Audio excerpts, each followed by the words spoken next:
There are some other candidates, some not tarnished by the Graham Platner association, right? Troy Jackson's association with Graham Platner would, possibly be weaponized against him. There are some issues with that because he did endorse Graham Platner and they campaigned together.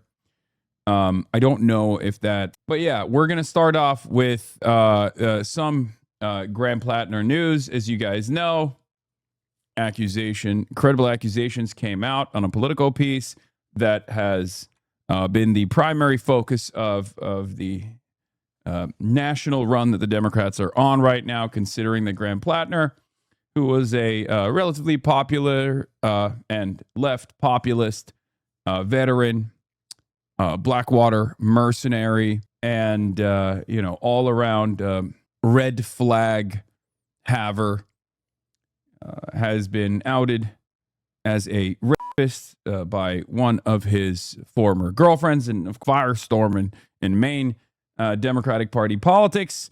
Graham Platner immediately said that the accusations were false, and then still obviously entertained dropping out regardless because, the accusations are not false. Okay, plenty of evidence for it. Regardless though, that's neither here nor there. I feel for the people of Maine, including the victim, especially the victim. There's been some back and forth. I think Graham Platner wants to have a say in the process of who gets appointed, whereas the Maine Democrats are trying to figure out, are they going to do some kind of like election? Are they going to do some kind of like, super fast election? Are we going to relive the 2024 issues with the no primary that took place? Are the Maine Democrats going to select a candidate that is left populist in the similar vein to Graham Platner's agenda that clearly was, regardless of his moral failings as an individual, his campaign was objectively popular, and that popularity led to 150,000 Mainers voting for him in the primaries. And of course, it's important to make sure that agenda is still is still followed through on. It's going to be quite difficult to make this swap.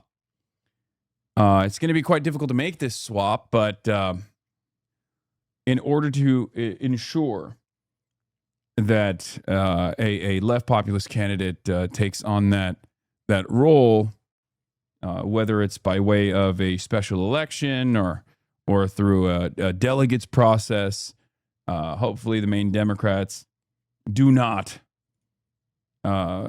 this up, which of course they probably will. But let's see. So, per source, Platner campaign has sent volunteers a 2-question survey with a 48-hour deadline. If the Democratic Party hopes to harness our movement and avoid disillusioning the hundreds of thousands of supporters who came into the fray because of our movement's policies, it must consult the feedback and proposals of the people who built and sustained this. Right? What message do you have for the Democratic Party? What message do you have for Graham? Another source passed on a text for the campaign. I'll just post text so I don't share the link. This is Ben Chin, Graham Platner's campaign manager. We've said from the very beginning that this campaign was never about Graham, but a movement of working people united to take back power. But yesterday, the Maine Democratic Party said that our movement will have no role in determining our next Democratic nominee for U.S. Senate, nor in determining what the process looks like. Instead, under their watch and direction, they allowed the D.C.-based Democratic Senatorial Campaign Committee to send staffers to plan a potential nominating process behind closed doors. Both the state and national parties cut our team, our volunteers, and our vast networks of supporters out of the conversation completely. This is such a unique situation, and it's such a chaotic situation. But it's a unique situation because, obviously there's a lot of people who think that any association with Graham Platner and the new person that they hand select is going to be negative. I don't agree with that. I don't think it will be negative because Graham Platner is one person, whereas 150,000 Mainers that voted for him should have a say in this process, right? Not a lot of people who think that in Maine. Not a lot of people who think that in Maine. A lot of smooth brain people online, maybe. Yes. I am genuinely, look, I'm invested in making sure that Democrats maintain a Senate majority. Okay. And the Maine seat is pivotal for the Democrats to get a Senate majority. Okay. And clearly, in order for this process to take place, you have to ensure that there's not enough voter apathy. You have to ensure that there isn't so much voter apathy that the general election is cooked. Okay? That's precisely the reason why I'm talking not about Graham Platner, the person, but about this movement and what people voted for. Okay? That's it. So that's something to pay close attention to. And it's very strange that a lot of people are not paying attention to it. They're just talking about Graham Platner. They're not talking about the people that voted for him and how they feel right now, especially considering that their feelings are going to be quite important because you cannot hemorrhage any support if you want to defeat Susan Collins, right? Graham Platner obviously also has some leverage here, despite the fact that he has been roundly criticized and condemned by virtually every single person. And every single major person that endorsed him, campaigned with him, has unendorsed him. He has no leverage? No, that's not true. He does have leverage. He could just stay in. Do you understand how much leverage there is right now in his hands? He could just be like, I'm going to stay. I'm not going to drop out. And then what? That's crazy. I mean, he could just cook this entire thing. He could destroy this entire process. That is not even, that's like we are hoping that a guy who was dumb enough to run and a bad enough person, a narcissistic enough person to be like, yeah, I got some rapes under my belt, but I'm running for office in this pivotal year, in this pivotal race. That guy could just as easily turn around and be like, yeah, I'm staying. What do you mean? Like we're hoping that he does the right thing. Okay, well, the doing the right thing would have been not running for this position. That would have been doing the right thing, right? Doing the right thing would have been, hey, I got some weird stuff in my background. Take a look in the vetting process, which hopefully would have caused the people to say, yeah, we're not going to go with you. We're going to go with someone else. So we're expecting this guy to do the right thing on what? If you were to say he has no leverage, he should off, you categorically misunderstand the current predicament. He has maximum leverage. So, going back to this, Ben Shin, Graham Platner, campaign manager, but yesterday the main Democratic Party said that our movement will have no role in determining our next Democratic nominee for U.S. Senate, nor in determining what this process looks like. Instead, under their watch and direction, they allowed the D.C.-based Democratic Senatorial Campaign Committee to send staffers to plan a potential nominating process behind closed doors. We firmly believe that the supporters and volunteers who built this movement deserve to have a real role in any nomination process. If the main Democratic Party hopes to harness our movement and avoid disillusioning the hundreds of thousands of supporters who came into the fray because of our movement's policies, it must consult the feedback and proposals of the people who built and sustained this. Your feedback will be sent to the main Democratic Party via this form. So yeah. And then there's a survey link, but I mean, I feel like that's a straight up, that survey link is going to get knocked. So I don't even like that they tried to do it like that. But do you think this is just a desperate attempt to stay in the race? No, I don't. I don't think so. I think he's trying to use his last level of, he's trying to use his leverage that he has to try to have somewhat of a say in the decision-making process here. But then again, I don't know. But I do know this. Out of all the scenarios, there are some where Susan Collins definitively wins. Okay? Susan Collins definitively wins for sure. Okay? If the Democratic Party comes in and by way of the main Democrats puts Janet Mills on that seat after she convincingly lost, right? There's no coming back from that. The people that voted for Graham Platner are just going to be like that. Graham Platner might even stay in the race in that process, right? And then you have to do a write-in candidacy for Pill's Mafia. Okay? And I don't even think they're going to do that regardless. I don't think they would do that because that is the dumbest thing that they could possibly do. That's the easiest defeat of all time. I think there are some other candidates. There are some other candidates, some not tarnished by the Graham Platner association, right? Troy Jackson's association with Graham Platner would, possibly be weaponized against him. There are some issues with that because he did endorse Graham Platner and they campaigned together. I don't know if that is going to hurt him a lot because, like, the person that gets selected or gets elected by way of delegates or or directly through some sort of like direct democracy process in a special election, not entirely certain what they're going to go with here.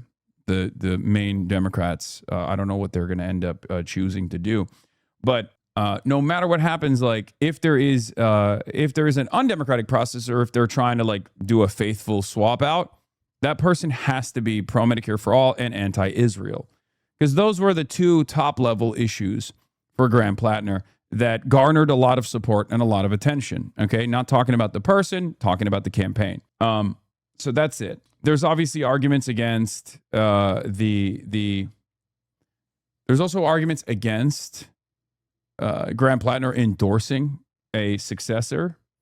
One of the most common that I've seen from even members of this community is, if you like Troy Jackson, why do you want nonstop attack ads that go, Troy Jackson, handpicked successor of credibly accused rapist? This is delusional.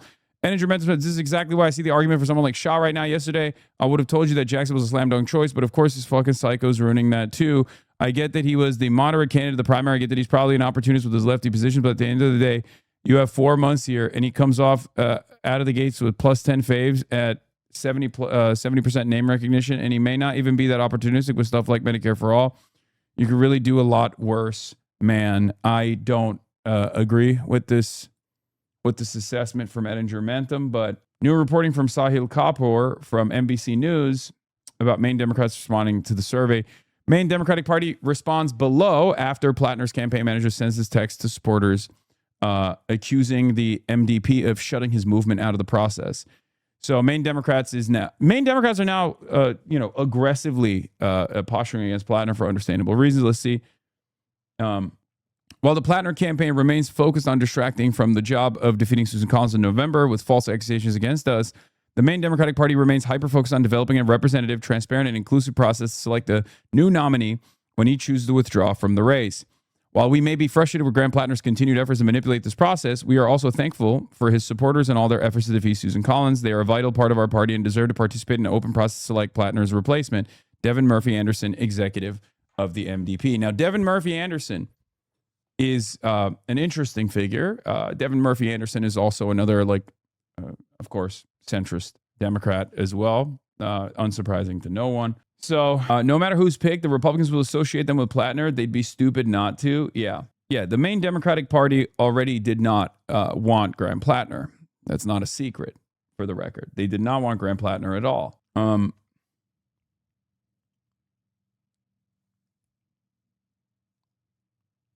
Now, I think one of the easiest counters to this kind of oh, you guys actually had a rapist. You guys actually had a rapist in running for the Senate race, is that Susan Collins is the top gal of the head rapist, Donald Trump. So I don't think those lines of attack are going to be as successful regardless, considering that if and hopefully when Graham Platner drops out, Democrats could just as easily turn around and be like, yeah, we actually force our rapists not to become the president and we don't defend them. So I don't think that is going to be a significant line of attack regardless. I think there's a very easy point that you can present in that situation. Hell,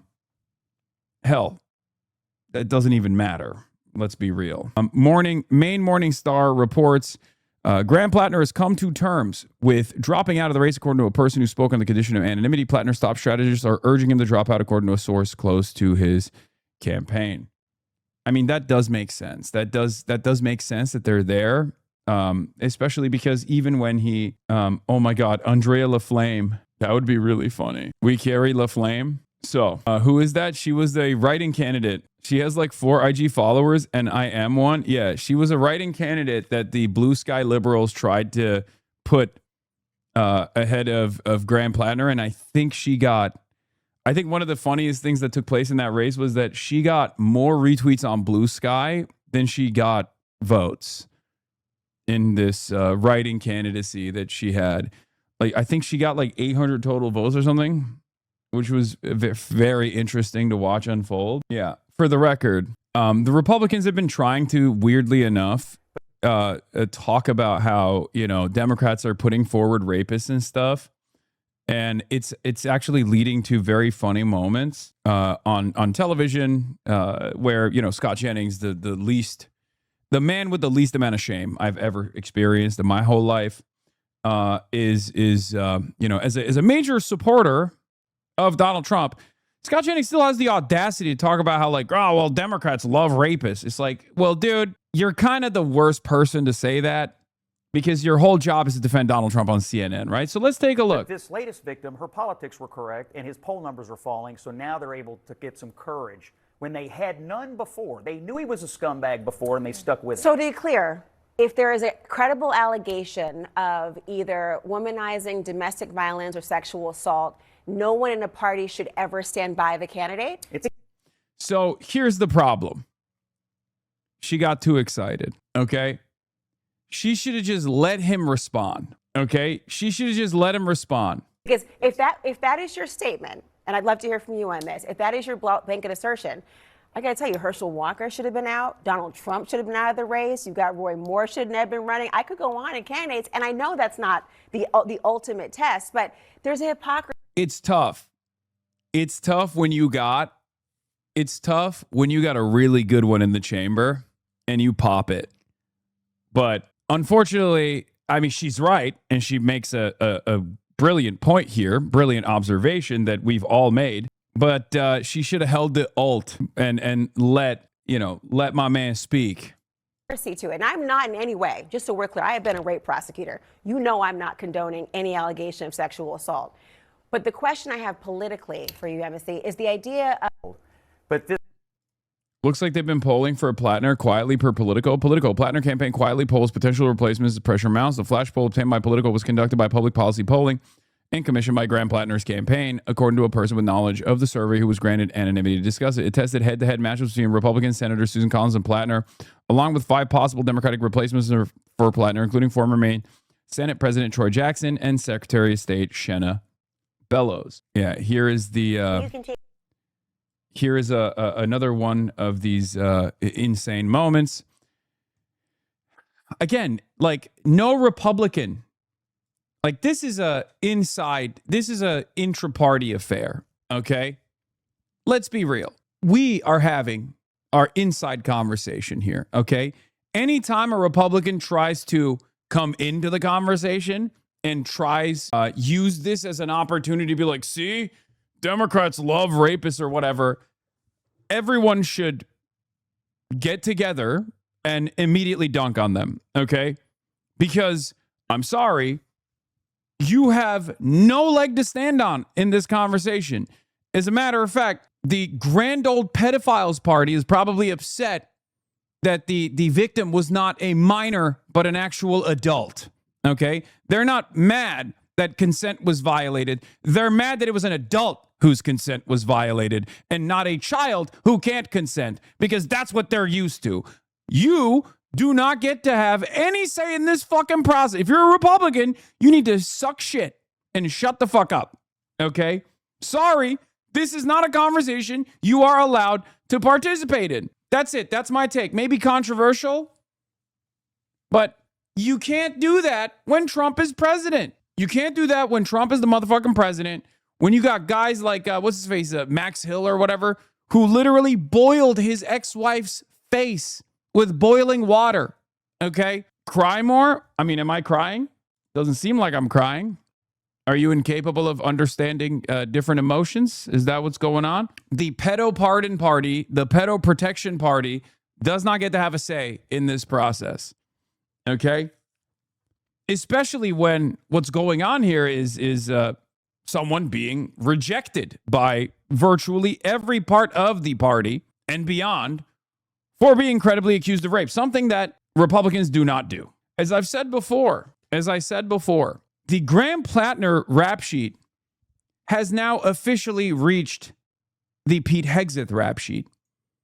Nazi tattoos and credible rape allegations. He should be Secretary of War. No one on Fox News is allowed to criticize Graham Platner or the Democratic Party. Sorry, you're not allowed. Max Miller. Yeah, that's who I was thinking of. Sorry. Where are we at? Oh, sorry. Oh, fuck. Yeah, you cannot complain about the Democrats when the Democrats are in a last-ditch effort trying to ensure that an alleged rapist is not on the fucking Democratic Party ballot, when it's probably better for their chances to keep him on and just solidify support behind him. Because if the Democrats operated in the same way that Republicans do, would do, they would just like double down, triple down, quadruple down and be like, shut the fuck up. You know, at least our rapist is raping adults. Your rapists rape children. That's the shameless play here. You know what I mean? That's the shameless play. Just running a lesser evil rape campaign. And ironically enough, centrist establishment Democrats have run this play in the past. Okay? They have done this. So the idea that the idea that like this is a new instance is ridiculous. They did this with Cuomo. Many of the people who are complaining about Graham Platner right now were literally Cuomo backers, either worked with Cuomo in disparaging some of Cuomo's victims or even demanded that Cuomo run against Zohran Mamdani in the general. So like these people also are shameless charlatans. Okay? But if the Democratic Party right now, or if the left in general right now was similar in their operations to the Republicans in any way, shape, or form, they would just be doubling down on Graham Platner's support and being like, yep, we got to do that. Sorry. We just got to get Susan Collins out. Shut the fuck up and vote for the rapist. You know, that's it. They're not doing that. We're not doing that. Okay?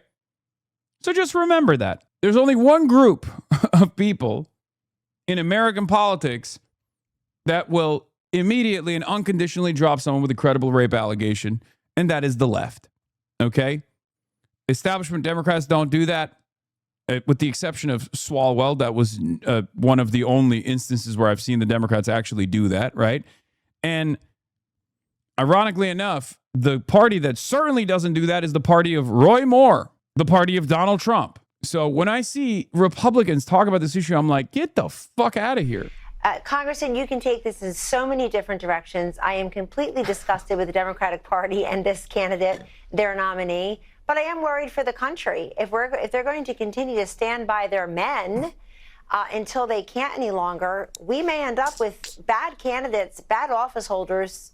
Until it's too late, they'll already be there. Well, the key is what you just said there, which is they're standing by him until they don't believe that they can any longer. In other words, Democrats, to your point, had no problem with the Nazi tattoo that was on his chest. By the way, I don't have any friends who have Nazi tattoos on their chest, and I don't think that most Americans either. You have to go looking for somebody who has a Nazi tattoo. Dog, you don't have to have a Nazi tattoo for us to know you're a Nazi. Your wife is literally Indian, and you spend every day talking about how every single brown person needs to be deported immediately. And last but not least, you don't know any veterans with Nazi tattoos? You're on Fox News. There is a veteran with Nazi tattoos that literally is now the Secretary of War, and he was a commentator on this fucking network. What the hell? Who the fuck are these people talking to? Tattoo on their chest. They didn't have a problem with that. They didn't. I guess it's because, well, I was about to say, Pete Hegseth also has the Templar tattoo on his chest. So technically, he's not even able to get away with semantics on that one. So yeah, there is not even, you can't even make a semantic argument, be like, well, Pete Hegseth's like kafir tattoos on his arm. Like, no, he has one on his chest too. As a matter of fact, that's the reason why he was not allowed to participate in protection detail during the inauguration. He wrote a whole book about it because the National Guard looked at his tattoos and said, hold on, that's a very common white supremacist tattoo. You're not allowed to do the protection at the inauguration for Joe Biden. He wrote a fucking book. Didn't have any problem with multiple credible allegations of abuse from multiple women until very recently, until we find out that the latest woman who's made credible allegations is left-wing politically. They had no problem before. They have had no problem with the really unsavory, just frankly disgusting things that he's written on all kinds of different social media platforms, the messaging apps that he had been on that predators tend to frequent. They had no problem with any of that. What they have a problem with now is they've gotten to the point where they don't believe that he's a viable candidate anymore, so they want to jump in and replace him. That's a problem. We need decent people running for office, not people that are so transparently scumbags. And Brandon, you're correct. This is about electability. What the fuck is Austin Ox doing?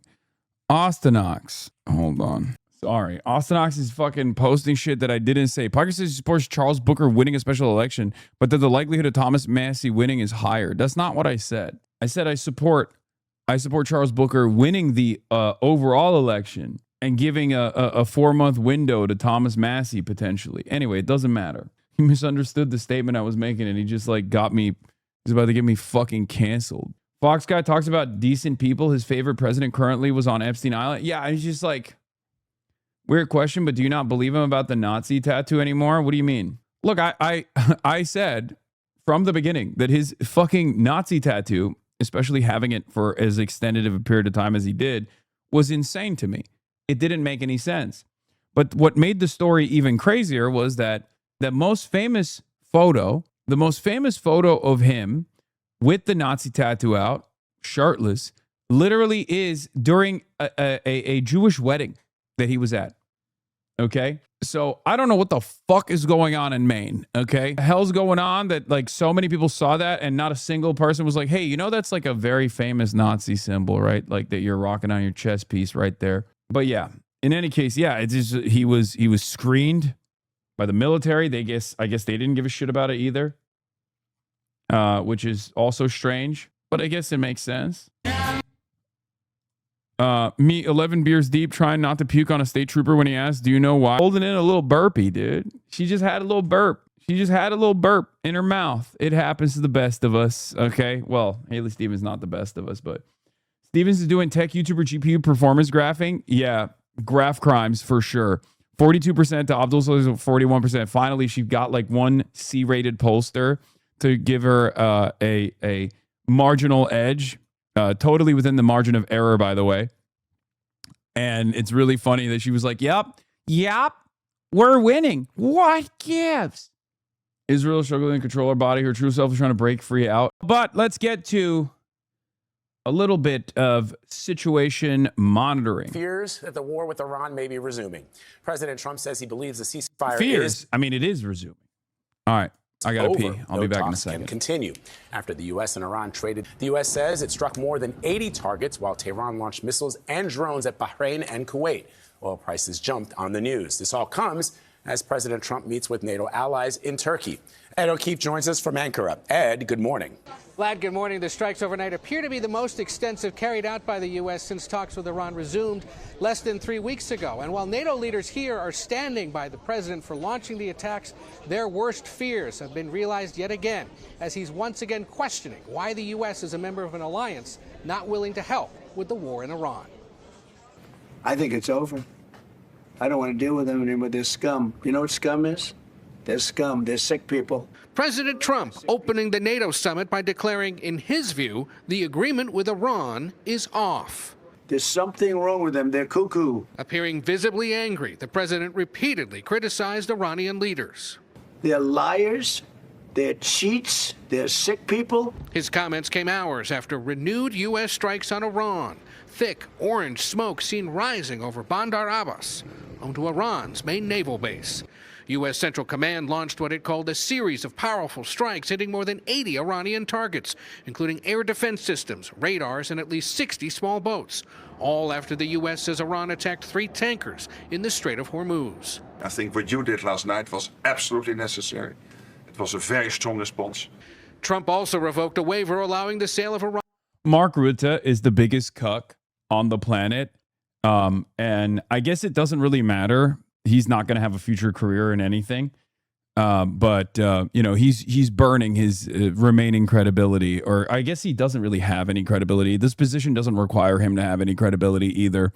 So, oh God, Mr. Daddy, Mr. calling Trump daddy, Mark Rutte, sat there and was like, "You've done such a wonderful job blowing up Iran, Mr. President."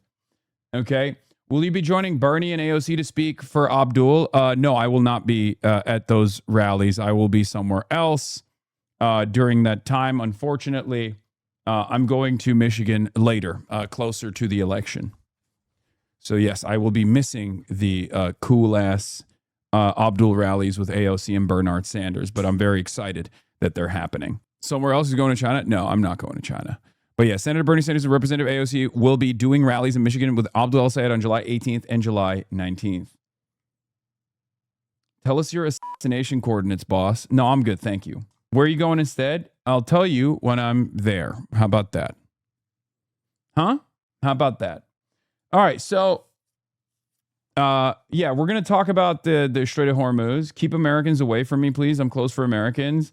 I'd let you send a ship through me, Hasan. Well, I am an American, so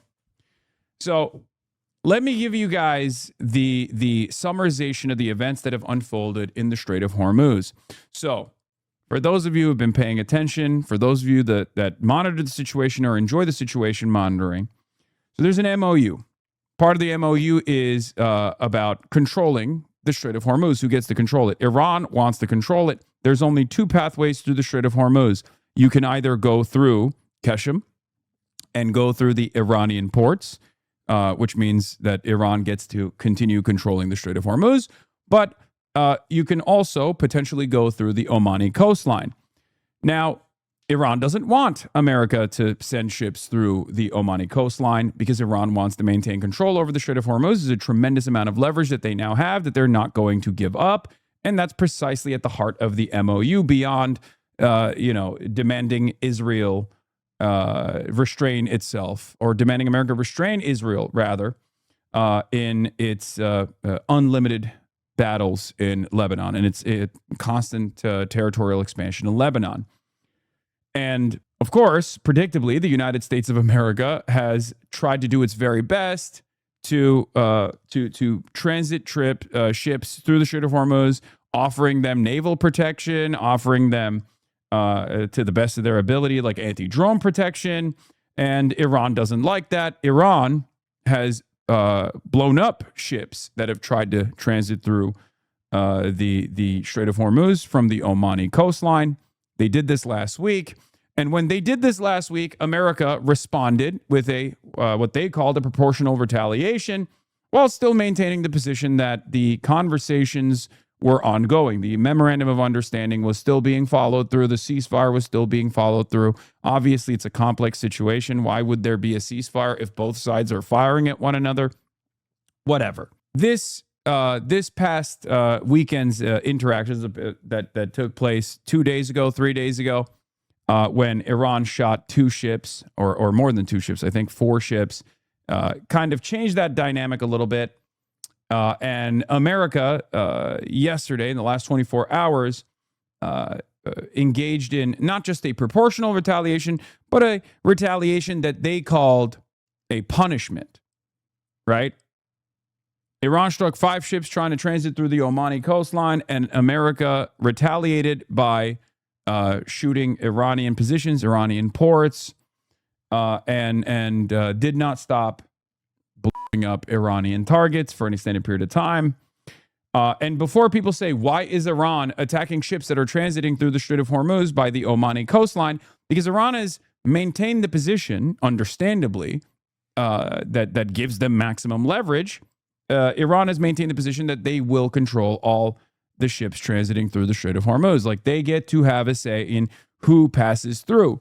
They've said that they will allow all ships to transit without any impediment, but they have to go through the Iranian coastline. That's it. The MOU is pretty clear on this, that the Omani route is not within the MOU's parameters. The Omani route is not within the MOU's parameters, and that all of the ships have to still go through the Iranian route, the Iranian coastline. So America's actually not following through on the MOU at all, right? And they're doing this deliberately. And the reason why they're doing this is because I think the United States of America wanted a little bit of respite, a little bit of ease on the oil and gas markets for a couple of weeks, because we were reaching critical supplies and critical shortages on the strategic reserves that have been released to make up for 20% of the entire globe's oil and gas needs. And part of that was also offering a release on the sanctions that previously existed for Iranian oil tankers. And those sanctions are back on as of yesterday. So those are the two major things that took place. The United States of America not only attacked Iran, and not in a proportional manner, by their own admission, in a manner that was seeking out a punishment. And then Iran has since then started attacking American military bases, American critical assets in Bahrain, Kuwait, and the like. And seemingly they will continue this tit for tat. Donald Trump in the process came out and said the MOU is done. No more dealing and wheeling with these people. These guys are, barbaric. They're animals, whatever. But it does not support your reading. For him, the peace initiative was real, but shaky. Yeah, I think it was perfidy. Trita still, at the end of the day, works in D.C. He has a much more positive approach to these sorts of conversations than I do. I think he's overly optimistic. I think it was clearly an opportunity for America to release a pressure valve for a little bit and sell some Iranian oil in the market, in the global marketplace, so that they could normalize prices and combat the imminent crisis that was about to take shape. Here's J.D. Vance admitting as much on the Michael Knowles show. There are a few things that we want. We want durable commitments that are verifiable and backed up by inspections that Iran will denuclearize their entire country. Okay, we're going to see how we get there. Number two, we want to see what kind of an arrangement actually exists in the Middle East between not just Iran and the United States, but the GCC, Israel, Lebanon. We're going to play that situation out. And then on the Strait of Hormuz, I think you actually said it well, which is that the strait is open in the sense that to oil traffic, we're seeing more oil come out of the Strait of Hormuz. And some days, actually, more oil coming out of the strait than came out before the war even started. So there's this element of the where the world oil economy is kind of getting back into gear. That's going to take a little bit of time, but you've already seen the prices come way down. Now, what the cynics will say is, well, if you look at the number of ships that are trafficking, that's actually down from the pre-war start. But they're mostly talking about cargo ships and other vessels. At least so far, what we've seen is the oil traffic has reached its pre-war height. So I think what the president has told us to do is use this MOU to sort of refill the world's oil economy, to refill some stocks, and then to see where the hand is. And now here's the problem. This doesn't fix it. The only thing that can fix it is a permanent conclusion to the hostilities, a permanent cessation of hostilities, and allowing ships to transit through the Strait of Hormuz. This is the most consequential element of leverage that Iran has at going to give it up. And it doesn't make sense for them to give it up, especially when the United States of America has shown time and time again that the diplomatic route will only lead to perfidy. As a matter of fact, they're kind of showing it right now. So Iran knows, regardless of what the reformists versus the hardliners and their differences in opinion on the Iranian side, there is one reality that everybody understands, a reality that even a child can understand. They have to fight militarily and win militarily whatever autonomy, whatever sovereignty that they desire, right? For them, For the Iranian side, the calculation is simple. The Strait of Hormuz allows Iran to have tremendous leverage over the global energy markets, and it allows Iran to demand sovereignty, not by way of diplomacy, but by way of constantly having that threat, that leverage over the global energy markets, but where they could just say, look, we're going to shut down the Strait of Hormuz again if you try to fuck with us.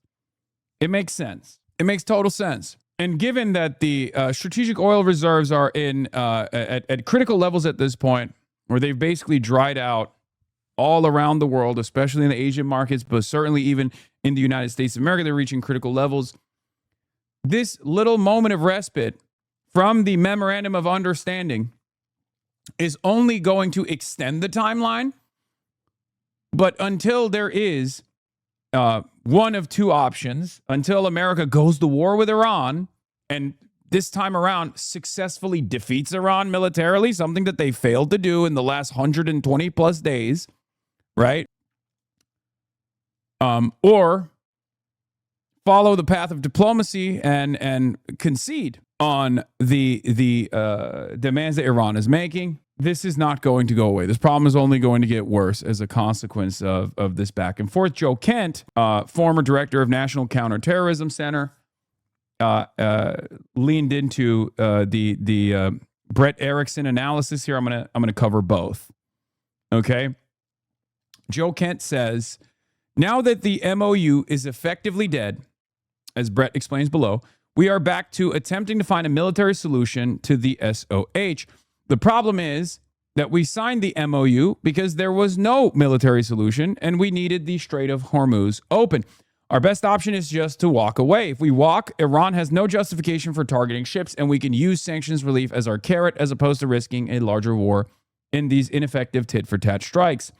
Brett Erickson, managing principal at Obsidian Risk,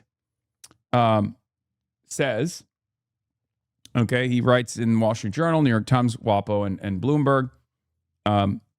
Brett Erickson talks about the sanctions waiver being taken away from Iran here, because that's the other side of the story. That's a very significant part of this conversation, because America didn't just strike back at Iran. America also took away the sanctions waiver that they had given to Iran so that Iranian oil tankers could trade in the global commodities market, right?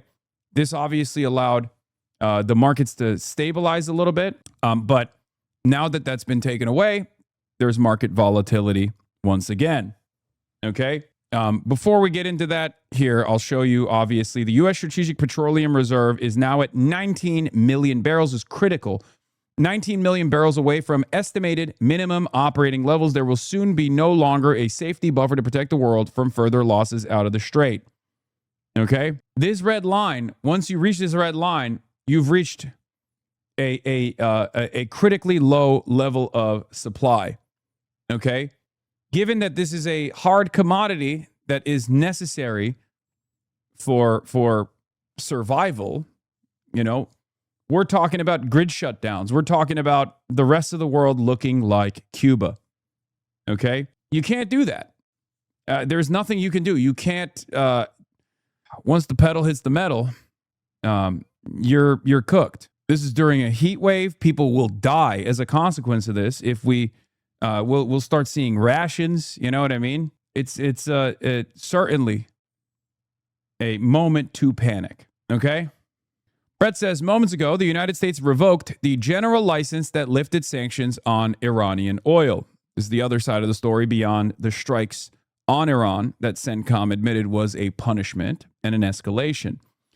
Unlike the previous strikes on Iran, when there was a tit-for-tat between ships transiting through the Omani coastline and then America punishing Iran or retaliating towards the Iranian centers that were launching drones and whatnot. The significance of this move cannot be overstated. It is a complete destruction of the memorandum of understanding between the United States and Iran. Two things need to be highlighted right off the bat here. One, Washington had justification for doing this after Iran struck multiple vessels crossing the Strait of Hormuz via the Omani route in the last 24 hours. Two, this was an incredibly stupid move from Washington. Something I have highlighted since its original issuance on June 21st is the General License X is more politically damaging for President Trump than it is economically game-changing for Iran. While it could have resulted in a windfall of upwards of $1 billion for Tehran over the course of the initial 60 days, this is really inconsequential when compared to the massive damage their country has seen throughout the war. And that political damage for Trump, it already happened. You can't put the genie back in the bottle. He's already taken those blows. Exactly.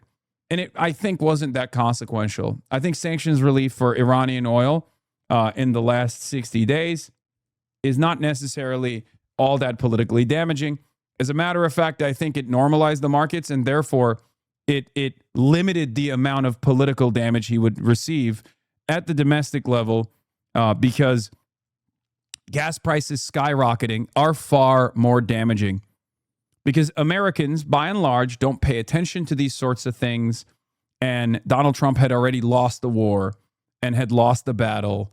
And therefore, he had already incurred the political damages of diminishing American force projection capabilities at the domestic level. At the international level, we have not even seen the beginning of that story yet, right? So were the only notable upfront concession that Iran received for the joint lifting of blockades in the Strait of Hormuz.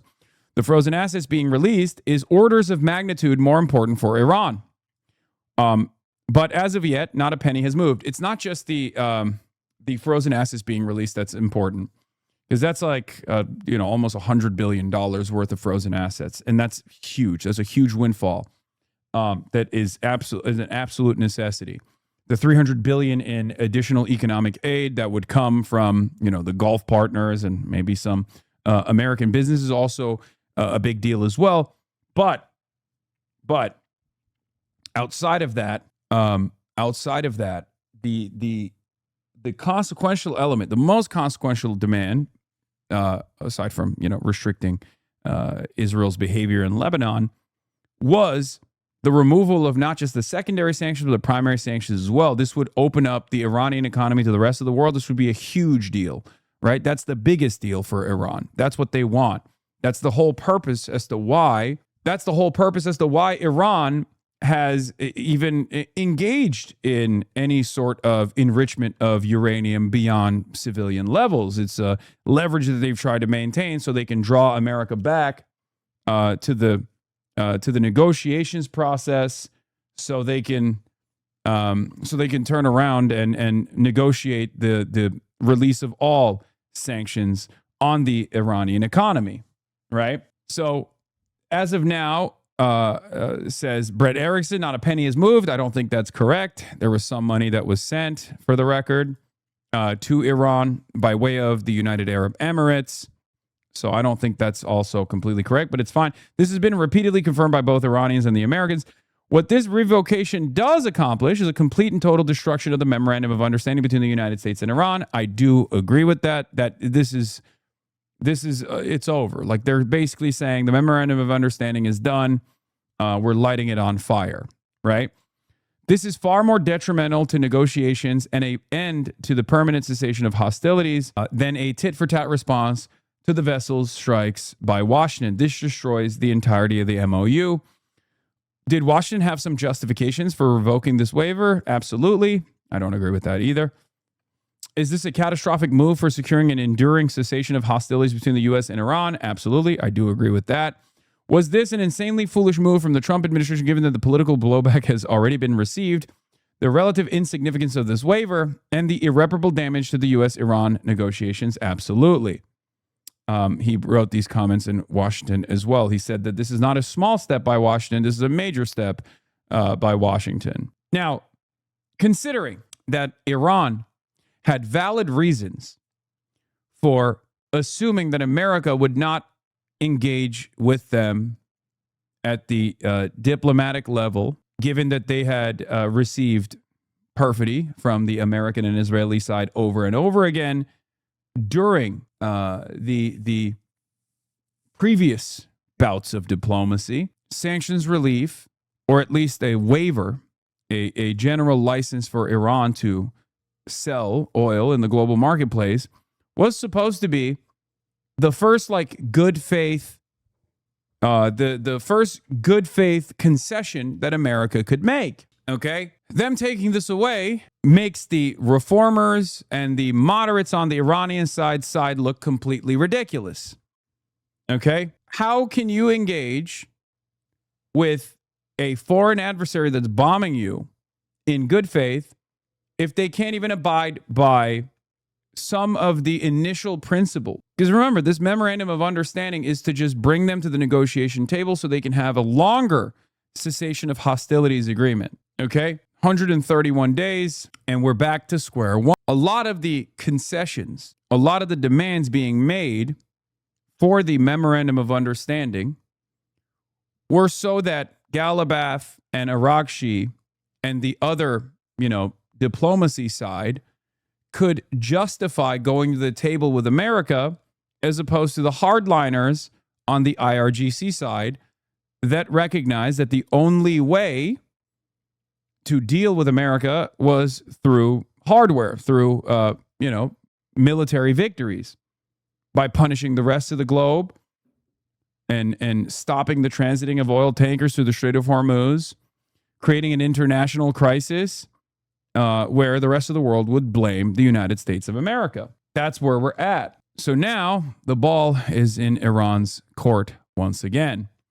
But yeah, Joe Kent says America should walk away from this deal now that they've destroyed the memorandum of understanding, and then dangle sanctions relief as a carrot. Meanwhile, CENTCOM is also talking about removing their military assets and their bases entirely from Saudi Arabia, Kuwait, and Bahrain, and then moving them to Israel. Completely misreading the situation. Why do you say that?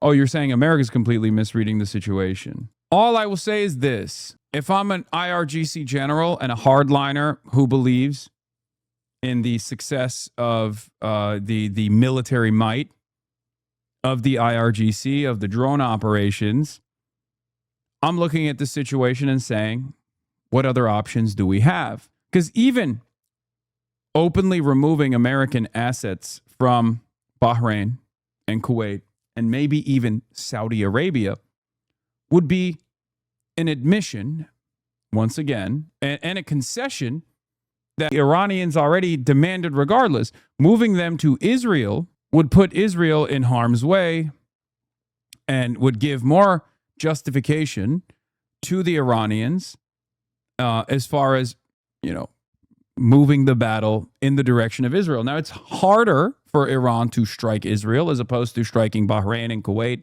and the American assets in the region. Certainly harder for them to do that. That's part of the reason why they haven't done it, right? But if Iran concentrates all of their attacks on Israel as opposed to the Gulf, I mean, that puts Israel in a harder position overall. So we shall see. But the question still remains. What can the United States of America accomplish militarily that they didn't in the last 130 days? Do they have a secret sauce, a secret recipe? Were they holding back? I don't think so. I don't think they were holding back at all. They went in with maximum pain, failed to establish air supremacy over Iranian soil, lost assets in the process. So I don't see the United States of America and Israel turning around and changing their strategy and actually achieving something militarily this time around that they couldn't in the last 130 days. That led to them begging Iran to come to the negotiations table, which Iran finally conceded on after America actually gave some significant concessions to Iran. The only thing that remains that the United States did not utilize was boots on the ground military warfare, or obviously nukes. As I've said this repeatedly, if the Iranians are willing to make the commitments that we would like them to make and are willing to back those up with verifiable milestones, then we are going to change our relationship with Iran. And if they don't do that, then nothing has really changed except for what we've already accomplished from the military campaign, which is a lot. Right. So we kind of have two options here. We have the option of pursuing a long-term deal with the Iranians, but that requires a significant change in their behavior. We have the option of banking our wins And then, of course, doing things on top of that if the president feels that we have to. And I think both of those options are very much in play, and the president's going to let this play out. But what's happening right now is he's letting those options play out in an environment where there is significantly less pressure on the world energy economy. But there isn't. The pressure valve is released only for like what, a couple weeks at best. What now? You get a moment of respite, but once again, one of the craziest parts about this is, like, if we're talking about the domestic considerations, any kind of pushing the timeline back draws this conflict closer to the midterms. That is maximum pressure and maximum leverage for Iran during the American midterms election. Trump obviously doesn't want to go to prison. He doesn't want to go through the impeachment process. He doesn't want any accountability. And the more he pushes this crisis, this gas crisis, major energy crisis closer to the midterms, the more likely a Democratic blue wave becomes. Like, we're not just talking about Maine in play. We're talking about races that previously weren't in play, potentially becoming races that are purple. We're talking Charles Booker might have a shot at becoming the next senator out of Kentucky.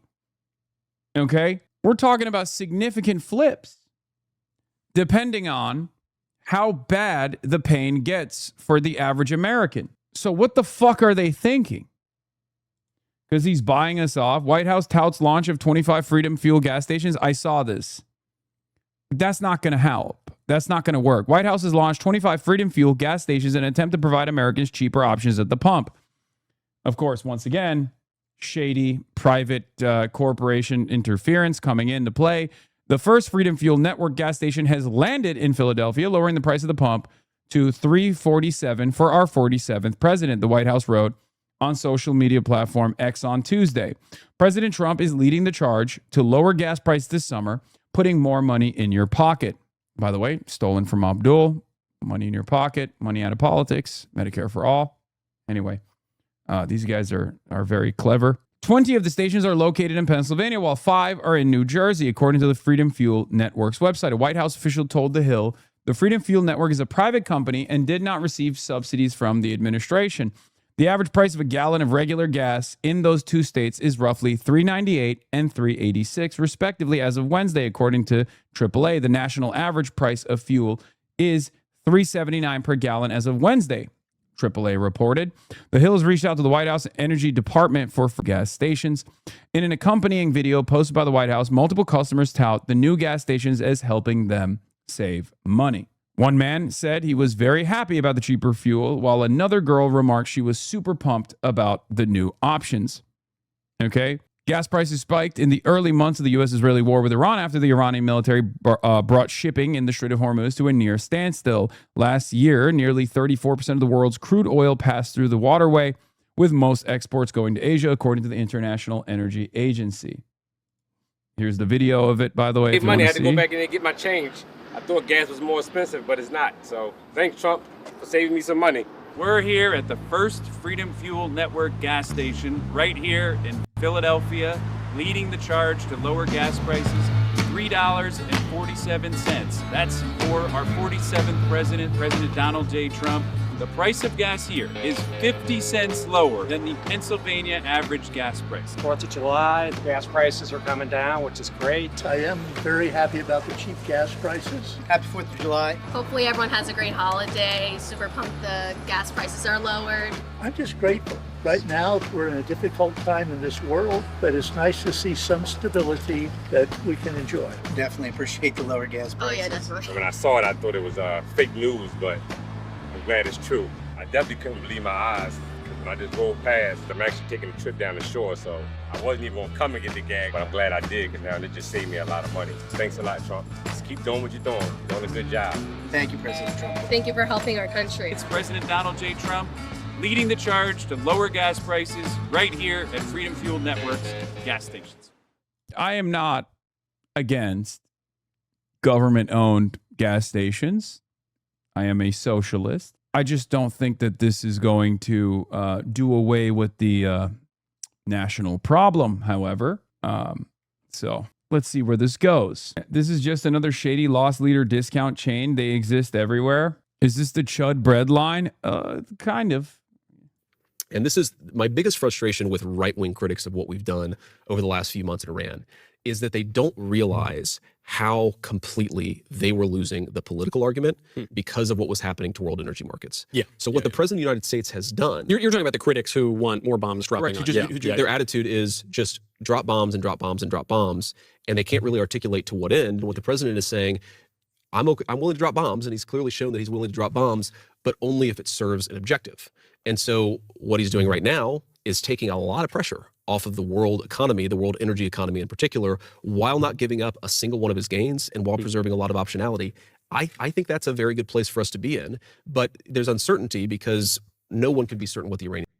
No, the Iranians are the unstable party here and not Donald Trump. You know what I mean? It's very cool. But yeah, Trump now says the Iran ceasefire is over, folks.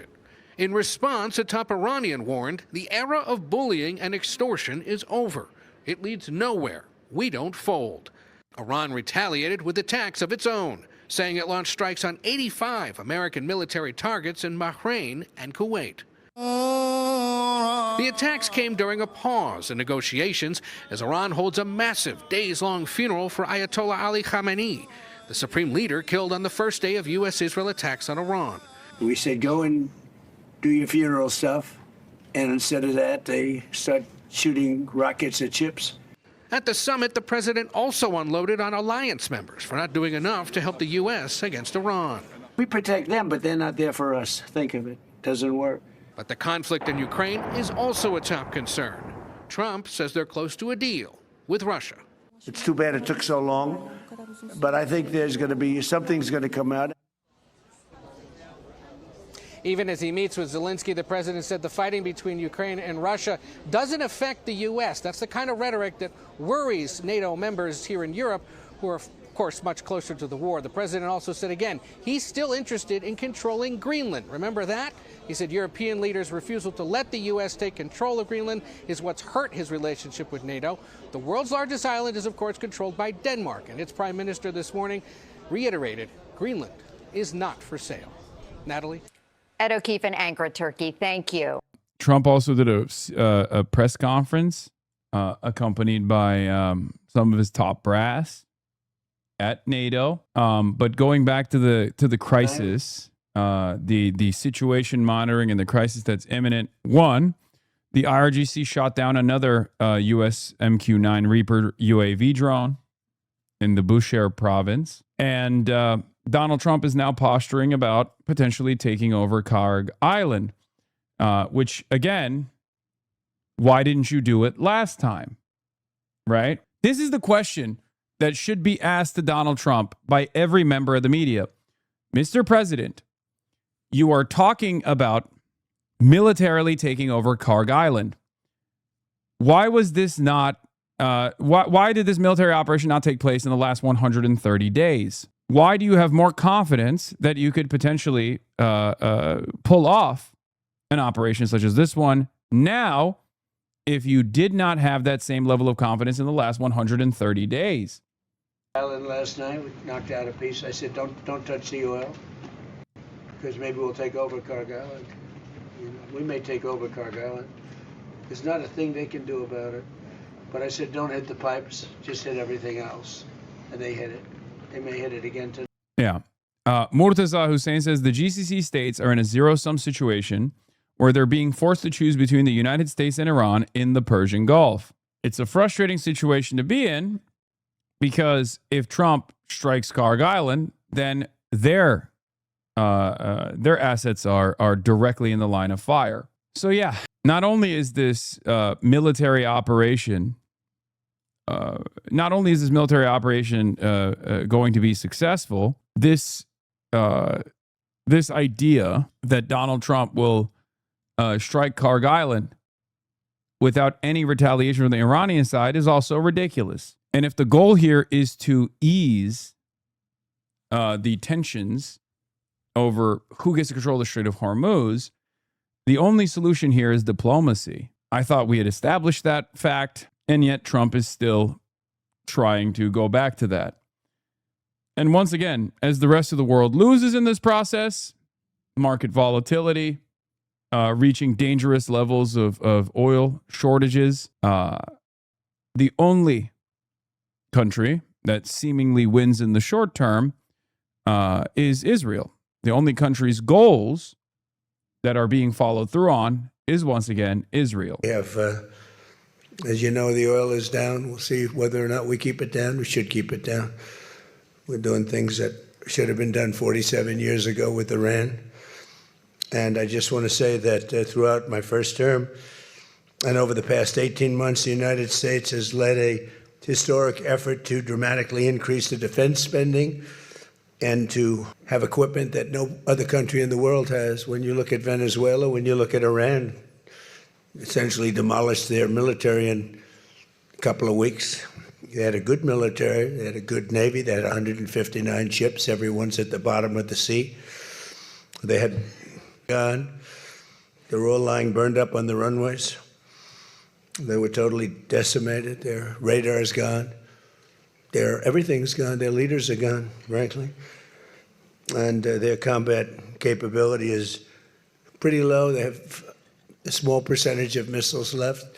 They have some of the launchers, missile launchers left, call them launching pads, but most of that's been destroyed too. So we have the strongest military in the world by far, not even close. Everybody admits it. Last year's summit in the Netherlands was great also, and we achieved an unprecedented agreement to increase the annual defense spending, and it's the benchmark, raising it from 2% to 5% of GDP. By the way, oil isn't up because traders have left the oil market because they're sick of being stolen from by insider trades. So oil will sit at $100 until it's not, and it more than doubles. I feel like that's an insane statement. I don't know. I don't understand, how this stuff works at all. So I can't speak on it. I do think the one thing I do understand is this. A hard commodity that has inelastic demand, if it reaches a critical shortage, will inevitably cause shortages that people can see, right? That people can experience, that people can feel, that people can understand. Because there just simply won't be oil at the gas pump. There won't be gas at the gas pump. There won't be energy to feed into the electrical grid. It's just, there's nothing you can do at that point. Everything will be affected by it. At which point, it doesn't matter what the fucking market price is.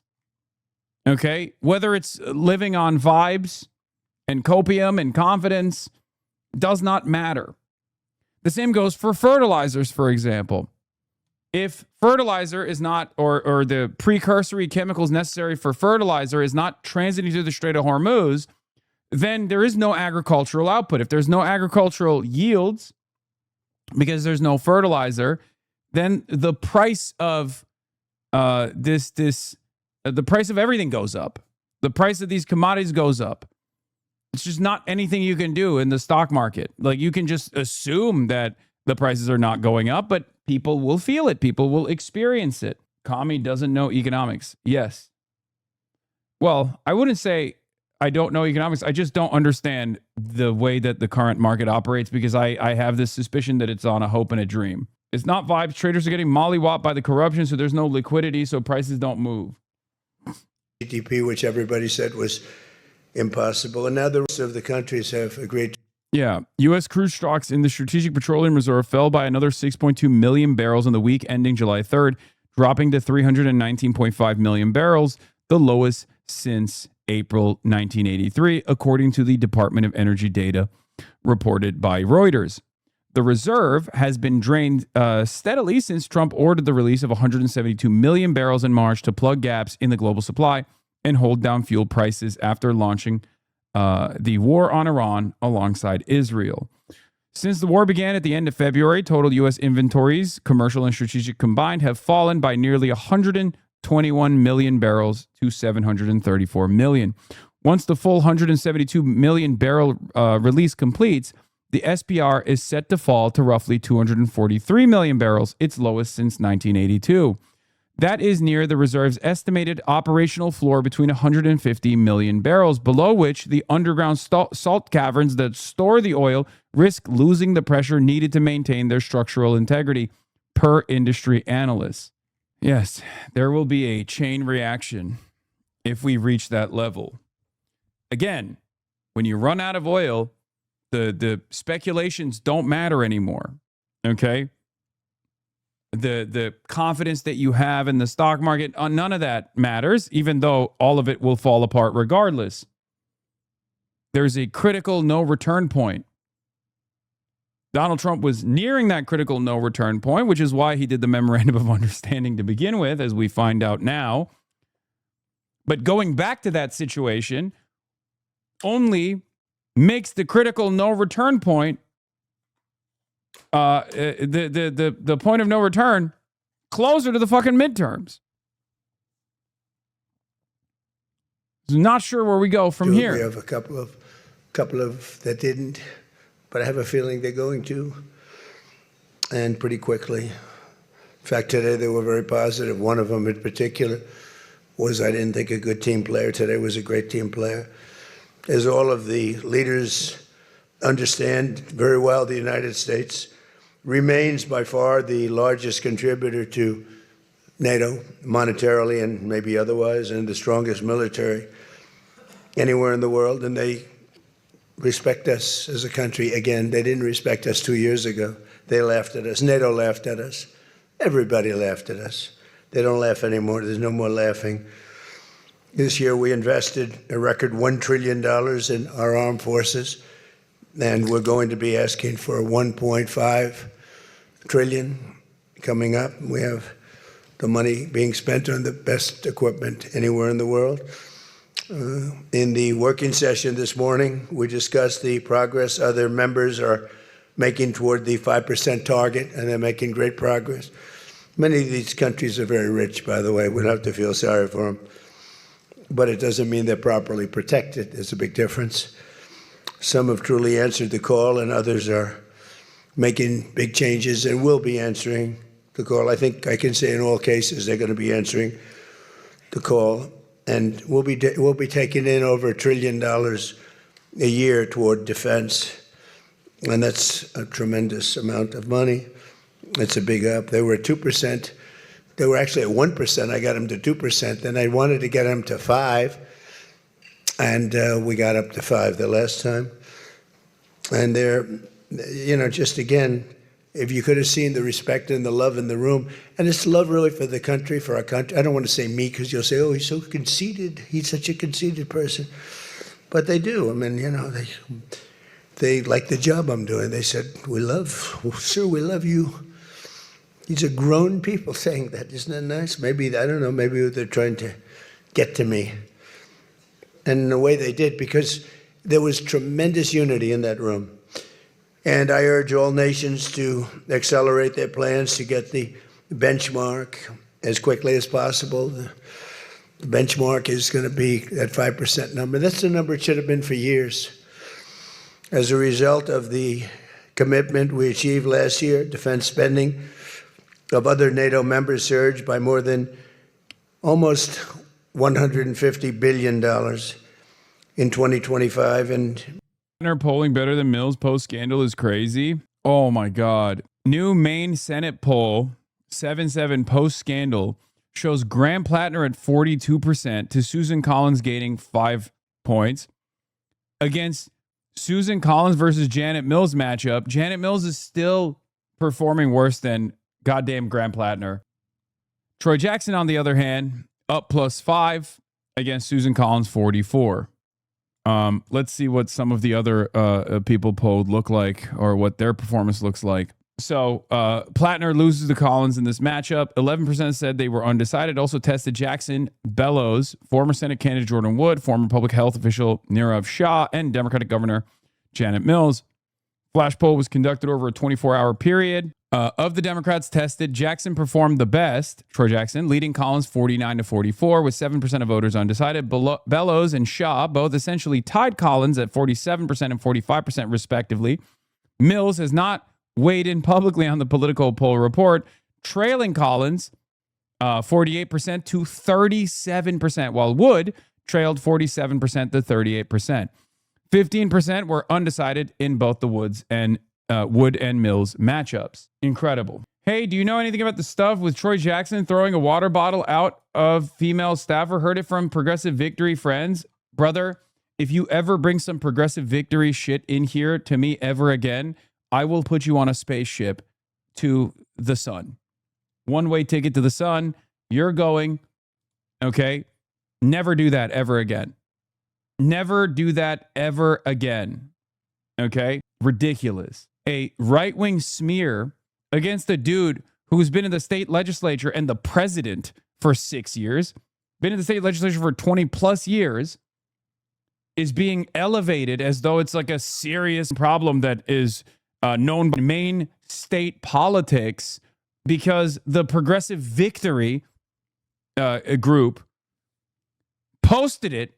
These unsubstantiated right-wing smears posted it and then deleted it. Are you out of your mind? They are deeply unserious. Hopefully they learn something from these lessons. Jesus Christ. What's next, dude? Are you going to talk to me about Digital Ground Game, DGG? What have they done? Should we talk about them too? What are we doing? These are not serious institutions.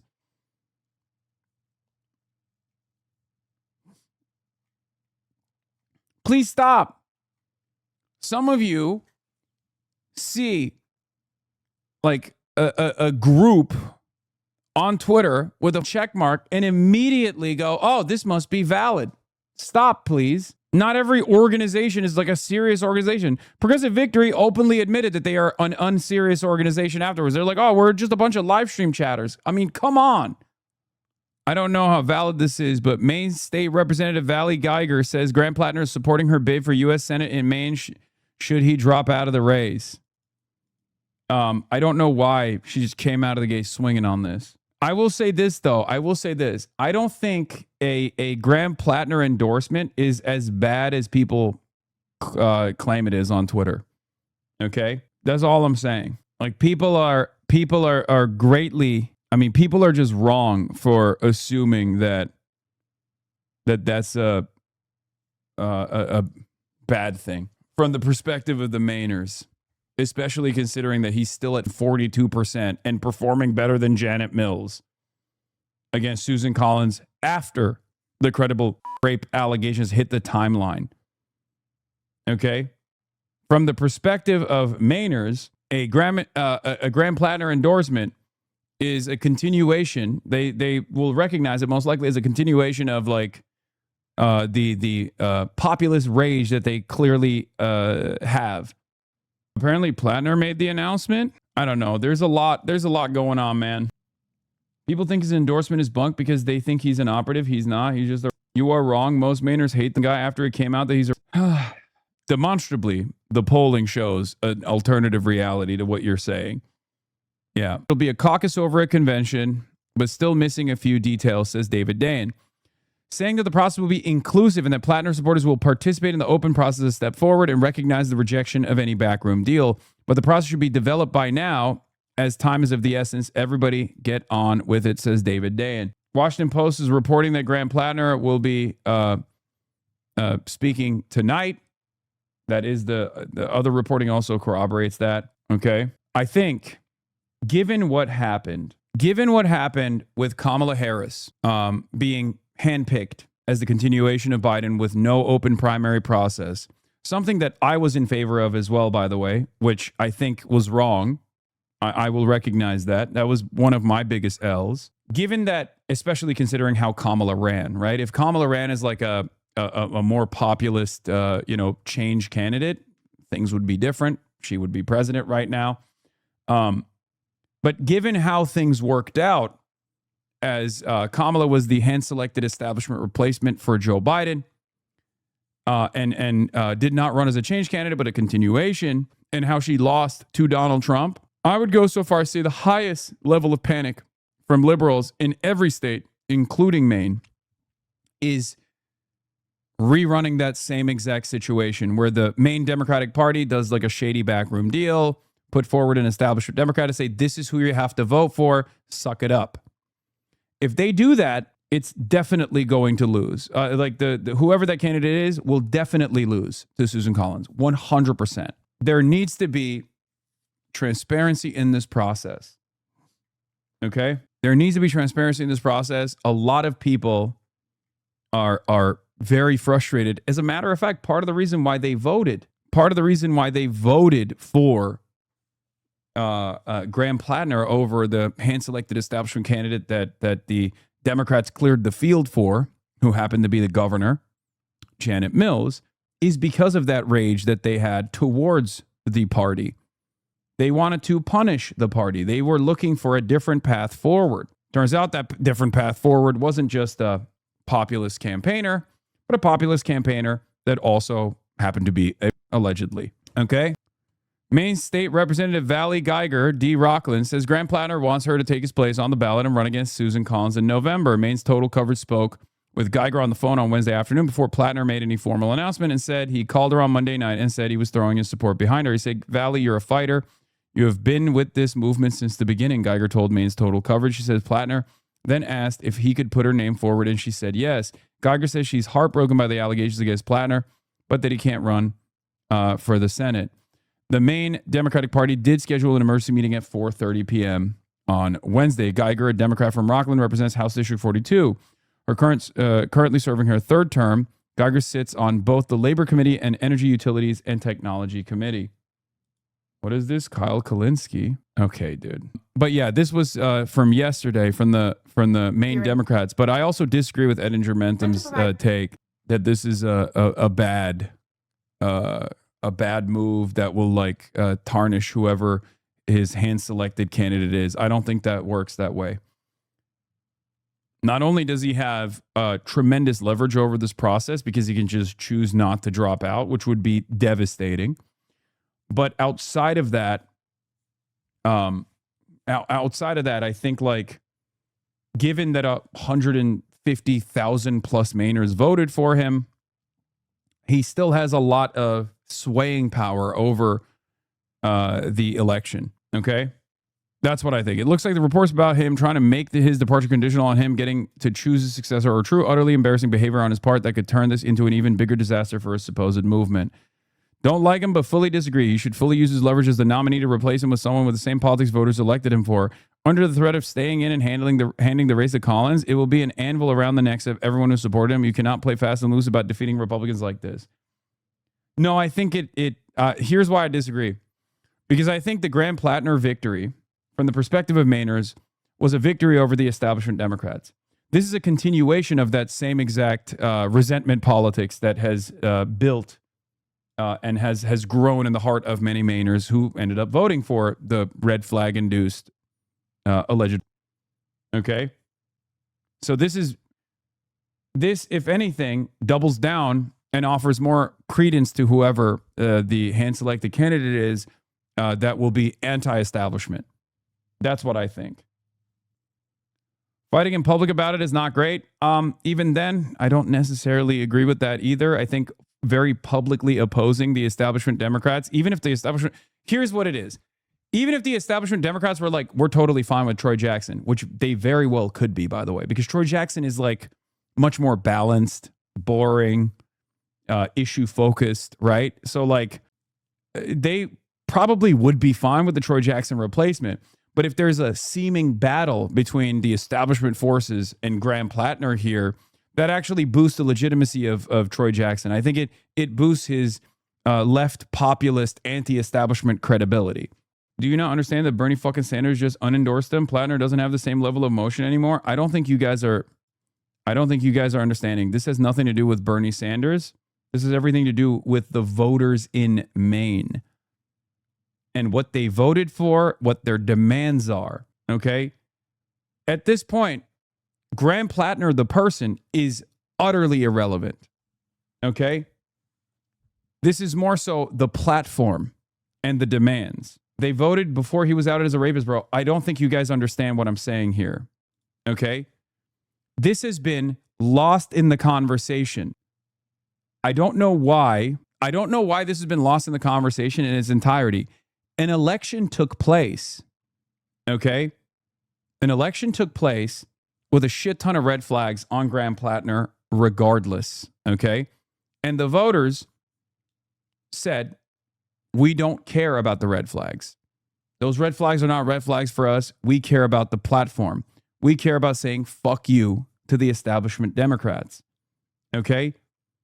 The voters voted for the character to a certain degree, not the character, like the moral character of Graham Platner, but the character he portrays himself as, right? The rugged veteran guy who speaks convincingly on a lot of these issues. I'm talking about the Mainers and the way they're looking at the situation. A rejection of that populist rage would cause voter apathy, okay? Given the fact that he's still outperforming Janet Mills by like 7 points after the voters that were polled knew that he was a rapist, alleged rapist, I think there's still plenty of fucking anger in the tank. Any conversation that does not feature the demands of the Mainers that voted for Graham Platner pre-rape allegation is the dumbest conversation of all time and will lead to complete failure here against Susan Collins, 100%. The low-key lawyer at the center of the search for a Platner replacement, Charles Dingman, chair of the Maine Democratic Party and a progressive, would play a key role in choosing the state's Democratic Senate candidate if Graham Platner leaves the race. This is from Tim Balk. If Graham Platner withdraws from the Senate race in Maine, the task of finding a new Democratic nominee will fall in part to Charles F. Dingman, a progressive with a soft-spoken professorial style, who is the chair of the Maine Democratic Party. Mr. Dingman, 72, a lawyer from rural Leeds, Maine, who enjoys hiking mountains, sometimes two a day, has been in his role for about a year and a half. But now with Mr. Platner's campaign appended by a rape allegation that he denies, Mr. Dingman's position has taken on a new urgency. Yeah, people are so eager to dunk on DSA or leftists that they lose sight of what Mainers are saying with their votes. Exactly. I don't know why. Part of the reason why the person, Rasico, who is the rape victim, didn't come out initially was because of the calculation even she was making. Okay? And part of the statement after she came out as being victimized by Graham Platner was still the idea that she agrees with his politics. Okay?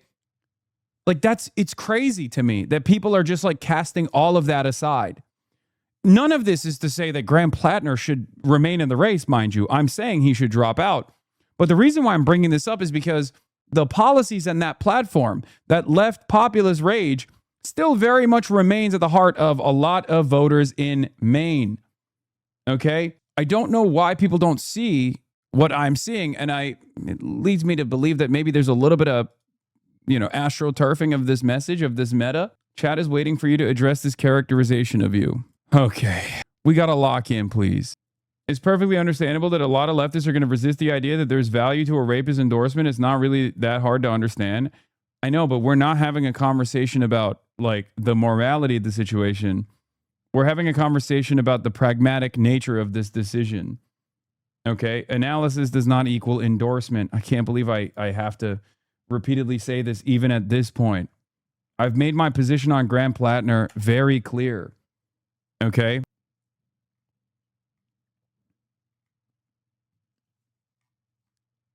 I don't know. I don't know what else to say about it.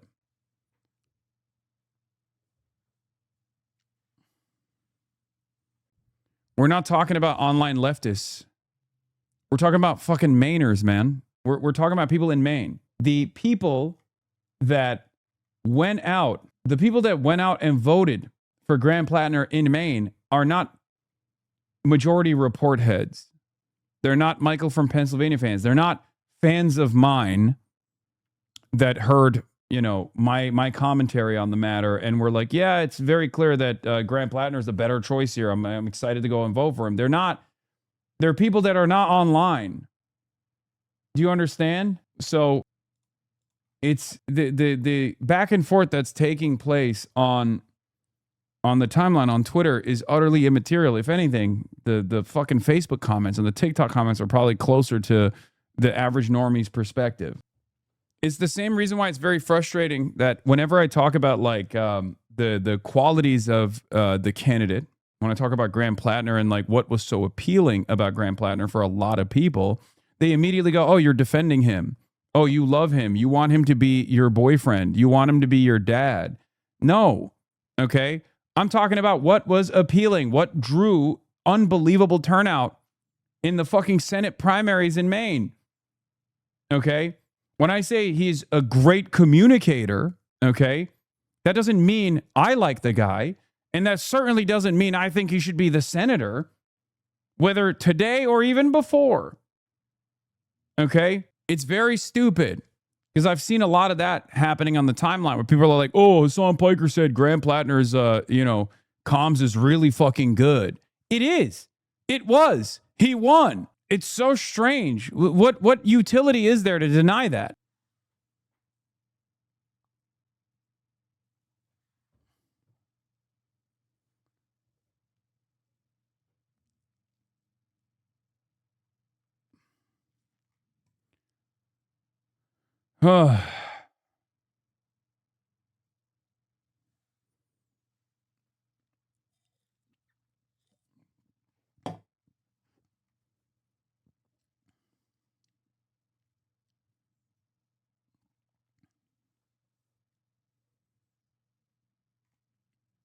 In any case, that's a brief update on the Graham Platner situation.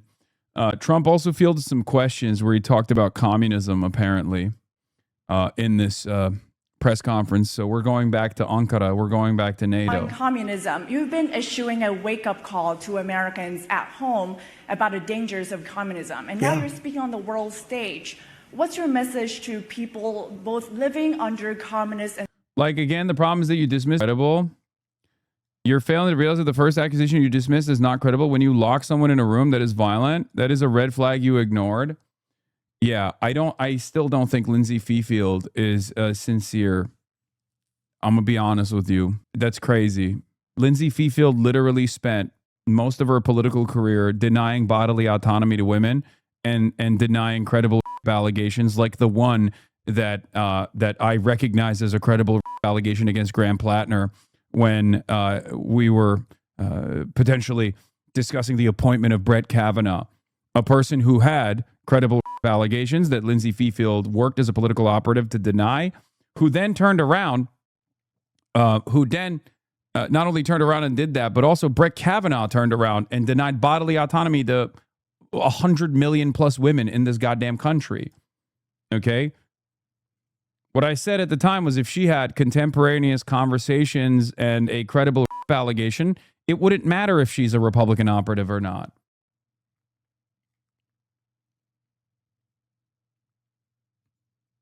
The New York Times reporting on this, I stand by my analysis on the New York Times reporting on this. There will be reporting on how the New York Times actually botched their reporting on this to begin with. Just wait. This is not about like, oh, she's an imperfect victim, so I don't believe her. Paired up with the New York Times reporting that actually took Rasico's statements as a troublesome experience.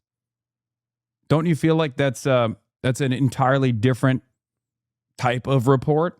Socialist regimes, but also people living under democracies like in Europe and America. Her hypocrisy isn't a good argument for the event not happening, and reflexive teaching for it as an excuse makes the environment for victims coming forward worse. America, who might not have realized how close communism has come to home. Yeah, that's a great question. Rape actually, apologist, look, I want to get the take. word. Okay, we're moving on from this. We're going back to the Trump NATO, the Trump NATO statements. Wish you'd ignore the chuds. Sometimes it's not chuds.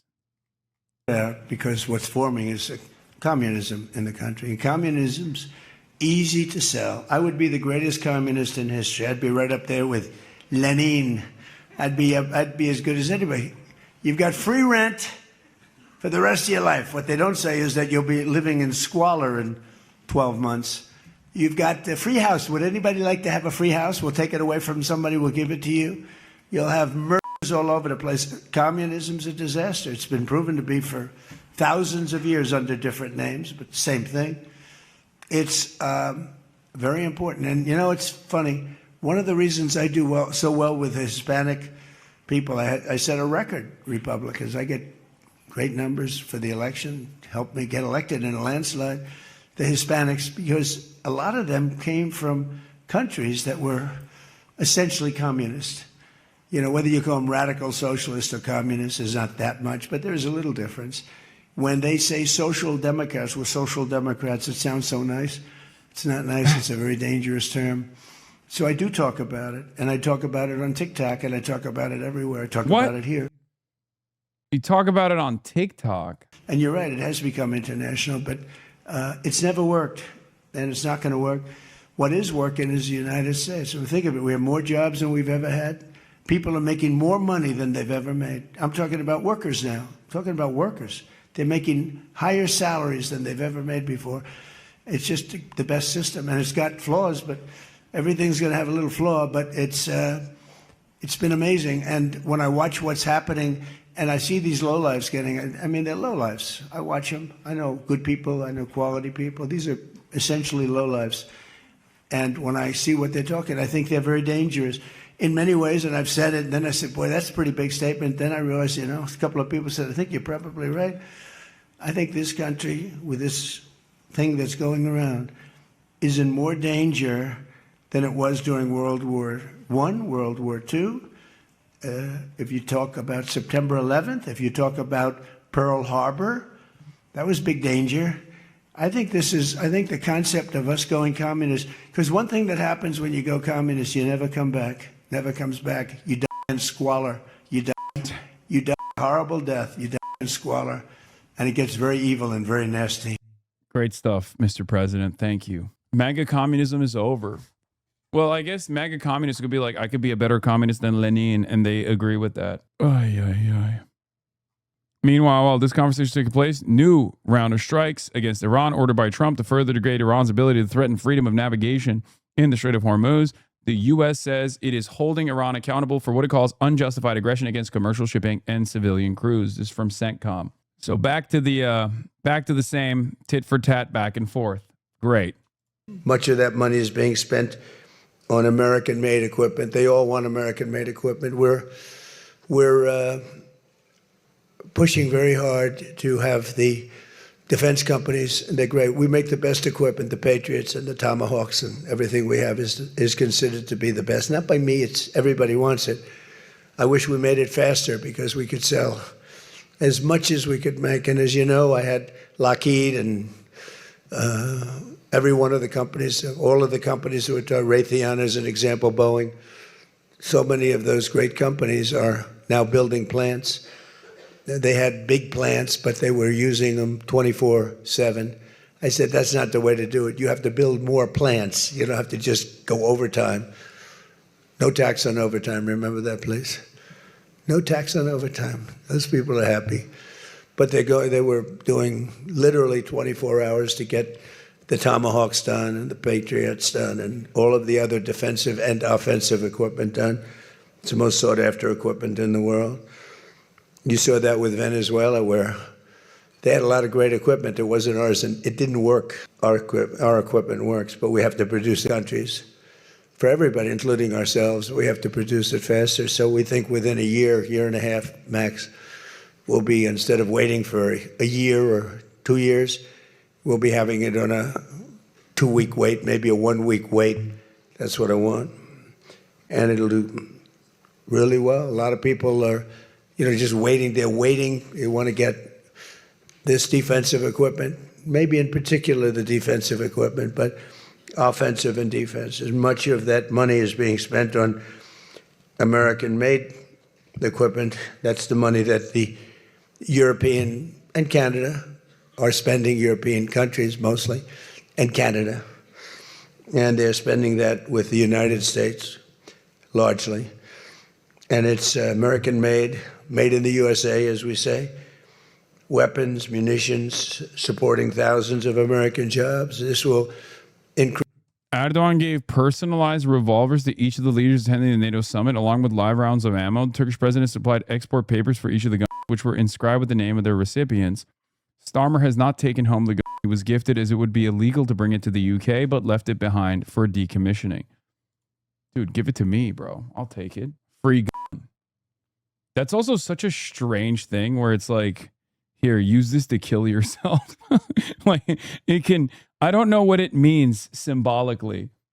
You know what I mean? Here's a free gun with bullets. I don't know. I find it odd. We have the highest number of jobs. Right now, we have the most people working in the United States that we've ever had in the history of our country. We have the biggest investment ever made, $19.2 trillion. That's 6 times more than we've ever had. Think of it, 6 times more. And what did that were tariffs. Without the tariffs, I think we would have done fine, like at about 2 or 3. The last administration had much less than $1 trillion invested for 4 years. We have $19.2 trillion invested in 1 year. We haven't gone into the extra almost a half a year, 1.5 years. Those numbers won't come out for a little while. So we have 19.2 trillion, not billion, not million, trillion with a T, invested in plants and equipment that's being built all over the country. Eli Lilly is building plants, big drug, Merck, all of them. The drug companies are building. The car companies are building like crazy. In fact, as you probably saw a big announcement yesterday, Toyota is leaving Mexico and they're going to build one of the biggest car manufacturing plants in the world in Texas. That's because of the tariffs, because we don't mind if you build in Mexico, but if you build in Mexico, you have to pay 25% tariff. If you build in Japan or if you build in any place, now China is a much higher tariff. It's just 100% tariff because we don't want to lose our jobs. We don't want to have our workers lose their jobs. We have the largest number of plants being built for the most money ever. Brother, I don't want to sound alarmist, but with the NATO summit wrapping up with an emphasis on increased defense spending / increased Russian and Ukrainian tensions, renewed Iranian escalations, are we not inevitably heading down towards another world war? I mean, one could maybe make personalized revolvers to each of the leaders attending the NATO summit, along with live rounds of ammo. The Turkish president supplied export papers for each of the guns, which were inscribed with the name of their recipients. Starmer has not taken home the gun he was gifted, as it would be illegal to bring it to the UK, but left it behind for decommissioning. Dude, give it to me, bro. I'll take it. Free gun. That's also such a strange thing where it's like, here, use this to kill yourself. Like, it can, I don't know what it means symbolically. You know what I mean? Here's a free gun with bullets. I don't know. I find it odd. We have the highest number of jobs. Right now, we have the most people working in the United States that we've ever had in the history of our country. We have the biggest investment ever made, $19.2 trillion. That's 6 times more than we've ever had. Think of it, 6 times more. And what did that were tariffs. Without the tariffs, I think we would have done fine, like at about 2 or 3. The last administration had much less than $1 trillion invested for 4 years. We have $19.2 trillion invested in 1 year. We haven't gone into the extra almost a half a year, 1.5 years. Those numbers won't come out for a little while. So we have 19.2 trillion, not billion, not million, trillion with a T, invested in plants and equipment that's being built all over the country. Eli Lilly is building plants, big drug, Merck, all of them. The drug companies are building. The car companies are building like crazy. In fact, as you probably saw a big announcement yesterday, Toyota is leaving Mexico and they're going to build one of the biggest car manufacturing plants in the world in Texas. That's because of the tariffs, because we don't mind if you build in Mexico, but if you build in Mexico, you have to pay 25% tariff. If you build in Japan or if you build in any place, now China is a much higher tariff. It's just 100% tariff because we don't want to lose our jobs. We don't want to have our workers lose their jobs. We have the largest number of plants being built for the most money ever. Brother, I don't want to sound alarmist, but with the NATO summit wrapping up with an emphasis on increased defense spending / increased Russian and Ukrainian tensions, renewed Iranian escalations, are we not inevitably heading down towards another world war? I mean, one could maybe make this world war that's happening, right? I mean, it's already, there is war happening all around the world. America's at the site of all of that conflict. America's in the scene of the crime everywhere. But, you know, Who knows? But yeah, one thing is clear. De-escalation is not imminent. Russians obviously knew Trump approved giving Ukraine targeting intel for deep strikes on RU energy. Russia answered it this year by providing Iran targeting intel on U.S. bases, radars, and infrastructure. Iran defeated the U.S. Quite a brilliant trade-off. It was from senior fellow at FPRI, Rob Lee, from December, from the New York Times reporting, sorry. But in secret, the Central Intelligence Agency in the U.S. military, with his blessing, supercharged a Ukrainian campaign of drone strikes on Russian oil facilities and tankers to hobble Mr. Putin's war machine. Otherwise, obviously, America would be freaking the fuck out about Ukraine hitting critical Russian infrastructure, specifically for oil and gas. So clearly, the fact that they're not telling Ukraine to stand down implies that they were probably playing a role in the strikes, which is, again, ironic because it increases the pressure on Trump to de-escalate. Because again, the more Ukraine gains leverage by successfully striking critical Russian oil and gas infrastructure, okay, the more market volatility increases, the more Trump has to lean into a cessation of hostilities with Iran. Trump having no investment or interest in the Ukrainian war doesn't change the highest priority that Trump has, which is to fix the energy crisis. Okay? Do you guys understand? Every successful strike on Russian oil and gas infrastructure that gives Ukraine tremendous leverage over Russia, okay, that much is clear, also causes more market volatility. It's this very weird predicament that America's in, where on the one side, the more they give Ukraine bandwidth to strike oil and gas, the more critical it is that they stop the conflict in the Strait of Hormuz. So what do? These are contradictory goals. As the campaign began to show results, Mr. Ratcliffe discussed it with Mr. Trump. The president seemed to listen to him. They had a frequent Sunday tea time. God. According to U.S. officials, Mr. Trump praised America's surreptitious role in these blows to Russia's energy industry. They gave him deniability and leverage, he told Mr. Ratcliffe, as the Russian president continued to jerk him off. The energy strikes could come to cost the Russian economy as much as $75 million per day, according to one U.S. intelligence estimate. The CIA would also be authorized to assist with the Ukrainian drone strikes on shadow fleet vessels in the Black Sea and the Mediterranean. Gas lines would start forming across Russia. This has been happening since the beginning of this month. As Financial Times also reported, Ukraine is striking Russian energy infrastructure at an unprecedented rate, according to the Financial Times data analysis showing that Kyiv's intensified drone campaign is spurring Russia's worst fuel crisis in decades. Analysts attribute the growing success of Ukraine's drone campaign to its ability to significantly increase production as well as improve management.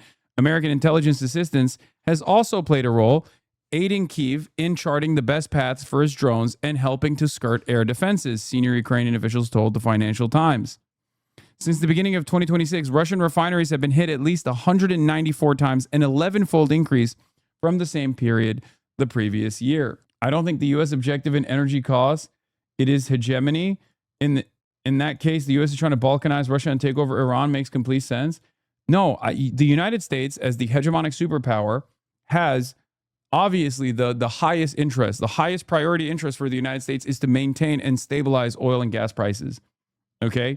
A complete collapse of the international order will happen if there is no more oil and gas. It will ruin everything. But at the same time, Ukraine's successive strikes on Russian oil and gas, the oil and gas infrastructure, has given Ukraine tremendous amounts of leverage.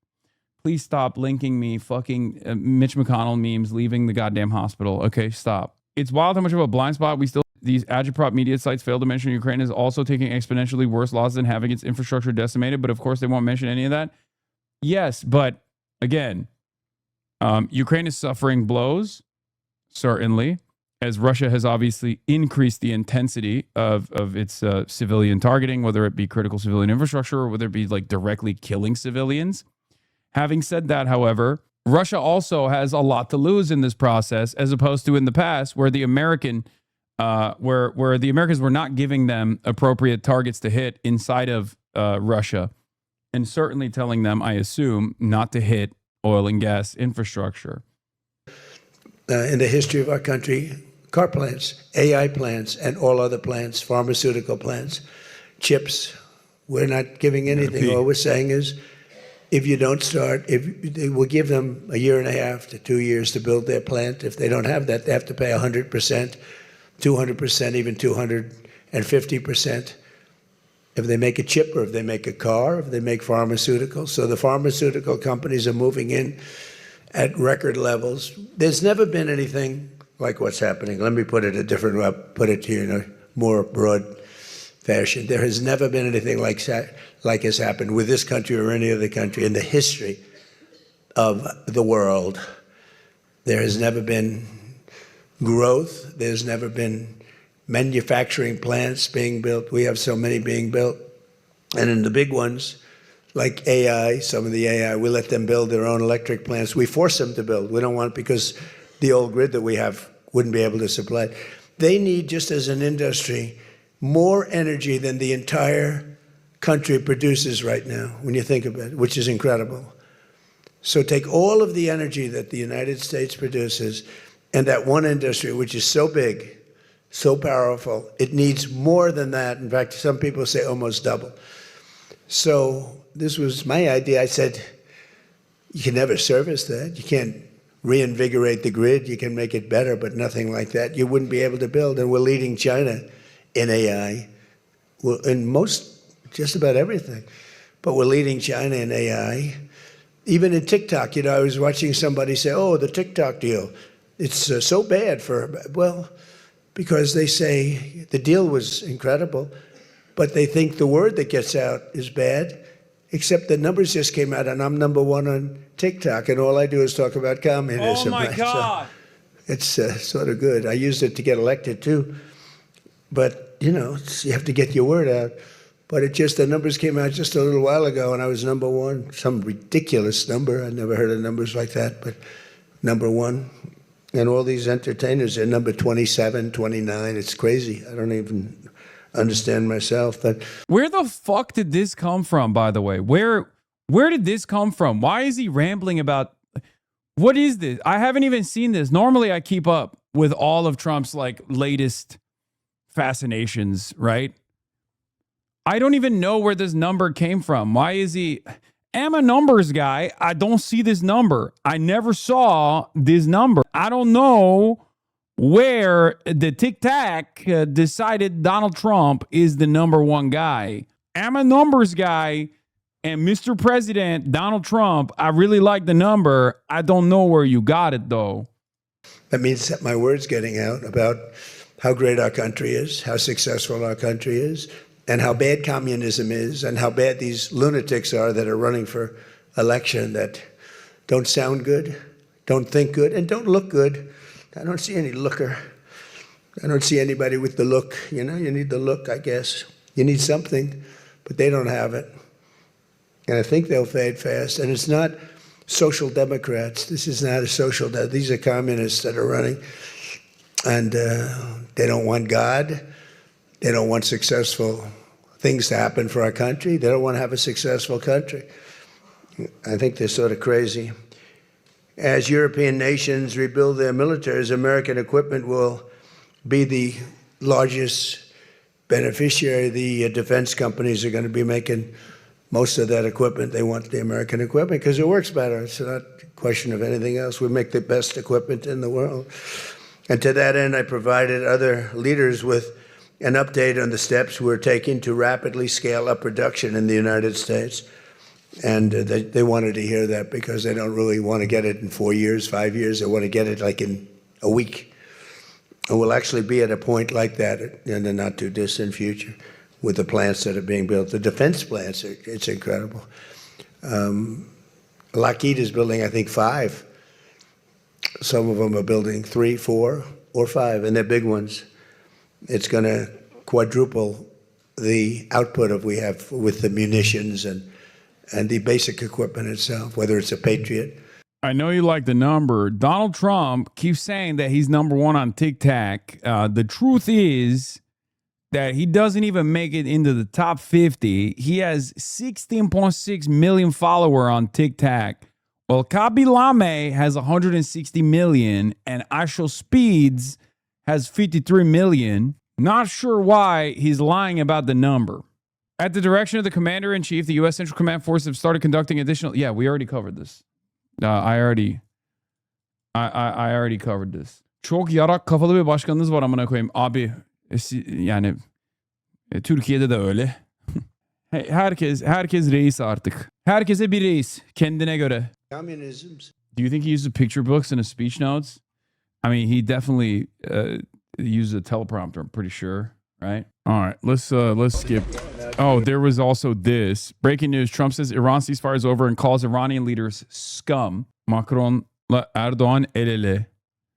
They're not holding their wives' hands. They're holding each other's hands. What the fuck? I got so uncomfortable from the photo. Yeah, they're gay lovers. Bro looks half dead. It's crazy. Erdoğan is another one of those, despotic leaders that people that have to live under him routinely claim is on the verge of death or is like one medical incident away. It just doesn't happen. This is why I have a lot of experience with the Trump health scares, Macron living the dream, married to his elementary school sweetheart, his prior teacher. Okay, what a strange... I mean, the Ankara summit has given us some very funny memes, very strange experiences overall. Yeah, just like you and Moscow Mitch. Yeah, this is what I did to Moscow Mitch. Everything is beautiful. We've had some very good meetings, in particular with Turkey and trade. And they, as you know, we're going to have a very big meeting with lots of leaders from, I think, every country, right? Every country showed up. They're all every there. NATO country. Yeah. Plus, we have a couple that aren't in NATO that would like to be in NATO, I guess. But it's been very successful. It's been a fantastic meeting. So I'll be having a news conference after we're finished it at about 4:30, 5 o'clock. And I assume most of you will attend. But a lot of things have been determined, and some things haven't, frankly. We attacked very powerfully last night the very dangerous people from Iran. They're sick. There's something wrong with them. We said, go and do your funeral stuff. And instead of that, they start shooting rockets at ships yesterday. And so we hit them very hard last night, very hard. I would say 20-1, 20 times tougher. And I told them, every time you hit, we hit. And of course, they're dirty players, so they go after everyone, probably including me. I've been number one on their list for years. And they're a bunch of scum, you want to know the truth. They're scum. And so we don't like them. I don't like them. And they're evil people, and it's the denuclearization of Iran. It's just, okay, I need people to understand something here, okay? Iran fought and won this tremendous leverage, which is the control over ships transiting through the Strait of Hormuz, okay? Iran fought for it. Iran bled for it. Many Iranians died in the process. Tens of billions of dollars of damage Iran withstood in the process. There's just no way that they're going to magically allow the United States to now casually send ships through the Omani coastline. Okay, Lamau, what are you reading? I'm reading chat. What do you think I'm reading? So obviously, they're not going to decide to throw that away. They're not going to magically throw that away, especially when the United States has come to the table for a potential long-standing cessation of hostilities.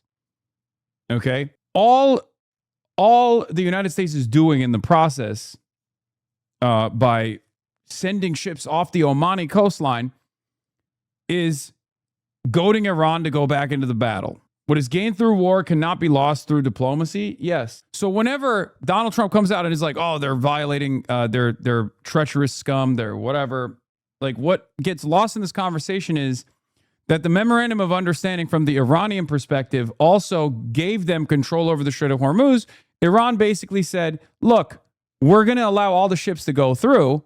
They just have to go through on our side. They have to go through with our control over the Strait of Hormuz. For America, the biggest problem is allowing Iran to keep that leverage, allowing Iran to keep this very powerful tool, control over the Strait of Hormuz. So when they say, oh, Iran is actually violating the memorandum of understanding, they're scumbags, it's not true. Iran is not violating the memorandum of understanding. Iran is actually abiding by the conditions set forth within the memorandum of understanding by, trying to maintain their leverage. America doesn't want that leverage, so they're trying to sneak ships through the Omani coastline. That's the reason why Iran initially retaliated by striking some of these ships, right?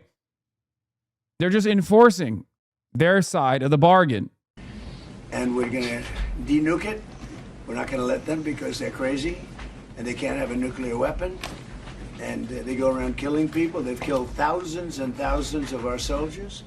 They've killed hundreds of thousands of innocent people. Yeah, this was an interesting question, too. Paige says, last month, you said Iranian leaders were very rational people, nice people to deal with, strong people, smart people. Today, you said they were scum, sick people, and being led by sick people. What changed? Mr. President, Tyler Pager with the New York Times. Last month, you said Iranian leaders were very rational people, nice people to deal with, strong people, smart people. Today, you said they were scum, sick people, and being led by... Can we be honest that you're not qualified to give a professional opinion on what? On political commentary?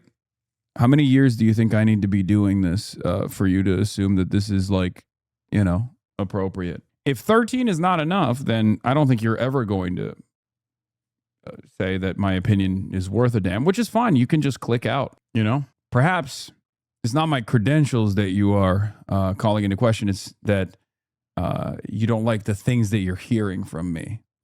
So you're calling into question the credentials. Not a lot of people that do political commentary of this sort, especially on the internet, that have even remotely the credentials that I have, ironically enough, something that I don't usually bring up, Unlike my counterparts in this space, I at least graduated with a political science degree and a communication double major, ironically enough, again. Many of the people, especially on the opposing side, did not even graduate from college or ever graduate with a degree of this sort. They don't even try to make it seem like they know what they're talking about. Oftentimes, they will say things like, who needs reading anyway? I can just use my imagination. Sick people. What changed, and do you think they're... I got to know them. So I've said that about a lot. Now, when you say rational, I think they're much more rational than level 1, level 2. Level 1 is gone, level 2 is gone. This is level 3. I think they are more rational, but based on their actions over the last week or two. How can you say that? You have any qualification when you got no subs in hours? True. Please subscribe to the Piker Broadcasting Service, the People's Broadcasting Service. It's the only way to support independent media, by subscribing. No ads. Subscribe to the Piker Broadcasting Service for tomorrow's news today. They're not doing a service to the people. And I think more than anything else is I got to know them. And I'm not sure I want to make a deal with them. We can play games, but I'm not sure I want to make a deal. I just finished the job. Go ahead. Yeah. I'm the second largest political commentator on this platform that we're on, one of the largest in North America, the largest left content creator, the largest left political commentator on the independent media side. Here is the largest on this platform. He just happens to be right-wing. Let's take a look at what he had to say. Did you ever read Atlas Shrugged? No, I don't really read books. It's a waste of time. I invent my own narratives in my mind, and I just build everything off of my own fantasies. I know he's trying to be sarcastic, but it is quite literally what he does. I just make everything up. You're class 4 obese. Yeah. The problem is you can't joke about this when you have also said it sincerely in the past. And we've also heard your commentary. Dude lacks sarcasm skills. No, I know he's trying to say this sarcastically, but he's also said it sincerely. You know what I mean? If you've said it sincerely in the past, you can't just sarcastically claim it now, because it just comes across as you saying it sincerely. You're class 4 obese. Yeah. Also, for you to say this sarcastically, you would also had to have, shown at other times that you know what you're talking about. Trump ağzının tadını biliyor. Michelin-starred chef Fatih Tutak, who prepared the NATO summit dinner menu. Donald Trump liked the braised beef ribs and eggplant puree the most and asked for the recipe to have it added to the White House menu. And eyvallah. Turks on top. Oh yeah, here is him saying it sincerely and not with a shred of irony or sarcasm. Here it You is. openly admitted you never do research or read articles outside of Twitter. How can you shamelessly tell others to read more? I don't need to understand whatever article you want me to read. All I need to understand is human psychology and incentives. And incentives and human psychology are the deciding factors of how people will behave. I don't need to read your little special book or your Wikipedia article or anything else besides that. None of that stuff matters. What matters fundamentally is how do people act, how do people think, and how do people respond to incentives. If you can understand that, then nothing else matters. It's pretty simple. You openly admitted you never do research or read. He's a Chongist. Yeah, he's a Professor Chongist. Professor Chong. Yeah, he also uses a lot of grok to fill the holes that he has, I guess, in his brain. Roadside bomb, Soleimani. I took care of him first term. And that was a big thing. I think it probably would be a lot stronger had he been around, because he was a bad guy, but he was an evil genius, but a bad guy. And he was the father of the roadside bomb. The roadside bomb is a bomb that goes on when you're driving your little vehicle around, and it goes on and you have no legs, no arms, and no face. And they've killed thousands and thousands of people. Even the SS Cole was theirs, if you remember that disaster. So I don't like them at all. And frankly, I think we waste a lot of time with them. I think we should just do our business. Can you imagine? They start shooting bombs, actually missiles at ships yesterday. Saudi Arabia, Kuwait, a couple of others, and they don't. I don't think they know what the hell they're doing. But they're bad people, very bad people. I think they're incompetent, by the way. Because if they were competent, they would have made a deal a long time ago. Like, how about 47 years ago? So they've been in trouble for 47 years, and they're. We took out their first set of leaders. We took out their second set of leaders. They want to take out the U.S. leader, me. I'm on every list. I saw a thing this morning. I'm on every single one of their lists. And so far, I guess I've been a little bit lucky, but that maybe doesn't last very long, because that's the way it goes. But we have great people. But these are evil, sick people, and we have to rid their cancer. Their cancer. And you know what you do? You got to cut out cancer early. And that's the way I feel. And I want to thank Mark. He's been a great Secretary General of NATO. I'm not happy with NATO because of what they did with Greenland. And I'm not happy with NATO because of the fact that they didn't want to help us with the state sponsor of terror, that's Iran. They were unwilling to help us. Now, in all fairness, I didn't speak to Mark about it. I think if I did, it might have been different. But we didn't need help. But I was really testing. I wanted to see whether or not they'd be there. And the answer is they were. I spoke to Germany. I spoke to France. Spoke to UK, spoke to Italy, I didn't speak to Spain. Spain is a wasted cause. We don't want to do any trade business with Spain anymore, by the way. I'd like you to cut it off. Spain is a terrible partner in NATO. They don't participate, they don't pay. I don't want anything to do with Spain. Cut off all trade with Spain, please. Saying that. Cut off all trade with Spain, please. Like, he genuinely thinks he's a king, I think. Do it now. Cut it off. No more tapas, okay? I go to a restaurant. What the hell is a tapas anyway? It's more expensive for tiny plates.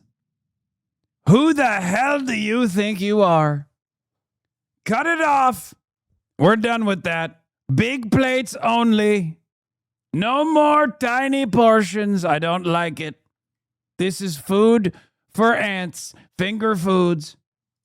Including visits. Watch them come running back. Oh, they'll come running back. They treat this man terribly. And this man's a good man, too. Great man. They're lucky they have him. But Spain... God, I've never seen someone reduce themselves so much, so publicly, debase themselves. What a humiliating, spineless piece of shit Mark Rutte is. Dude sitting across from him is just fucking lighting the entire planet on fire. And he just sits there and goes, nope, that is daddy. That's daddy. Oh, thank you for saying I'm good. Daddy, have I done well by you, daddy? Doesn't agree to anything. and you shouldn't carry them. I mean, you sort of automatically carry because you're protecting an area, so they're there. So they probably figured they have to protect us, right? But we don't have to. We don't have to trade with them. I don't want to do any more trade with them. All right? Sure. Take it immediately. Don't even talk to them. They're hopeless. Don't even talk to them. Don't even listen to them if we're doing trade or not with them. If they say we are, that's a lie. It's over. Because, you know, they have everybody else going and paying and working in Spain. In particular, Spain. There are a couple of others, but in particular, Spain. They're open about it. They're hostile about it.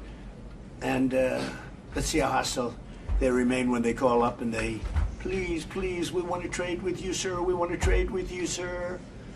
They make so much money with us, and we're going to see that they make a lot less. I want no business with them. So other than that, we're having the big meeting in a little while, and I'm going to relate my problems. Greenland is a big problem for us. And the other big problem is the fact that when we wanted them, we didn't want them badly, but we did say, if you want to join us, and they all said no. But when they could have, they weren't there for us, and we've been there for them. We spent over $1 trillion over the last short period, $1 trillion, in order to protect these countries from Russia. And has nothing to do with us. We have an ocean, but it's been a long-term thing, and they haven't treated us right. And Mark understands that. And we're going to work something out, I think, one way or the other. But we've been treated unfairly. We pay disproportionately. We had a time when we were paying 100%. We were paying 100% of NATO, and yet a lot of the countries weren't paying anything. But there was calls made a few weeks ago. I spoke with UK, and the Prime Minister said, well, we don't want to help you now, but we'll help you when the war's over. I said, that's not good. And likewise, I spoke to Germany. They didn't want to help. Spoke to France. They didn't want to help. Nobody wanted to help. Some of the very small countries wanted to help because they're the most vulnerable. I mean, that's the only reason they wanted to help. So I appreciate you being here. We're going to be going back together, many of us together. And again, I want to say, despite the fact that I'm very upset with NATO, that we pay far, far too much, billions and billions of dollars too much, because it's unfair, because we're protecting them. I like that he went on to this NATO summit to be like, I'm taking back Greenland. NATO still sucks dick and balls. All of you need to keep giving more money to NATO. Like, it is just, but we've gotten so used to him doing this every single time that it's not even like seen as a disaster at this point. You know, it's no longer even like a disastrous NATO summit. It's just another NATO summit. Awesome. Meanwhile, yes, this fucking spineless little cretin, Mark Rutte, who calls Trump daddy, got a fucking lashing from a Danish reporter. He asked, you sit next to Donald Trump at moments when he talks about conquering Greenland, talks about lashing out at allies like Spain, things it doesn't seem like the old Mark Rutte would approve of. Does this have any effect on your self-respect when you sit there and say nothing? Now that allies like Spain starting trade wars, things that it doesn't seem like the old Mark Rutte would approve of. Does this have any effect on your self-respect when you sit next to him like that and say nothing? You know, what I always do is acknowledge when praise is due, and I think awesome. Yeah. No, what can you even say to that question? The question is not even a question, it's an ass whooping. I think we should praise Donald Trump for the fact that NATO is so much stronger. Of course, it has to do with the Russian threat, but it very much also has to do with President Trump delivering now what since Eisenhower the United States tried to achieve, equalizing spending between the US and Europe. And it makes Europe stronger. It makes Europe more relevant for the United States as a partner. So that is the transformative character of this summit, of what happened in The Hague, the implementation since The Hague, this summit as a point in time where we take stock, and I think that is extremely important. And when it comes to Greenland, I already explained, we had a meeting in Davos, and I said, I agree with you when it comes to Russia, when it comes to China, gaining access to the High North, but let's do this together. We have NATO for this, let's work together on this. This is exactly what we are doing. We have very. EU is just America orbiter and Iran is a snarker. Am I understanding politics? Yes, you've nailed it. You've nailed it. Thank you. He did another press briefing with Syrian President Al-Jalani, and he said he will be informing Congress. He will be removing Syria from the state-sponsored terror list. Yeah. I saw that. So we protect them, but they're not there for us. Think of it. It doesn't work. But I want to say this is a great leader. They're lucky they have him. OMG, it's Hasan the Savior, the Messiah, the one to save the world from communism, T, propaganda, fascism, socialism, and shocking his dog XD. It's awesome. Thank you. It's their biggest asset. You want to know that? I don't even know what So, T Mark, propaganda would you say a is. few words? Absolutely, and thank you so much, Mr. President, dear Donald. Let me start with Iran. We discussed it last night. Dude, my my haters have gotten significantly dumber. They were always pretty stupid, but as the years have gone by, I don't know what happened, but like they've just gotten stupider and stupider. I don't know how. It's incredible. At the presidential palace. I think what you did, degrading the nuclear capability, crucial for Israel, the region, for Europe, degrading the ballistic missile capability of Iran, crucial for Israel, for the region, for Europe. Yeah, he straight up, he just sat there. He sat there and was like, it is so good that you are destroying Iran and its ballistic missiles capability. Everyone here, including Donald Trump, knows that that's not what happened, right? Like that didn't happen. That did not happen. We know that it didn't happen. Mainstream reporting on it shows that that did not happen. And one of the best pieces of evidence for why it did not happen is the fact that Iran kept fucking striking Israel until they were like, okay, let's just stop doing that, please. And not only that, but NATO's position currently and the European allies' position currently is please follow through on the memorandum of understanding and end this war, because it's leading to energy market collapse. None of this is beneficial for Europe. The continuation of the war is not beneficial for Europe in any meaningful capacity. And yet Mark Rutte has to sit there and be like, no, this is great. This is awesome. Thank you for degrading the ballistic missiles, the ballistic munition striking capability of Iran. That's why things were looking up when he did the Palace Versailles signature. Yeah, here it is. Here it is. Look at this. Look. They asked him, what is your reaction to the recent U.S. attacks on Iran? NATO's Rutte, I think it was absolutely necessary. Iran is violating the ceasefire. Yes, sir. What is your reaction on the recent U.S. attacks on Iran, and why don't you fear that this will overshadow this summit? Well, I think it was absolutely necessary because when you have a ceasefire and Iran is basically violating the ceasefire, we see what happened yesterday with ships being attacked, I think it is totally crucial that the U.S. forcefully reacts. Yes, sir. What is your reaction on... Oh my God. Drone production for Russia is being cooked is one good thing I'd say, but I don't know beyond that. Russia has its own drone productions, I thought. No, I don't even think that they rely on Iranian drone facilities any longer. Do they? For the whole world. And then trying to bring this to a peaceful end. They attacking ships yesterday. I think what you did last night was absolutely necessary. It was a very strong response. He's so full of shit. What about when Israel ignores the ceasefire? No, that's good. He loves when Israel ignores ceasefires. Are you kidding me? Anyway, there's more from the NATO summit. Trump says Ukraine's escalation inside of Russia could help end the war. On occasion, by phone.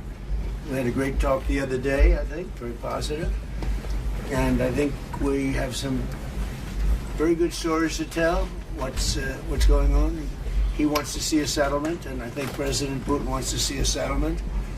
And usually that means a settlement, but who knows, this is a tough one. But I just, we just had our NATO meeting, and it was a great meeting. Yeah, see, pretty much all drones used in Ukraine are produced in Russia now. Russia to produce over 32,000 drones each year by 2030, TASS reports. Yeah, they're no longer drop shipping Shaheds like they were initially. Probably heard it was a great meeting. There was a lot of love in that room, a lot of unity, and I don't think it could have been. Marco, what do you think? It couldn't have gone much better. Do you have a feeling as to what you just saw? Very positive. A lot of unity, strength in it. Yeah, really good. Scott, what do you think? Yes, sir. All the Europeans attributed you to saving NATO, and they want to do what they're supposed to do and do the right thing. Yeah, there was something very special, and I will say that what they've done with Turkey and President Erdogan has been a friend of mine. He's been a friend of mine for a long time. Strong man, good man, and he's done a fantastic job. Every road, it's so. That article's from January 2024, lol. Yeah, all the way back in January 2024, they were already changing their production away from their reliance on Iran. Am I wrong? I mean, I might be wrong. I was under the assumption that they were utilizing Iranian Shahed drones, but they swapped over to their indigenous domestic manufacturing. And I could be totally wrong on this, but that's what I thought was going on. Yes, you are wrong. If you have a better article on this stuff, I'd love to look at it. Not saying that they haven't used Shaheds, but they're producing the Shaheds on their own now rather than getting it from Iran. Am I wrong about this? This is what I thought was going on. I could be. Russia lifts lid on secretive drone factory as satellite images reveal rapid expansion at key site. This is from 2025. Yeah, see, they're making Shahed drones at their own facilities now. I don't know why I can't fucking see this article. God damn it. Here's another one. How China supercharged Putin's drone factories. Moscow is ramping up production of its giant arms complex fueled by components from Beijing and Tatarstan. You are correct. Their domestic product Shahed is called the Garen 2. I think they're very confused on what now? You just said two things. Ukraine importing from Russia and about Iran. Wait, what? Ukraine? No, I think you misunderstood my point. My point was Russia initially got a lot of drones from Iran, Shahed drones. Then they ramped up Russia, not Ukraine. Why the fuck would Ukraine get drones from Iran? What are you talking about? Yes, that's what I was confused about. Did I misspeak? If you rewind, if you subscribe, you can rewind. No, I never intended to say that Ukraine gets drones from Iran. No, I'm talking about Russia. I probably said Russian drones used in Ukraine, and then you misheard me. Everything's perfect. From the airport to the destination, everything's been perfect. So we had a really good meeting, and we thought this would be a good time. Yeah, when I said majority of drones being used in Ukraine by Russia, okay, that's where the misunderstanding comes from. I said drones, the majority of the drones used in Ukraine, when I'm talking about by Russia, like the drones being deployed in Ukraine by Russia, are now Russian manufactured. Time for President Zelensky and I to meet, and we'll see what we can do. But we've actually developed a good relationship. It's hard to believe, right? From the Oval Office to now, I think we've developed a very good relationship. And this is not the end. No, this is not. This is going to be the beginning, maybe. Yeah. Just the beginning. And you know, the country has a lot of future. It has such great land, such great assets, such great people. And you have a lot of people. I was with a group in Poland, and you have a lot of people in Poland, and which is a terrific country with a really great president. I happen to endorse him, so, and he's doing a very good job. And they were saying they love Poland, but they really want to go back. You know, they're going to get a lot of people back when this is over. They left some, and they're all. I think they're going to come back. Is this the Zaluzhny article? The one that you just linked me, chatter? The one that says that the European estimates on like Ukraine's successes are overestimating Ukraine's capabilities. There's still a lot more need from NATO. Yeah. Oh, it is the Zaluzhny article. Yes. Valery Zaluzhny reports, the ambassador to Ukraine in the United Kingdom, reports on the Telegraph. He says, do not assume Russia has lost the war. Modern warfare no longer rewards tactical victories the way it once did. The article basically talks about Ukraine's successful strikes on logistics and how much leverage the attacks on critical infrastructure gave Ukraine, something that I've acknowledged, and the steady erosion of Russia's military position as evidence that the conflict is approaching its end. That is a dangerous misreading of the war. It reflects a tendency to interpret events through the lens of individual battlefield successes rather than the wider strategic picture. Modern warfare no longer rewards tactical victories in the way that it once did. Advances in drone technology, precision strike capabilities, and surveillance have transformed the battlefield, making decisive breakthroughs extraordinarily difficult for either side. saying the Zelensky piece basically ends with Russia is better positioned to win the long-term war, better positioned to withstand the war of attrition as opposed to Ukraine. This is no longer a war of swift maneuvers, it's a war of attrition. Every tactical gain now comes at an extraordinary cost. Positions can be taken, but holding them, reinforcing them, and evacuating the wounded is becoming increasingly difficult under constant drone surveillance. Success on the battlefield is measured in meters rather than miles, and often at a price that bears little relation to its strategic value. The same is true beyond the front line. Ukraine's increasingly effective strikes against Russian logistics and critical infrastructure.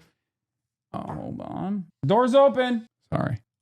Impose real costs on Moscow, but these attacks are expensive, technologically demanding, and ultimately reciprocal. Russia retains the ability to strike back with equal or greater force. Neither side can rely on this form of warfare to produce a decisive strategic outcome. The battlefield has therefore reached something close to equilibrium. Russia lacks the military capacity to conquer Ukraine outright. Equally, Ukraine does not currently possess the means to liberate all occupied territory by force alone. The military balance has become one of mutual denial. Can you mean chopsticks in the sauces? Yeah, the Asian sauces, though. If the measure is whether the Kremlin achieved its original political objectives, then it clearly is not. Bros casually delivery come inside his office? No, it's so stupid. Yeah, I just opened all the doors. You can just like walk right into my home, dude. What are you, fucking nuts? How come a Ukrainian ambassador is openly saying this? Doesn't this essentially admit that Ukraine is more cooked than the Western press says? I mean, he's saying this because he wants more support. Yeah, not that one. No, those ones. Yeah, thank you. It's fine. The reason why he's saying this is because in order for Ukraine to win, like Ukraine's territorial, I mean, not territorial, but like Ukraine's is a call to action. It's a demand from NATO to do more, to seize victory here. That's what's going on. A big percentage are going to come back. So we're going to have a good talk, and we're going to see how it all goes. And Mr. President, would you like to say something? Thanks so much. President, thank you very much for this meeting. And we are very thankful, as always, to your support, American support, bipartisan support. Thanks for the invitation to this summit. And I think that I agree with you. We have a lot what to discuss and what to speak about. And of course, we are thankful for the Pearl program. And we want to share with you some details, what we want to raise during our meeting. Air defense is the priority. The second point, or maybe the first, about negotiations. I think, yes, we understand what to do. It's our estimation what to do, how to bring this, and I hope that you will do, I'm sure that you will do everything to stop this war. Yeah, and I'm very happy that our side began to work on drone deal, and it's very good beginning, and I hope that today I will have possibility to also to discuss with you some very important details. Thank you so much. Well, we've settled a lot of wars, and this one is the one that I thought maybe would be the easiest. But Putin's a difficult character, and this guy's a difficult character. It's not the easiest thing, and there's a lot of commitment, and there's a lot of love of the countries and everything else. But I think we've made a lot of progress in the last couple of weeks, and we'll see how it all goes. So, do you have any questions? President Trump, sir. President Trump. With the Iran ceasefire possibly over, can we expect the resumption of full-scale hostilities? They are behaving very badly, as they have for 47 years.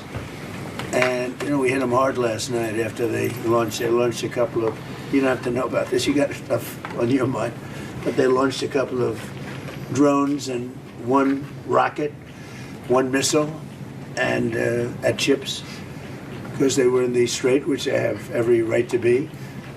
And so we hit them very hard last night, very, very hard. Probably hit them hard again tonight. I'll give them a little warning, we're going to hit them hard tonight. But we'll see how it all works out. No, I'm not happy with them. It's like, for instance, we'll have a meeting and we'll talk about the denuclearization of Iran, because that's what the war is. It's not a war. It's really the denuclearization of Iran. Iran proliferating. Breaking. Iranian lawmakers have discussed raising uranium enrichment to 90% weapons-grade level as a potential option if the U.S. and Israel attack again, per TASS. This follows Iranian Parliament National Security Commission spokesperson Ebrahim Rezai's warning that Iran has many options not used during the recent 40-day war including NPT withdrawal, nuclear doctrine shift, and closure of both strategic straits, the Strait of Hormuz and Bab el-Mandeb. A parliamentary plan for full NPT withdrawal is already ready for review. If Iran faces an existential threat, modifying the nuclear doctrine could also be put on the agenda. They're moving into the HasanAbi doctrine stage. And we'll have a meeting and we'll talk about just that. Because my whole thing is not about regime change. It's not about, although I think it's regime change when you knock out the first group, the second group, and now you're at the, I think that's maybe the ultimate regime change. But that's not what it's about. It's about, we don't want them to have nuclear weapons. And it's denuking or denuclearization. And I think we've made a lot of progress. And they'll get out of the room. We'll talk about it like we're here. They'll agree on everything. And then they'll go and have a news conference and say, we never even talked about it. They're cuckoo. There's something wrong with these people. And for 47 years, they've been the bully of the Middle East. And they're not the bully anymore. They're not the bully anymore. And all we want, it's very simple. They can't have a nuclear weapon. That's what I'm there for. President Trump, sir. President Trump. If they did, they'd use it, and we're not going to let that President Trump, sir. Daniel? You've made a career making deals in very challenging situations. Speaking to President Zelensky, speaking to President Putin, in your view, sir, what is the most pragmatic pathway forward to finding a long-term peace deal? I just think they're going to make a deal. Look, this deal has been in the works for a long time. It's got the pluses, the minuses. They know what it is. He knows what it is better than anybody. And I just think it's sometimes, you know, I used an analogy, and it sounds simple, but it's sort of true. You have two kids in a park, and they don't like each other, and they start fighting. Sometimes you have to let them fight. Let them see that it's tough. You know, it's tough. Fighting is tough, and he's done an amazing job. Look, he's been very effective. Now he's had. I mean, this is partially the reason.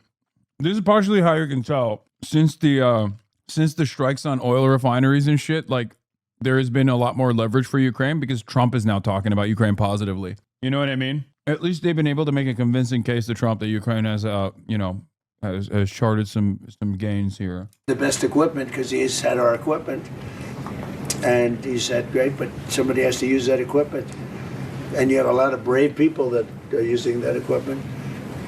And Russia, you know, it's a big country, but it's a big force. Russia's always been a big fighting force, so you know it's.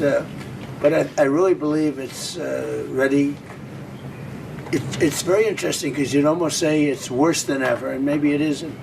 Sometimes with war, and you study war, and I've studied it so long, for years, long before I did this, sometimes it's when it gets the worst. Definitely. Donald Trump definitely studied war long before he became president. And I don't know that it's the worst right now. It's consistently bad. They lost 25,000 people were lost, kids, young people, last month. And we had a month. 35 2 months ago, and I would say more Russians, and but it's just they're people, and there's actually very little difference between the people. I mean, you know, it's like the Russians and Ukrainian people, and they can get along, but it's a nasty war. Thousands and thousands, mostly soldiers, are being killed. The battlefields, I see pictures and it's horrible. He thinks it's horrible. We all think it's horrible. And the president wants to get it done, and I believe that President Putin wants to get it done, and that should be a good combination.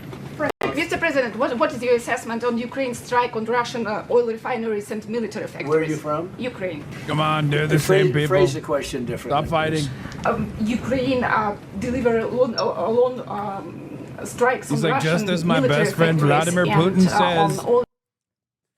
Just as my best friend Vladimir Putin says, you guys are the same people. Why are you fighting? Just give it up. I don't understand it. Why fight? You say Kiev. You say Kiev. He says Kiev. Who gives a damn? It's chicken Kiev. Same language. Refineries, and they run out of gas. Marco, why don't you answer that? Because you're right in the middle of it. Yeah, no, I think what you're discussing is the ability of Ukraine to reach deep inside of Russia and conduct strikes. I think that's one of the dynamics that's changed in this war over the last few months, and that is that Russians are finding it more difficult to defend their own airspace. And what we hope that means is that it's going to create the space now to negotiate the end of this war. It's an escalation. But it's also an escalation that can help lead to an end. Mr. Putin might be seeking for the settlement. So where are you from? Radio Free Europe's Ukrainian service. I'm from Ukraine. Okay, good. Because I talked to him. I talked to him. I talked to President Zelensky, and I think... He's like, Marco, didn't we cut our funding? Marco, why does she have funding still? I don't understand it. That's all I've done. My whole life I made deals. I guess becoming president was making a deal, right? It was like a lot of little individual things. In the end, it's making a deal. And that's what I do. And I do it well, and I know when people want to make a deal. I think he wants to make a deal. And I do feel that President Zelensky would like to get back to rebuilding Remember his when country he said this like 158 times in the first month of his presidency? When he brought Zelensky up to be like, you fucking piece of shit, why don't you say thank you? That was awesome. You know, having all of this death and destruction. Ukraine has tremendous potential. He understands that. We talk about that. He talks about that more than he talks about the war. You know, to me, I think you might find that more exciting than the war. It's brutal. The other's the beauty of it, you know. I think he'll build a great country. I think he's going to build it. We have a little stake in that country, you know, because we have some land in that country, but we have minerals. It's among the wealthiest, it's among the best land anywhere in the world for rare earth. Rare earth, I look forward to taking advantage of it at the right time. Mr. President, Europe to make Patriot missiles in Europe? He's one of my favorite soldiers. I see him. He's central casting. You, right? Yes. We see great job. Great job. Trying to do our best. Yeah, great hero, actually. Mr. President, will you allow Europe to make Patriot interceptors in Europe? Are you comfortable with licensing that technology? About what? Patriot interceptors to be made in Europe. And you're talking with respect to Ukraine. Well, we're going to talk about that, you know. Look, it's a defensive weapon, which I like, better than an offensive weapon. It's the best. So I was saying we have an aircraft carrier, which is one of the most beautiful in the world. It's one of the biggest, the Abraham Lincoln. And 2 months ago, we had 100, I told this story yesterday, we had 111 missiles shot by the Islamic Republic of Japan. They were shot at the aircraft carrier over a period of about 1 hour. What? Nani? Wakarimashita.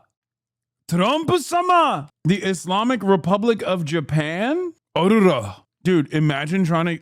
How the fuck do you say mashallah in Japanese? Oh my god. Mashuraru.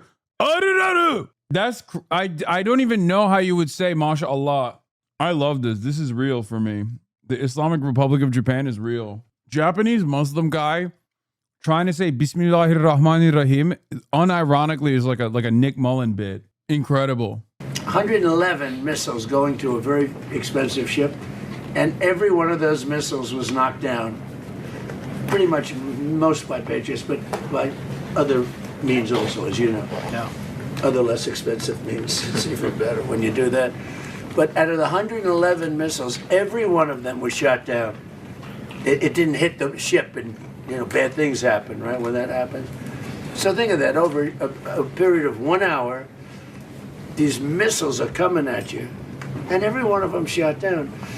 So I think one of the things we're going to be talking about is, as you know, the companies, we have great power over the companies. Those companies that make the Patriot and make all of the great stuff, the Tomahawks, all of the great stuff. We have the best stuff. Many things. The Patriot's great, but we have many, many great things. You see that with Venezuela. You see it with Iran. Look, Iran has been wiped out. Iran, their Navy's gone, their Air Force is gone, everything's gone. But one of the things I think we're going to be talking about today, a little birdie told me this, about the fact that we'll give them the right to make Patriots. We'll show them how to do it. It's very complex, actually, but it's You'll figure out the complexity quickly. And we're talking about that, and the company that makes them, which is building now 4 plants, all of our companies will be able to do this in 2 to 3 months. If you order a Patriot, now you have to wait a long time for them. Same thing with Tomahawks. We have a lot of certain equipment, but they call it the elite equipment, and you don't need elite equipment necessarily for a war. But so one of the things we're going to be talking about is we're going to give a license to you to make Patriots. That's pretty cool, right? This way you can't complain that we're not giving them enough. I say, make them yourself. We haven't informed the company of that yet, but that'll work out all right. I'm sure they'll be thrilled. But they'll be able to do it. You'll be able to figure that out. Most countries couldn't do that. No. If I said that to most countries, they wouldn't know what I'm talking about. But this is a very ingenious group. And what I like about that, it's a defensive situation as opposed to an offensive. But I think one of the things you might want to be talking about is that. That's what I heard. Little birdie told me that. President, on Iran, can you clarify, does the end to a full-scale military conflict? Look, they violate the agreement every day. They lie, they cheat, they kill people. They've been killing people for 47 years. They knocked out the SS Cole. We lost, 200 people more. That was a long time ago. For 47 years, no president did anything about that. Well, Obama actually gave them vast amounts of money. You'd like this. He gave them a plane load of money, $1.7 billion in green cash. They loaded up a Boeing 757. Remember the old 750? It was a beautiful plane loaded up with cash. They took all the seats out, and they took all of the cash from Virginia, Maryland, and D.C. banks. They had no money. They took every ounce of cash, put it in, flew it to Iran, and gave them the money. I wonder what these guys thought of when the door opened and cash fell out of this big plane, beautiful plane. And then on top of that, they gave them billions and billions of dollars. And by the way, they gave it to the wrong country, frankly. You want to know the truth. And it began. That was pretty much the Obama deal. That was one of the worst tragedies that happened. That's what happened in the Middle East. That deal set back that whole situation. They went with frankly, they picked the wrong country. They picked the wrong country. JCPOC. What a terrible deal. I call it the Obama nuclear waste deal. JCPOC? What? Oh my God. Jesus Christ. People of color. That's what I call it. Jesus Christ. Peace. I don't even know. What would it be? Piece of crap. Oh. POC. Piece of crap. Because what he did with that deal is he caused tremendous hardship in the Middle East. It was a terrible, terrible thing to do. And we've been just the opposite. Our deal is a wall to a nuclear weapon. His deal was a road to a nuclear weapon. They'll never build a nuclear weapon under our deal. But I don't know if we're going to have a deal. We may just do it without a deal. Because you know what? It's easier. Because these people, they lie and they cheat, and you have an agreement, and they'll go outside. For instance, they agreed, well, we'll never have a nuclear weapon. They agreed. Then they go outside, they have a news conference where they leak that we never discussed the subject. Now, who would believe we never discussed the subject? Because for me, that's 99.9% of what we're doing. It's denuclearization of Iran, okay? So when you ask, our guys can continue. You know, Steve is great, and Jared, and all the guys. They know him very well. Yeah, actually, they're working on your stuff, too. I wonder which. I picked 2 beauties. You know what? We settled 8 wars. I got a couple of beauties here. But Steve's great, and Jared's great. You know, they're the right guys. And we'll see what happens. But I will say this. Iran, they've misbehaved for 47 years. They've killed our soldiers, they've killed our people, and they've killed a lot of people all over the Middle East and elsewhere. And the roadside bomb was their preferred, I can't deal with the fact that, no one will dispute this, but the JCPOA was successful. If the goal was to stop Iranian uranium enrichment, it was the most successful instance of foreign policy and diplomacy that Obama engaged in. It's so crazy that he came in and was mad, or not, he wasn't even mad necessarily. He just came in and as Israel's slave, pretty much, ripped that shit apart. Because there was only one party that didn't want it. It was Israel. And then took it one step further and finally attacked Iran militarily. It's just so terrible. The world's fate hangs on this man's hands. Preferred weapon was by Soleimani, the roadside bomb, where it would explode under a truck. We actually built trucks with floors, steel this thick. And then all they did was they made bigger bombs. And we have young guys around, not walking around because they have no legs, but their legs were blown off, their arms were blown off, their face was blown off, and they live because of modern medicine. You can do anything, but they're living like in hell. Their whole life changed because of Iran.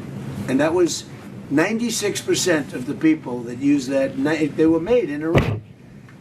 And so we have a score to settle to. Mr. President, you say that President Putin is... It's pretty wild how little Iran has done stuff to us. And we have for the most part. A lot of people don't know this. I mean, I'm sure you're in this community, so you've heard me say this before, but Iran was an ally post 9/11. Iran was actually consistently an ally in the global war on terror. And what's really interesting about this is like the only time when there was like a little bit of friction was in Iraq with the Shia population, but that's pretty much it. Outside of that, Iran gave the United States targets to bomb for Al-Qaeda, for all these other like Salafist groups. Iran mourned the losses of America during 9/11, like right after 9/11. Iran was shocked when the Acts of Evil speech came out and they were mentioned as a part of the enemies that were responsible for 9/11 because like it doesn't make any sense because like they thought from their perspective, it's like, oh, Saudi Arabia did this. Who's our biggest enemy? Saudi Arabia. Great. You know, time to fucking roll up your sleeves and get to work. America took Iran's biggest ops in the region, like Saddam Hussein and Saudi Arabia, and we're like, you guys are all the same. How crazy is that? That's got to be like the highest profile racist policy of all time. And people just ate that shit up. And they still believe it. They're like, oh, Iran, Iraq, what's the difference? They're all ISIS. Mind-boggling. Yeah, America did the slop tuber special. Incredible. Ready to finish this war. What if he doesn't? Are you ready to put pressure on Russia? Are you ready to put more sanctions? We have a lot of pressure on President Putin. You know, I don't think he likes what's going on. I don't think he's thrilled with what's happening. There's a lot of pressure on President Putin to get it done. I think there's pressure on everybody to get that one done. A lot of pressure. For Ukraine. The guarantee? Yeah, security guarantee for Ukraine. The security guarantee you're talking about? I mean, not that we want to do it. We'll do it to save lives. Look, Ukraine's very far away. We have an ocean separating us. What I'm doing is I'm trying to save lives. A lot of lives are being lost. I also think that it's a country with great potential. I think if this kind of brain power can go toward rebuilding the country instead of fighting a war, I think it's going to do. I think that. My man took the long way home to go, nothing. There's your answer. He's like, oh, security guarantees. Well, Ukraine, you guys are a beautiful country. Country's going to do fantastically well. And likewise, Russia, you know, look, they're devoting a lot of energy.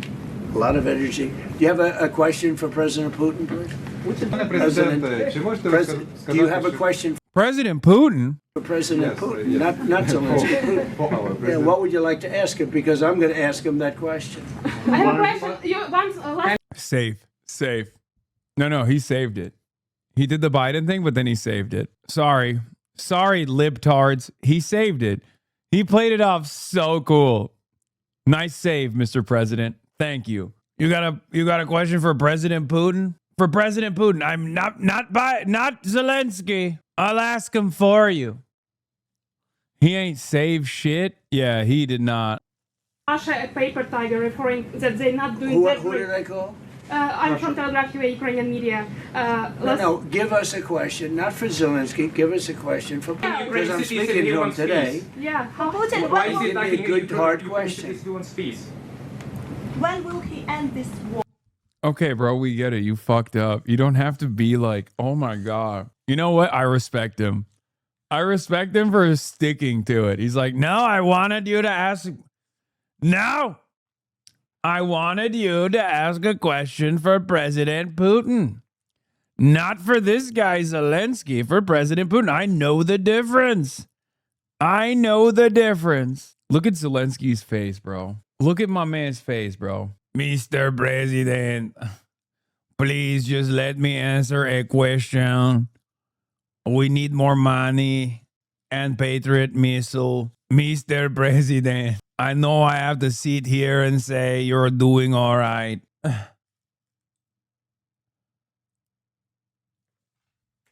That's a good question. I don't think I've ever asked him that question. I've been asking that question. Mr. President, what's the status of a drone deal between the U.S. and Ukraine? What's the status? By the way, of I will tell you though, he's going to tell you that he wants it ended as soon as he can end it. He wants to end it soon.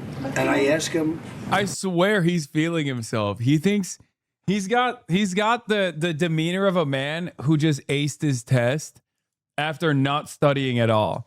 Okay?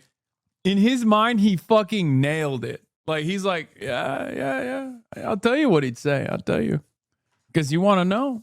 You want to know. I'll tell you what he says. He'd say, Donald Trump is the greatest president of all time. No one has ever been like him.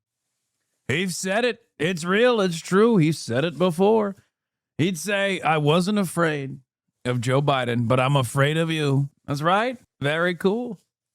Aren't I very cool? You know what he'd say? He'd say, #1 on TikTok. And we talk. I talk to him a lot. I talk to him a little bit less, but the relationship is very good.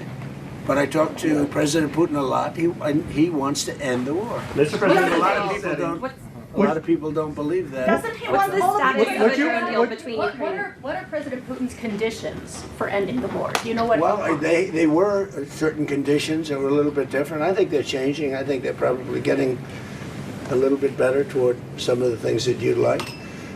It's been tougher in Russia. It's been a lot tougher than it was supposed to be. I mean, in all fairness, this was supposed to be this is a war that would have never happened if I were president. Would have never happened. You'd have a full country, you know. I mean, just a shame that it happened. But no, this is something that I think Zelensky wants to do and Putin wants to do. They want to get it done. Ask the president that question. Ask him. Пане президенте, ви знаєте, на яких зараз умовах Володимир Путін готовий завершувати війну в Україні? Чи ж вони змінилися? No, I don't know what wants for this peace.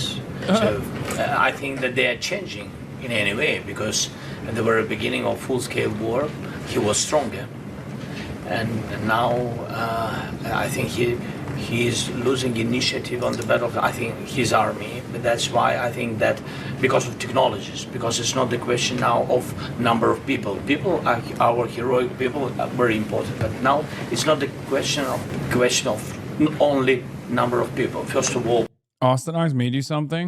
Oh my God, dude. Let's be real. Nobody gives a shit. It never worked for Ukraine. People and technologies, people with technologies. Now I think that we have better steps, technological steps further than Russia, maybe quicker, because they produce a lot of different things which are tough, strong against us, but we are quicker, and that's why I think that now initiative moved to our hands, not totally, but moved. We are trying to move this war to the sky from the battlefield. That's why we now began to control the battlefield. This is very important. It's difficult when you have less people to move them back, but we found another way how to do it, to cut their logistic for their army It's about weapon, petrol, diesel, without massive human losses. That is the difference between us, by the way. Russia is, I mean, this He's got a lot of support. I just left a room with, where they have mostly European, you have Canada, but mostly European countries. And they have great support for Ukraine. And, really great support. One of the things, you talk about questions for Putin, but one of the things that I talked to him about was, where would you want to meet? And he said, ideally in Moscow. I said, you're not going to meet in Moscow. It just doesn't work. You can't do that. But he'll meet. And Zelensky's going to meet, and something's going to happen that's going to be positive. And I hope it's going to happen soon, because they have to, number one, lives, but number two, building your country, because it's got a tremendous. Trump retweeting a fake photo of an attack on Iran. This is in retribution for yesterday's bombing of ships by Iran. If it happens again, it will get much worse. Trump posting a fake image from open source intel. Awesome. It's an Israeli account, by the way. Open source intel is literally an Israeli possible Mossad account. Yeah, retruthed by real American patriots now. Awesome. Future, in my opinion. Yeah. Where was it held and when would that happen? I don't know. Mr. President Putin, I would love to meet in Moscow. And I said, I don't think, I have to put myself in his position. I don't know that he'd go to Moscow. Maybe he would. Would you go to Moscow? It's difficult. There are a lot of Ukrainian drones there. That's right. It's dangerous. He doesn't want to be hit by a drone. Europe. No, it's hard. It's hard to go to Moscow. Mr. President, I didn't want to ask him that question. Mr. President, how to ensure that Ukraine will not be attacked again by Russia? What about? How to make sure that Ukraine will not be attacked by Russia again? Look, you mean in the future? Yes. You mean after there's an agreement? Well, we're going to work on a security guarantee and Russia respects us a lot, and we're going to work on some kind of a security. If we can make the right deal, we'll help Europe. I mean, Europe is going to be watching it, but we're going to be helping them, and we'll work on some kind of a security package that will make sure. I don't think that's going to happen. I think that if we make a deal, Russia is going to be very happy, and they're going to get on with other things. They have, by the way, as a country too, they have tremendous potential. They have tremendous land. This is the most lucid he's seemed in a while. Yeah, because he had that Turkish eggplant puree and the braised ribs. He's been maybe eating some baklava too. Baklava, yedi baklava. That's why. Valuable land that they can do things with, and they have tremendous potential. But I don't think it's going to happen. I don't see. That question is, they're going to attack again. I don't see it at all. I think they've had it. This has been going on. You're a clown. You're funny. Thank you. For almost 5 years, right? Yeah. Who would have thought? I mean, it's a tribute because it's a bigger country, strong country, and it's an amazing tribute. Anything else? With the Patriot. All right, let's skip this shit. Well, this morning, Maine Senate nominee Graham Platner. Oh, my God. There's no new information on Graham Platner, right?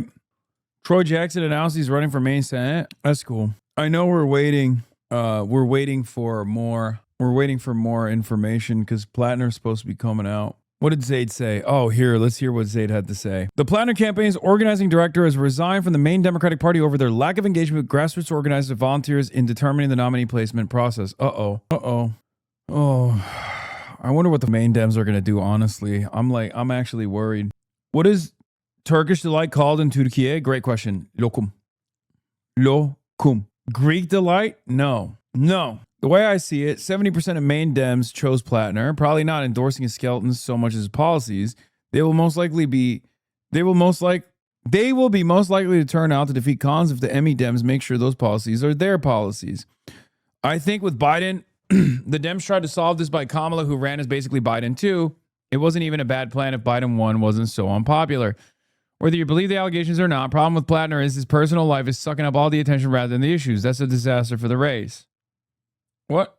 Does Turkey have a culture like the U.S.? I'm still hung up on the handgun thing. No, we do not. Chances Platner says Q and goes for it, very low. I mean, we'll see.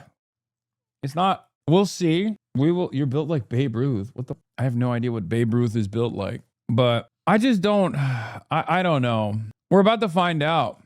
We're about to find out if Graham Platner is narcissistic to that degree. Babe Ruth is kind of fat. Oh, that's why he's saying that. Dude, it's such a weird thing that these guys are always doing nowadays. Like a lot of haters, this new thing that they do is like they'll either make me fat with AI and be like, this is what you look like. And I don't know why they keep doing that. I don't know if it's because they've hallucinated themselves into thinking that I look like that or something. Or they think like it'll get to me or something. Because like I've been pretty open about my body dysmorphia, but like it doesn't work that way. You know what I mean? You can't just like you have to actually hit me when I am feeling insecure. Like if there's anything that I feel insecure about, like you can't just like randomly be like, you're fat when that's not the case. You know what I mean? Literally then trying to trigger dysmorphia. I know, but it doesn't work that way. I've spent, it's because Epstein hypothesized you're wearing suits because you gained weight and suits look good even if you're fat. Yes, it's that stupid. Wait, that's what it is? That's where this came from? That's so funny. I thought that there was like some other reason why they just kept, I thought it was weird because for all my, for my entire career, even when I was actually fat, no one ever said I was fat. So I always found it strange that like in the past couple of months, this has been like the #1 thing that they keep saying. And I just, and now like Asmin Roach also says it too. And it's very weird. And I think it's really funny because it only makes the people that are saying it look more insane. Because it literally is like when they say like, oh, Hamas, Diddy Piker, the dog striker, 9/11 enjoyer, well, stuff like that. Most people go, ew, you're gross. What are you talking about? And if you turn around and you're like, hey, isn't this guy fat, dude? Look at this fat piece of shit, right? Most people are going to look at you and go, what the fuck are you talking about? Call Asmongold Bugs Bunny from now on. Trust me. What does that even mean? His teeth?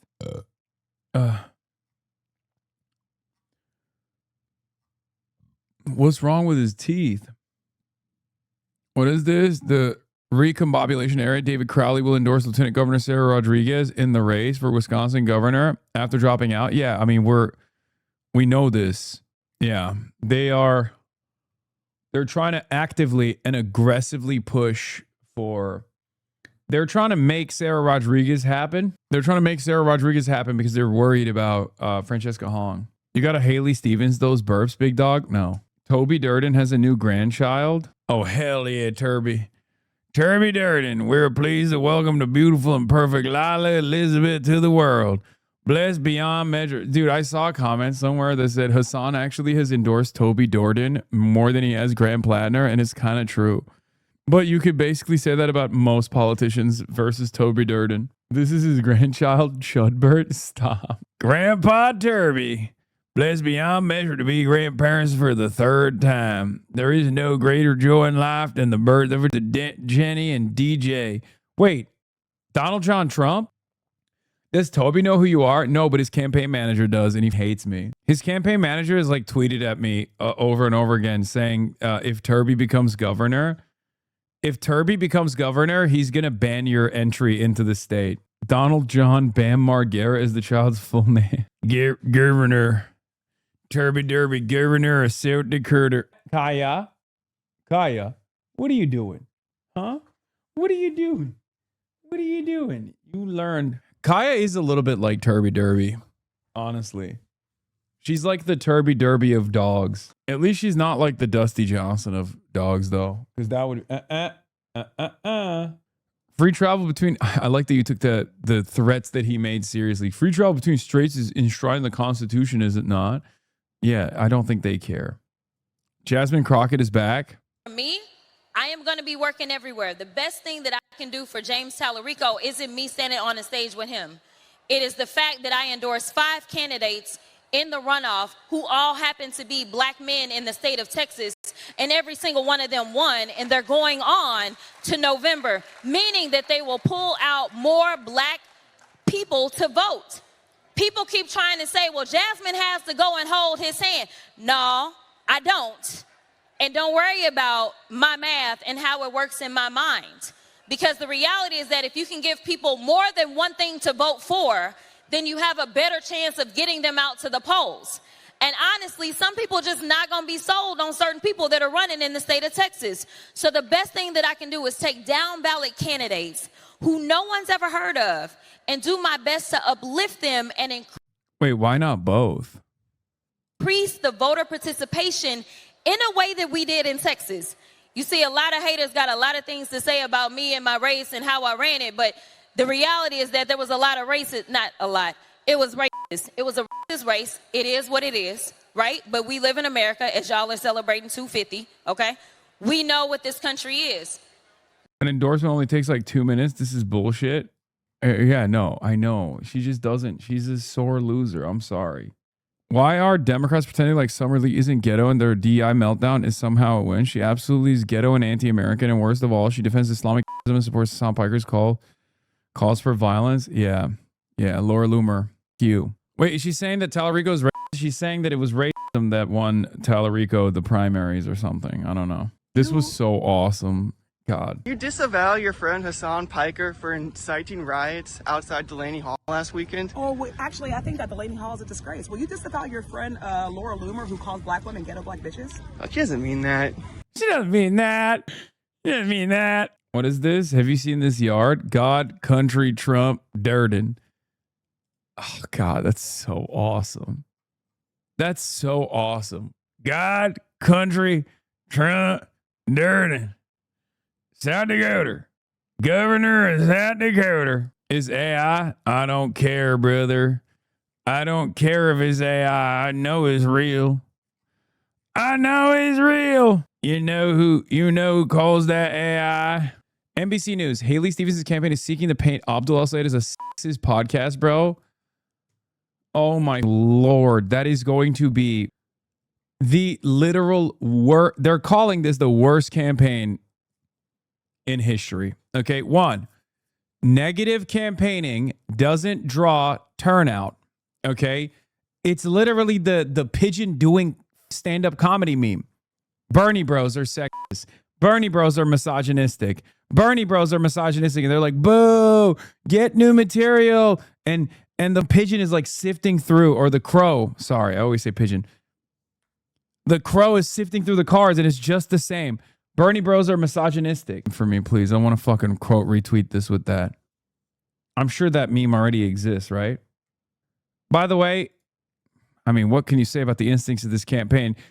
Shannon Watts is a member of Team Stevens. Shannon's fierce advocate for the safety of our kids and communities, and I'll continue to work with groups like Moms Demand Action to fight for a future free of gun violence, unless it's gun violence happening in Iran. Yeah, I don't want boo, get better material. I want Bernie bros are misogynistic. Gives. What gives? What gives? What gives? What gives? What gives? God, it's so awesome. Wait, what's the pigeon discourse? Help Unc over here. Oh, I was saying that someone should recreate this meme with the crow saying Bernie bros are misogynistic, and then they go boo, get better material, and it says Bernie bros misogynistic, Bernie bros misogynistic. This broadcast is just stimming. New and improved Haley website just dropped. Haley Stevens, she's running for Senate. Yeah, I know. She's running against me. Right. Okay. So she's been in Congress since 2017. Since just 2023, she's received over $800,000 of corporate PAC money. This includes max donations from corporations like DTE Energy, as well as all these other lovely corporations. That's astounding. Is it that easy to find all this information on her campaign site? So that's the thing. No. When you go to her campaign website, you can go over to her policy page where there's nothing about money in politics or corruption. And weirdly enough, when you go to her endorsement page, you can't find any of the corporations bankrolling her campaign or her biggest financial sponsor, AIPAC. I feel like the people of Michigan should know about this. Exactly. We thought the same thing. That's why we created a better version of her website, HaleyStevens4Michigan.com, where you can see all of her corporate sponsors, including the super PACs that are bankrolling her campaign, like AIPAC Super PAC. Wait, so you're telling me if a bunch of folks right now clicked on HaleyStevens4Michigan.com, this would start showing up above her actual campaign website on Google search results? I didn't think of that. That's so fucked up. Oh, no. You know what I say to that? What gives? What gives? What gives? What gives? What gives? What gives? What gives? What gives? She really looks like Drewski. Okay, guys, stop talking about the way Haley Stevens looks. Obviously, she's going to try to paint me as a surrogate for Abdul and say that my community is being sexist towards her. Stop saying she has the same eyes as Erica Kirk. Piercing. You need to stop. Please stop doing that. Stop calling Haley Stevens John Fetterwoman. Okay? That's also messed up. Because John Fetterman actually ran a progressive policy platform. When he ran, he turned Republican after the fact. What? Yeah. I had to keep telling one of my children to stop saying, okay, stop. I'm not even reading that. Okay, actually stop. Guys, stop. Click the donate button. No, I'm not going to click on this Faillennial website's donate button so I can fucking get Rick rolled like it's 1998. Okay, sorry, I'm not going to do that. Maddie Maroon, Trump's biggest donor. I downloaded so many new vocal stems after last night, like Haley Stevens saying, Vladimir Putin. This website, this broadcast is a black hole for fun. Vladimir Putin. Oh, by the way, you guys want to see some other fuck shit? Again, another AIPAC ad about Wesley Bell, the attack dog for Israel. And another ad filled to the brim with fucking lies. Here's the new ad of Representative Wesley Bell in Missouri 1 features supporters saying he's leading the fight against Donald Trump. He was our first ever progressive prosecutor. Wesley Bell. He helped over 2,000 nonviolent offenders avoid prison through criminal justice reform. Now Wesley Bell is in Congress leading the fight against Donald Trump. It's Bell who called for abolishing ICE and voted to stop Trump's war in Iran. Bell says we should spend money on health care and not bombs. There's nothing more annoying to me than AIPAC literally copy pasting our fucking policies and just straight up fucking lying to the good people in St. Louis. Okay? It's so, like, this should be illegal, man. Like, we're not even talking about FARA anymore. Like, this should be illegal. They just literally take a conservative congressional representative that they bought and paid for so that they would be a reliable vote on Israel, and they totally flip their worldview and their policies. Like, they're one step closer to having an AIPAC attack ad. Oh, you got it? Okay, thank you. Okay, now I gotta find that. Where is it? Where the fuck was it? Where was that tweet? Oh, here it is. What gives? I already used this one. DSA Michigander here. I've seen 0 Haley Stevens signs, 2 Mallory signs, and at least 50 Abdul signs. We're running DSA candidates for mayors in 2 large cities. Hell yeah. I think it's disgusting that AIPAC is doing this shit. Okay? Like, I think it's nasty as fuck. I don't know what else to say about it. That form over there. Bell is insufferable, by the way. I know. He is such a nasty version of exactly what everybody fucking hates about American politics. They're so unbelievably cynical. 40 million from AIPAC, and then BB goes on TV to pretend she's opposition, literally controlled opposition. I know libs talk a lot about democratic norms, but this behavior makes democracy actually impossible because we don't know what the fuck we are voting for. Yeah, Wesley Bell is just an AIPAC stooge, okay? Straight up. And AIPAC and Wesley know that these progressive policies are popular, okay? They know that these progressive policies are popular, which is why they're fucking lying and claiming that they themselves are the actual progressive candidate. And when AIPAC can dump 30, 40 million into a fucking primary race all of a sudden, it doesn't matter because most people are going to get barraged with those ads. They're going to be like, okay, I'm just going to go vote for the progressive person, not realizing that the progressive person is not Wesley Bell. Wesley Bell is a fucking empty suit. His campaign was entirely funded by AIPAC. Entirely. I cannot believe it, dude. It's just such a nasty situation. And then we get mad about people that, you know, make the wrong decisions when they vote. We're like, oh, why are people voting against their interests? Because there are billions of dollars of ads running on every fucking television channel to make sure that every single American voter that's even interested enough to go out and vote is making the wrong decision. They're lied to. They're lied to all the fucking time. It's so disgusting. America is quite literally up for sale, okay? I believe that it's up for sale. If you don't have any safeguards against this kind of, if you don't have any safeguards against this kind of thing, then yeah, of course our politicians are bought and sold. Speaking of which, Haley Stevens is so funny. She said, it's been an hour since we left the debate stage, and I want to say thanks to everyone who tuned in. Booyah! And then everybody dunked on her. Everybody chill. Everybody chill. Sister, I don't know how to tell you this, but this website updated. Meanwhile, while this is going on, Mallory McMorrow has refused to endorse Abdul al-Sayed, but at least she's not endorsing, at least for the time being, Haley Stevens. We have to help Cori Bush as much as Larkin. What do you mean? I literally went. I went to St. Louis, man. The fuck? What is Abdul's reasoning for supporting a rent freeze for seniors? It's not a rent freeze. It's even worse than that. I wish it was a rent freeze. No, he said he supports no property taxes on seniors, which is the, let's be real. Yeah, also I maxed out the Cori Bush. You know that, right?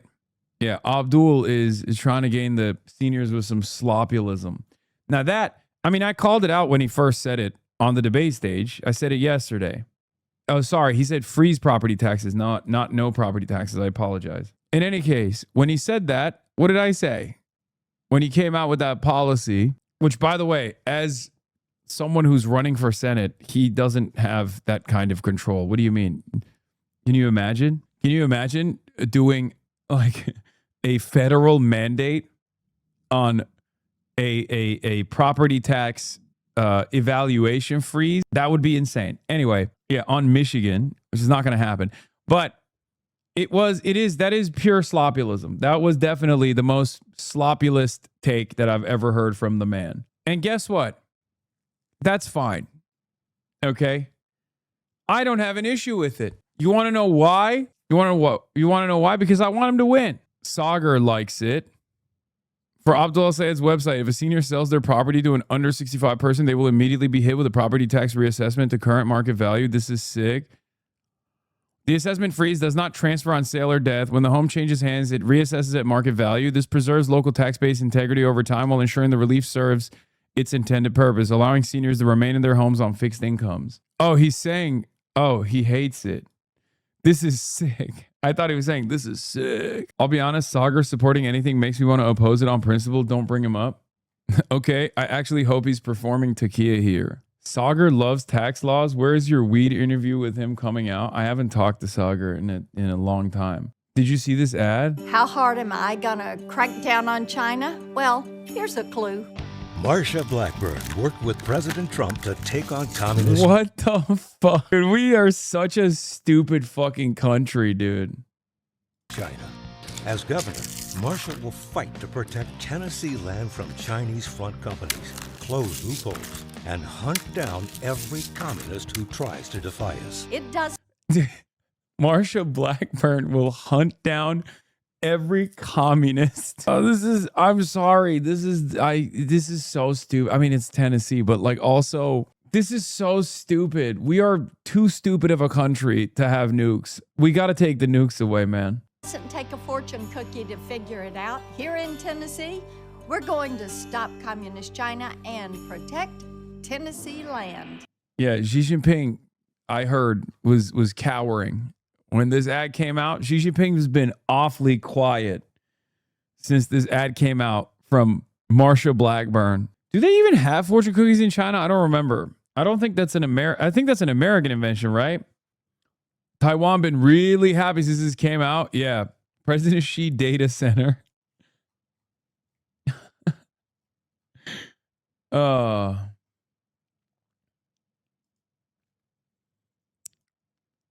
It's time to break some China. China stole our jobs, sent us a virus. They're buying up our land and spying on us. Why is she always making a mess? I'm Marsha Blackburn, and I approve this message because we're going to have to break a lot more China to say it's... Bro, she's so fucking stupid. Oh, that's awesome. That's awesome. I would not invite this lady to my house. FSB connection aside, bro's doing some cool shit. Controversial U.S. influencer Jackson Hinkle has been filmed chanting "Down with the USA." Dude, I saw this video. It's so funny because you can tell, like, he's saying it, but in the back of his mind, he's like, I don't know if I should be saying this. Look. Down with USA, down with Zionists. He's like, down with USA. Like, he seems uncomfortable. This is the first time I've seen him in a situation like this where he just comes across as very uncomfortable. Come get your boy Hasan. He's an FSB agent, bro. He does not live in the United States of America. If he was able to touch US soil without any trouble, I would go back on what I've said, because I used to think he lived in America while he was going to like the Donbass, like Russian occupied Ukrainian territories and shit. And then traveling back to the United States of America unimpeded. And that's why I was like, oh, he's an agent. Like, there's no way he's not an American agent, right?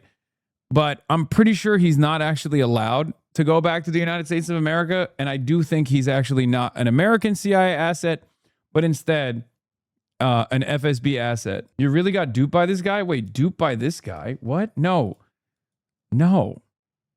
This guy was a fan of mine for the longest time.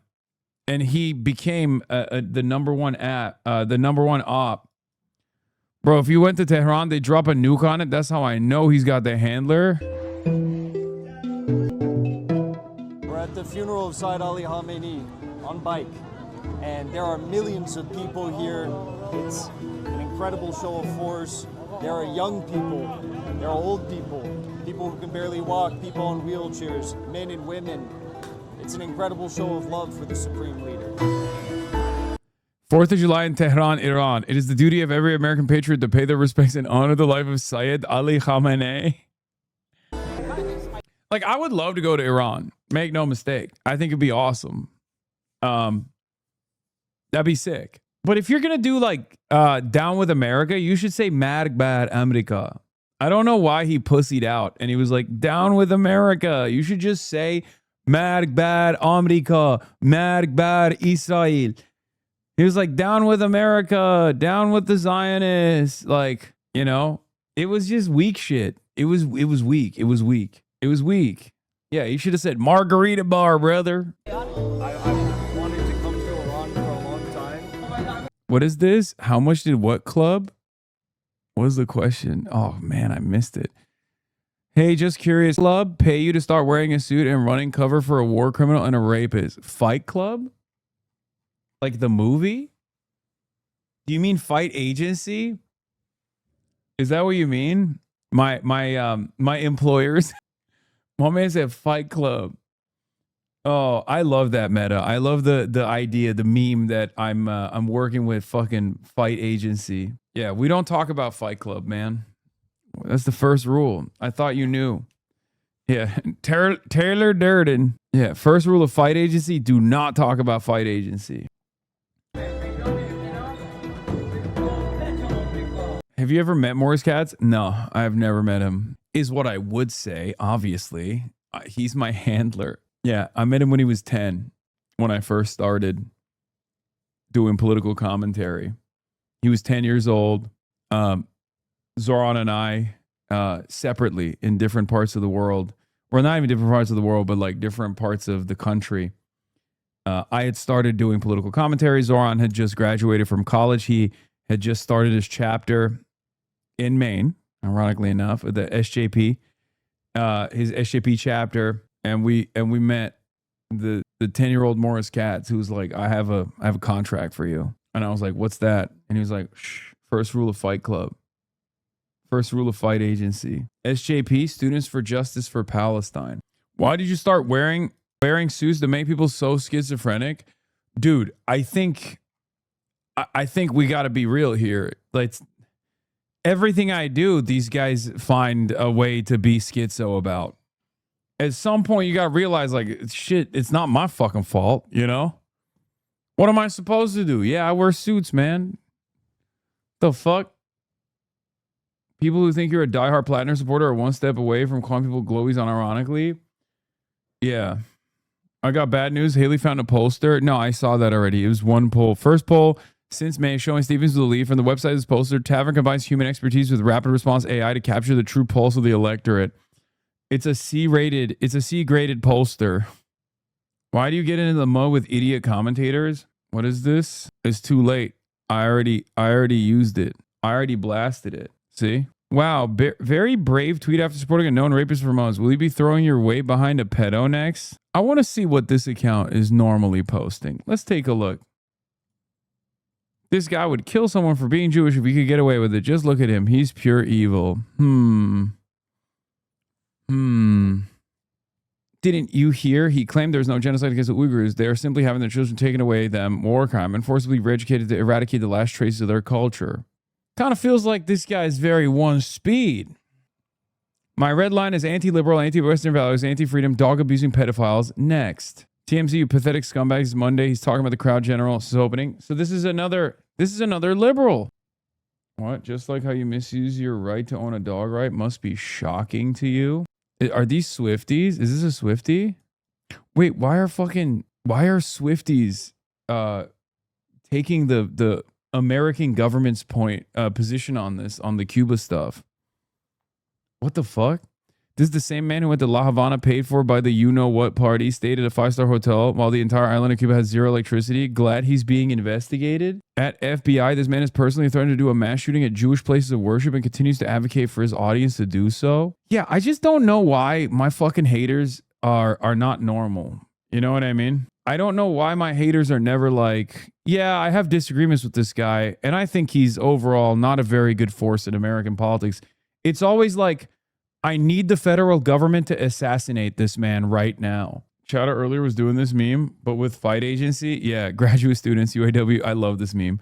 Graduate students, UAW, DSA, Zoran Voters, Congress. But above that, above the graduate students, Fight Agency, or me, and above me is Fight Agency. And above Fight Agency, it's Morris Katz. And above Morris Katz, Rock Nation. Yeah, it's awesome. Parasocial negativity is something people are a lot less likely to recognize in themselves. Is something that needs more attention, in my opinion. Everyone talks about the fans. Yeah. No, I agree. I think we all understand stan culture. We've talked extensively about like the unhealthy nature of it and stuff like that. But I think there's the opposing side of that as well, which is like hater culture, I guess, if you want to call it that. It's the same. It's the somehow even less healthy side of parasocialism, where there are a lot of people who just like develop anti-fandoms and it becomes a fandom in and of itself. And unfortunately, it stops them from making any sort of like reasonable analysis. And it's, in most circumstances, it turns into borderline cyber stalking. Because like, from my perspective, if there's a person I don't like, I don't spend a good deal of time like looking at what they're up to. I'll give you an example, like Asmongold, right? With Asmongold, people put a lot of the stuff that he says in front of me, but I'm not like going to, you know, Asmongold hater communities and just like sitting around and being like, oh, what did he do next? And for the most part, terrible example, Lamau. No, I'm telling you. Like, I'm not like actively watching Asmongold every day to find shit that I can say about Asmongold. It seems that a majority of D's community now believes that you raped a child at a brothel in Germany and they're spreading that lie all over the internet. Dog, none of them believe that. They openly and knowingly are lying about it. There is literally a video of them admitting on the record that they know it's not true, but they can heavily imply it. And also, they've been doing that for like the last 7 years. It's just, you have to understand something. The whole point is when Destiny is credibly accused, and not even credibly accused, Destiny is outed. No, I think they actually believe it now. They're that fucking insane. No, they don't. It's a cult. It's a cult that operates as a smear machine. Okay? The only reason why Destiny is doing that over and over again is because he was outed in a court case for the distribution of revenge pornography to have maintained and procured child sexual abuse material. So whenever he's actually hit with something, very specific, he quickly turns around and tries to deflect the attention by saying, Hasan has done this too. Okay? That's it. And I'm sure that there are some schizophrenic people in his community that do legitimately believe it because it's like a cult. Brother, my best man has not spoken to me personally for over a year now because of this. They are that deep into it. That's fucking nuts. I know you don't like suing, but this is why some people do it, and it's justified. If you don't take care of it, it just grows and people's lives get traction. Yeah, even the brothel is projection. He literally went to an illegal brothel and said that the woman that he had sex with was like, or got, paid for the services of, was like sex traffic. This is his own statement. To be fair, I don't talk to my brother anymore because Destiny convinced him to work for JNF. Jesus Christ. The cult is also completely encompasses a person's entire identity. They spend all day in Discord, offline chat, etc. Leaving behind their entire identity. Yeah. I guess the only positive is that their form of internet radicalization is just like limited to following the whims of this weird cult leader instead of just like going down the Order of 9 Angles route and becoming like a school shooter. You know what I mean? Because I think a lot of these people are very vulnerable. And they could have just as easily found the wrong Roblox server or something and became like straight up school shooters, right? I guess the closest to that is literally the Jewish National Fund as far as like joining a settler, a community that actively works to settle stolen Palestinian territory. Yeah, Jewish National Fund is JNF. They sell stolen West Bank land to settlers. The more above board version, the more normalized version of that. Well, yeah. Why does the Secular Talk Discord hate the mention of your name? I don't know. I love Kyle. We're homies. So I don't know. I don't know why his Discord would not like me. I mean, who cares? Instead, talking to Emma Vigeland about who should choose a replacement for Platner. Platner should have a role in shaping what happens next. Platner, no, but his the campaign. I guess I was asking specifically. I should say campaign. Yeah, I think that they should. I mean, they have the leverage, and as long as it's about the platform, they won the primary. I mean, not only do they win the primary, but they also literally could just like tank the entire thing by staying in. You know what I mean? So yeah, they have maximum leverage. I don't know why a lot of people just act like they don't. I guess. I mean, what situation? What other situation? Who should decide instead who should be the candidate? I guess I really don't know. I guess I'm just thinking, why?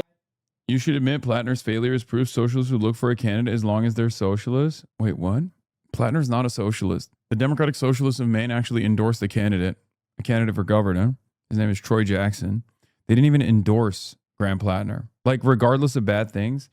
No, the argument that you're making doesn't make any sense. Graham Platner is not a part of the DSA. Graham Platner's not a part of DSA. Graham Platner is not connected to DSA. You blamed the other day that it's the Democrats' fault that Platner was elected. Democrats, like the actual Platner was chosen. Oh my God. Dog, what do you think an election is?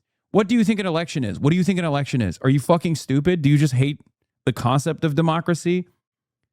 We didn't choose Graham Platner. I didn't choose Graham Platner. I don't even fucking live in Maine. Okay?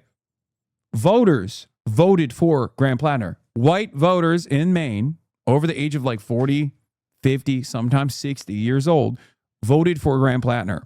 Okay? You need to stress more about, would someone who's arguing you endorse Platner, would they argue you endorse Kamala? True.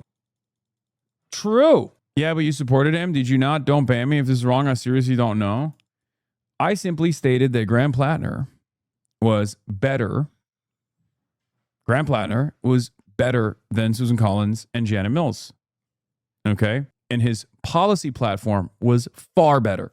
Not him as a person, not his red flags, but his policy platform was infinitely better. And that policy platform is objectively a very good policy platform. It's not associated with Graham Platner. There's plenty of candidates that have actually ran and won on that platform. Okay? It's okay if you supported him. He just turned out bad. What can you do? I mean, I just said the truth. Okay? I said the truth. Yeah, you streamed with Nithya Raman. You told people to vote for her tactically if they choose to do so. Before and after she won second place, you still maintained that you did not endorse her. Exactly, because I hadn't. And same with Tom Steyer. When people were attributing Nithya Raman's defeat to me, I said I didn't endorse her. And then she won, and I still maintained the same position that I had not. Okay? Not that it actually matters, because like people consistently point to like shit that I said about Graham Platner as far as like his platform goes, or as far as his capabilities as a very, very good communicator. And they saw that as an endorsement, and they keep repeatedly saying that that's an endorsement, that that's a unlimited support for Graham Platner. It's like, no, that's just an objectively truthful and accurate assessment of the situation.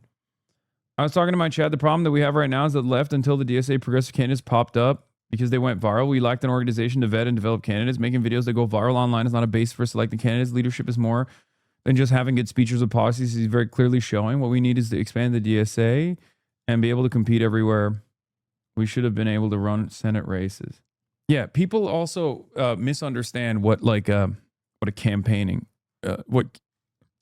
looks like. You said you were willing to look past the irredeemable shit he did as a soldier. No, you saw a fucking clip. You saw a clip and you misunderstood what I was saying in the clip. I mean, if you show me the probably 10-second long clip, we can find the longer clip and we can arrive at the actual statement that I was making. Okay? I am here almost every day, I know, and yet you still fail to comprehend certain basic shit. Didn't this just happen with that crazy candidate in Texas? Yes, the very same people that are yelling at me and saying I went to Maine to fucking campaign with Graham Platner are also the same people that are literally still pumping the Maureen Galindo. I said shit against it when you said it at the time too. Okay, great. So you misunderstood the point that I was making even back then. Got it. There was a straight up lie about what you've said about Platner as a community note under one of your teams, one of your tweets. I called it out, and after a while it disappeared, but it's crazy that it was ever depleted. Just an FYI, since community notes seemingly get brigaded a lot. Hasan Piker publicly endorsed Platner as Team Platner and his GOAT, defended him on stream, and amplified his campaign launch video. Sources confirm he backed the campaign before reversing. This was the community note under this tweet. And it's so funny because they clicked on if you click on the community note, the sources actually did not say that I had endorsed or donated to Platner, nor have I ever campaigned with Platner. Yeah, they just link sources that don't confirm the actual thing that they're claiming it confirms. It's very strange. It would be equivalent to me saying I'm endorsing Janet Mills. What is this? Socialists set sights on Taylor Swift after attacking New York City wedding, sparks left-wing backlash. Wait, they posted this today? Hasan Piker called the nuptials a dramatic misuse of public resources. Street closures hit Penn Station access. Hasan, it's her wedding and her money she can celebrate. The only thing I care less than about Tay-Tay's wedding is Hasan Piker's opinion on Tay-Tay's wedding. This is a good... Wait, what? Fox News is pro Taylor Swift? I mean, I guess that makes sense. Dang, as much as I didn't care about Taylor Swift or her wedding, now the socialists are making me take her side. It's her money. She can do what she wants. The more the socialists attack her, the more Swifties will turn against socialism. Do they not understand, like, a dramatic misuse of public funds? Do they not understand what public funds means? This has 514 comments. Holy shit. It's from 4 hours ago. I guess they're trying to make this a thing. It didn't really... I think that there are a lot of Swifties that also didn't really say much about this. Like, I don't think they... I think a lot of Swifties... I mean, obviously some Swifties are in support. Some Swifties are not. This is not as black and white as many other issues within the Swiftie community, because I don't think I've received a lot of backlash from the Swifties over this, and I don't want to, and I hope I never do. But I'm just saying, like, he's in a bind, Trump said, in an Air Force One gaggle of Maine Democrat Graham Platner, who has denied the accusation of sexual assault. It's really a question of whether or not you believe the woman. Oh my God.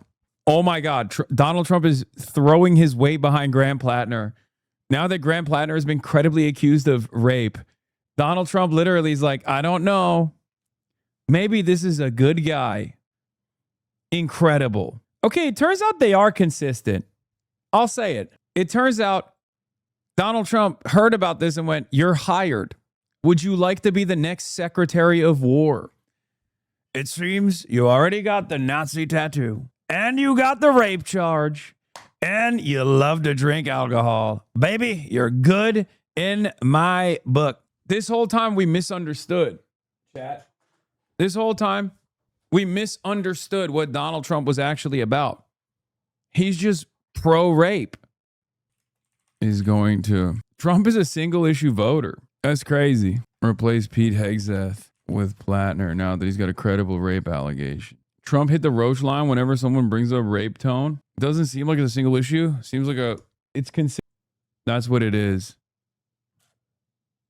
That's what it is.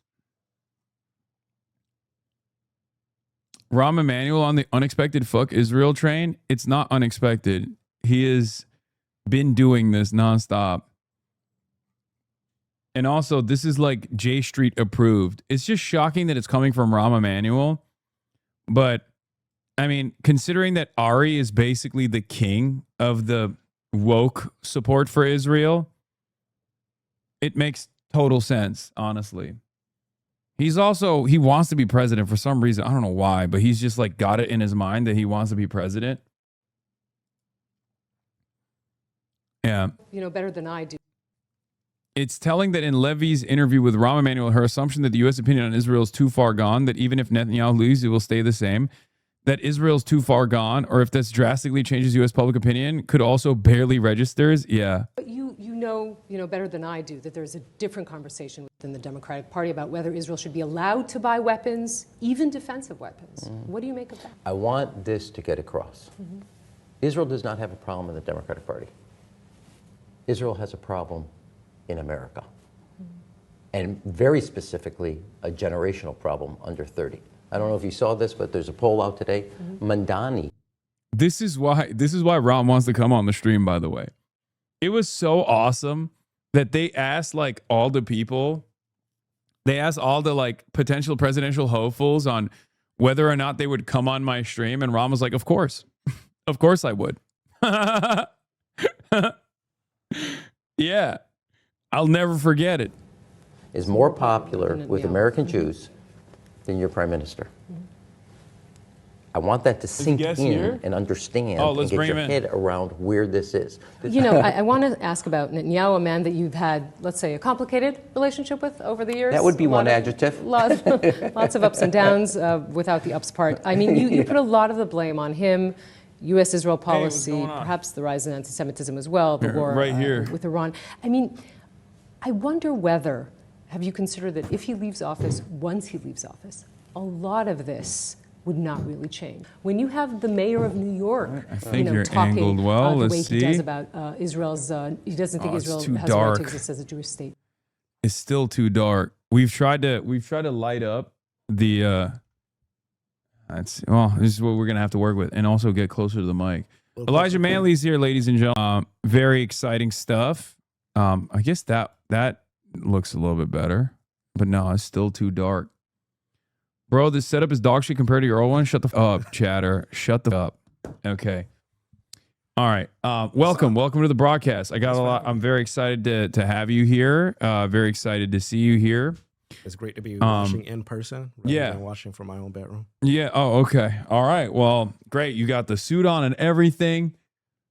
Let me see. Is there anything else? Is there any lights that we can crank a little bit more? I don't know. All right. David cooked us. It is what it is. Okay. And get closer to the mic too, if you can. No, that one is the wrong one. It's the other one. Now you cooked me.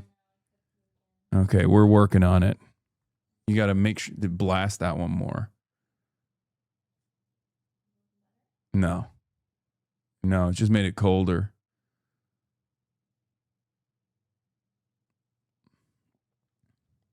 Oh, let's see. Okay, that actually did work. That worked well. Maybe crank it up a little bit more. Okay, that's fine. Yeah, that's fine. I think. Yeah, I think that's good. All right, we did it. These are problems that come along with, doing live broadcasting, live production. Okay. All right. So I got some. Hold on. Let me pull your sheet up real quick. You also have okay. Okay. That makes sense. All right. We got, ladies and gentlemen, here, I'll do the single first on my own. Okay. Ladies and gentlemen, we got Elijah Manley here, candidate for U.S. House of Representatives in Florida 20, Fort Lauderdale, Pompano Beach, West Palm Beach areas of Broward, Palm Beach counties, historically majority black seat, redrawn in 2026. Elijah Manley is a Democratic socialist, an educator, an organizer. He's formerly homeless.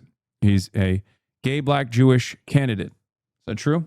Yes. Is that right? You got it right? The information is correct. Just making sure. Florida 20 is a safe blue district. It's around D+22, which is precisely the reason why Debbie Wasserman Schultz decided to carpetbag into this district and try to secure a comfortable seat. This actually frustrated a lot of the people. That are involved in the process, specifically all the other black candidates that were involved in the process.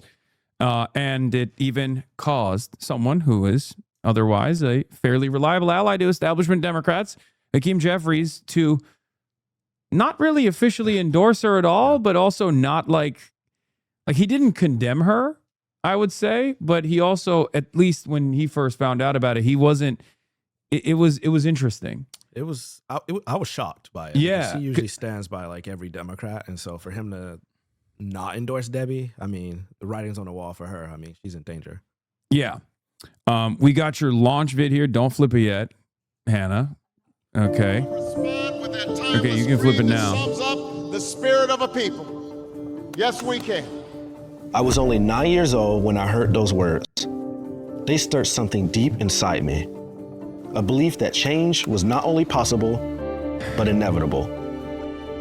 As I grew older, I realized that hope alone could not shield us from reality. Families like mine were left behind. I wake up before dawn and use public beach showers to get ready for school. Chronic childhood homelessness became my reality.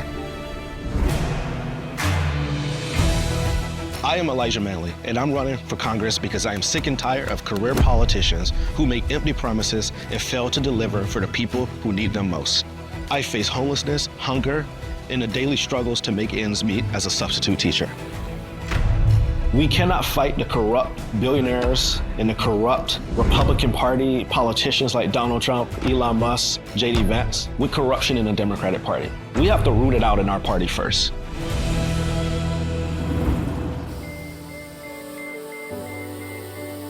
My election will give our community more of a voice. We've never needed that voice more than we do right now, with a federal government that is being weaponized to attack our community entirely. We need young people. My candidacy provides the young LGBTQ community a voice and a seat at the table. That's so important right now. Now, look, I don't want to make empty promises to you. The truth is, there's a lot of gridlock in Washington. But what I can promise you is that when I get there, that I'm going to fight like hell for you. And I'm not going to stop fighting until we win. I'm Elijah Manley, and I'm running for Congress because I believe that our future can be brighter than our past.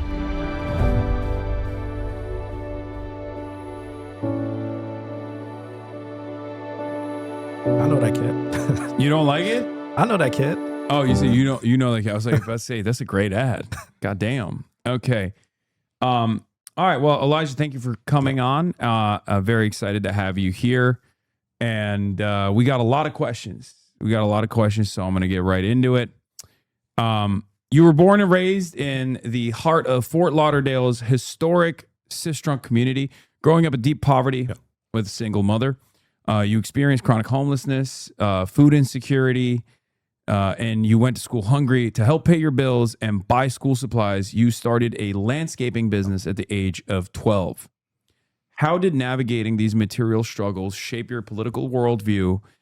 And why do you believe that having a representative with firsthand lived experience with poverty is better than Debbie Wasserman Schultz? Why is that a necessary qualification for Florida District 20, where 16% of the population lives below the poverty line? Right. Well, I'll say when you look at Washington and you look at the decisions they're making right now regarding healthcare, cutting SNAP, Medicaid benefits for the poorest people in my district, you see a Capitol Hill that is void, empty of voices of working class people. You have lawyers and doctors, and nothing's wrong with having lawyers and doctors, but you don't have a lot of people who slept out on the street. I mean, Cori Bush, when she got to the Hill, she was one of the first members of Congress that actually was homeless.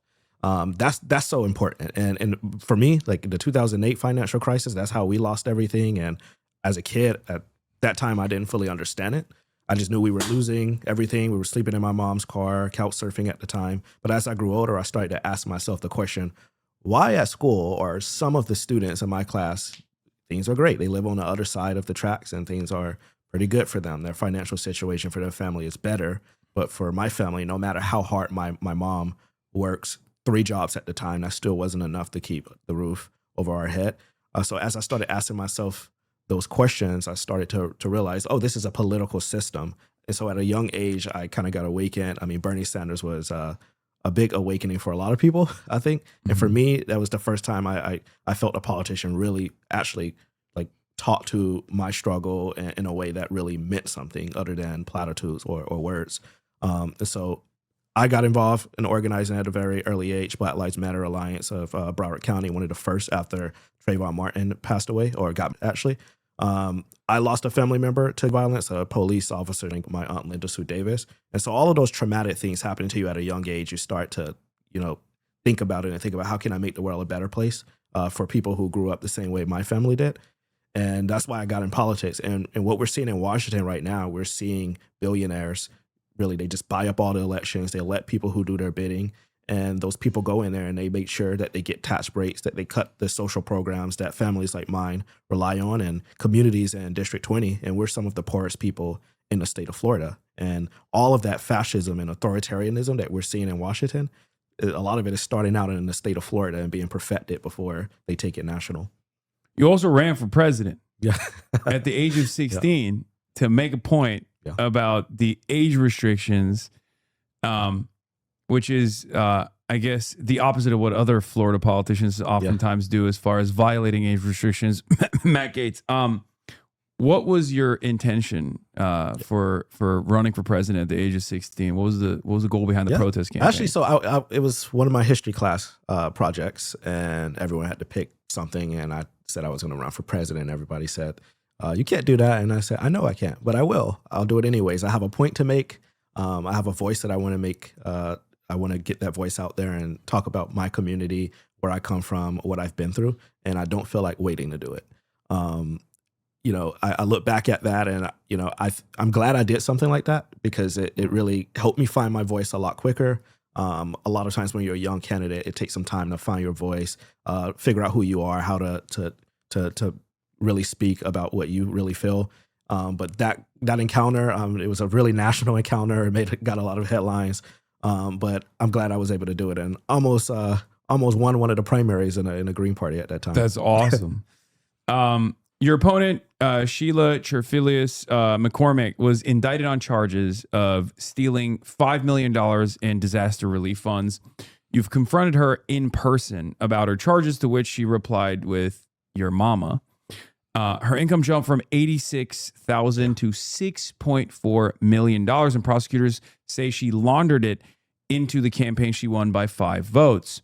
Watchdog groups exposed her for orchestrating a $725,000 straw donor scheme, not dissimilar to Dinesh D'Souza, who went to prison for it under Barack Obama, that funneled dark money from the government of Haiti to front organizations like Progressive People, Inc.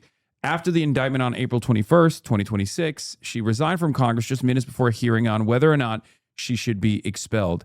What kind of politics are you looking to bring to Florida in order to repair trust with the voters who've seen nothing but outright corruption over the last few years, if not the last couple of decades? I think authenticity and a politician who isn't corrupt for once. I mean, every story that you read is always about a politician in Florida. Florida man did this, Florida politician did that, stole money, some type of scheme. And this district has been through a lot already. I mean, with Sheila, just corruption, back and forth corruption. I think we need a fresh start, more career politicians, no more people who have all of these ethical scandals or fraud or indictments. We really need a fresh start. And that also starts by leading by example. And in my campaign, I think 25,000 or so people have contributed to the campaign. No super PAC money, no PAC, no special interest. The average donation was about $19 a person. And that's the way to do it. And everyone can say, I'm not corrupt, but it's really, you really look at how they're funded, who's backing them, and you see the whole picture. And so I want to bring Florida finally an elected official who actually is fighting for them for once and not for a corporation or some super PAC. There was also a $1 million defamation lawsuit against you that was dismissed in January 2026. So what happened there? Yeah, so Sheila McCormick, for background for people who may not know, she has a healthcare company her family owns and that she was the CEO of, and she got overpayment from the state. A lot of politicians in Florida with healthcare companies that have done unbelievable amounts of corruption. Yeah. Sometimes one might even say record award-winning levels, like Olympic levels of healthcare fraud. Yeah. The largest Medicaid fraud in American history was conducted by Rick Scott, who is now our senator. Oh, well, you don't say. I'm not very familiar.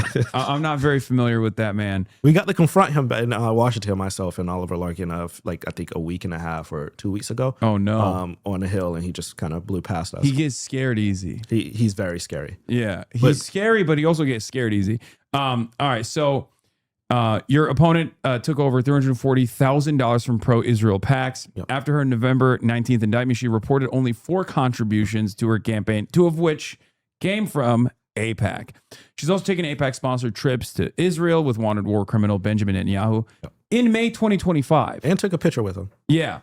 So what's your stance on taking corporate PAC money, and what does this say about a candidate who takes money from groups advocating on behalf of a state committing genocide, and a candidate that wants to take photos with a international war criminal? Yeah, bad politics.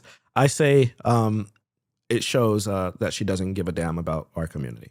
And I think politicians who are taking money from AIPAC right now as they starve and murder and pillage Gaza, do illegal settlements in the West Bank, they lack humanity, in my opinion. And so Sheila McCormick getting 4 contributions, 2 of which were AIPAC, and 2 I think were corporations. I think one of them was a corporation, one was a individual, Matt's Out, which was probably also an AIPAC donor. Shows that she doesn't have any real grassroots support. And a lot of these politicians, they don't have any grassroots support. They only rely on support from corporate PACs and from super PACs and from wealthy donors. For me, I think the future of politics in the Democratic Party has to be banning super PACs, banning corporate money in our primaries especially, and then nationwide banning it in all elections, because we cannot continue to have a political system where a few people buy out all the politicians, a couple super PACs come in, drown out the voices of the community. That's just not the right way to do it. Following the mid-decade redistricting push led by Governor Ron DeSantis, which some Democrats have taken to calling a dummy mander, because it made a lot more competitive districts in the state of Florida, Debbie Wasserman Schultz's coastal 25th district was redrawn. Rather than fighting in her own home district, she decided to run to District 20th. You have publicly slammed her for carpetbagging into a historically black district to save her political career.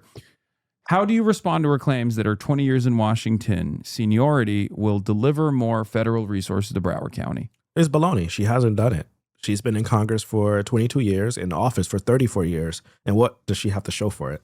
Under her leadership as chair of the DNC, we lost 1,000 seats. We lost the House and we didn't get it back until she left the DNC. We lost the Senate. We lost 900 state legislative seats.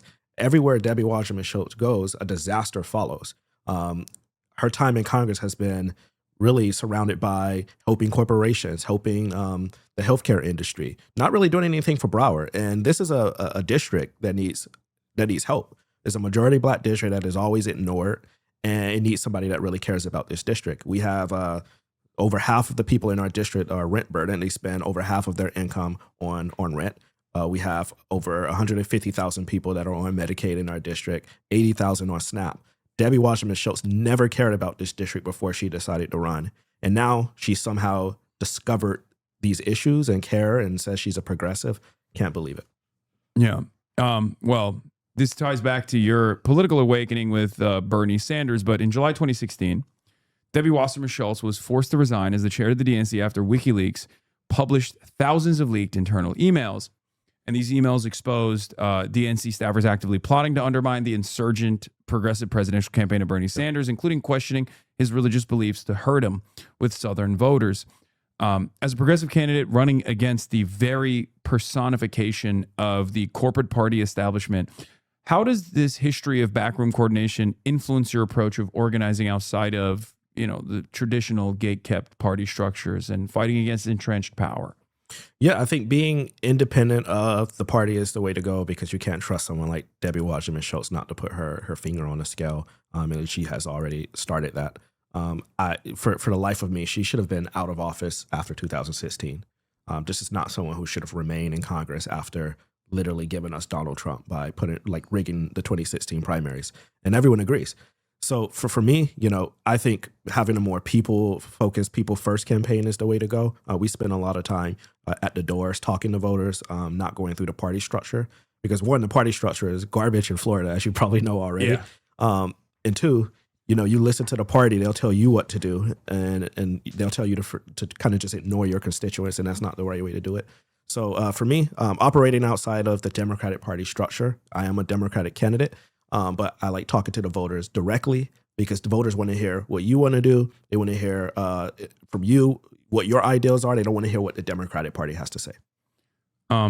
In December 2015, Debbie Wasserman Schultz was one of the 13 Florida representatives who co-sponsored a bill designed to impose a 2-year moratorium Protection Bureau's efforts to regulate predatory payday loan networks. This co-sponsorship came after she accepted $68,000 in campaign contributions from payday lenders, leading progressive groups to label her the debt trap Debbie. Yep. With millions of working class Floridians trapped in cycles of debt due to predatory interest rates, how do you plan to use her record of protecting financial exploiters, attacking the Consumer Financial Protection Bureau, to draw contrast with your platform of economic justice and consumer protections? We will let every voter in this district know Debbie's record on predatory lending, which is something the NAACP has called modern day redlining. If you go into Broward County in our district, there is an AMSCOT or a payday lender on almost every single corner in the county. She has taken over $20,000, over $68,000 from predatory lenders. She sponsored that legislation opposing both Barack Obama and Elizabeth Warren in the CFPB's efforts to regulate predatory lending. And as a result, we're talking about entities that have 300, 400% interest rates on communities of color. And so letting voters know this record, letting them know who Debbie Wasserman Schultz is, how she is predatory, how she has allowed predatory lenders to take advantage of the Black community, letting them know not to vote for this person, because she's coming into a majority Black district and saying, I have fought for the Black community my entire life. Mm-hmm. I was DNC chair. I'm in leadership, even though Obama didn't like her. Yeah. We need to let people know this, because that is going to be one of the single biggest issues that hurts her with the Black community, because everybody has an AMSCOT story or a Western Union story. So Debbie Wasserman Schultz has also taken nearly $1.5 million from pro-Israel lobby groups over her career. She voted for the $14.3 billion Israel military package in November 2023. She was one of the only 22 Democrats who crossed over with the Republicans to censure Rashida Tlaib. When the ICJ ruled Israel's occupation illegal, she said the court discriminates against Israel. And then she voted to sanction the ICC for issuing arrest warrants for Netanyahu. It's basically a Republican policy platform, pretty much, when it comes to her opinion on America's relationship with Israel. You're a Jewish candidate, and you're calling it a genocide embargo. What do you say to voters in this district who are sick and tired of our tax dollars being sent to Israel instead of being used here? I say vote Debbie Wasserman Schultz out of office, because if she goes back, if she is allowed to remain in office, she's going to continue to send our money to kill people over in Gaza. That is who she is. She's bought and owned by AIPAC, $1.5 million. They're getting the bang for their buck for the money they've given her. And this is somebody, Debbie Wasserman Schultz, somebody who is pretending to care about our community and the needs that we have. We need jobs, we need healthcare. But as long as we send billions of dollars over to Israel, we're never going to get it. And so I'm telling people to stand up in this moment, in this election, and remove her from office. This is probably one of the last opportunities people will get to get her out of Congress. And so this moment is so important. Do you believe the U.S. should provide Israel with defensive weaponry? No. Okay.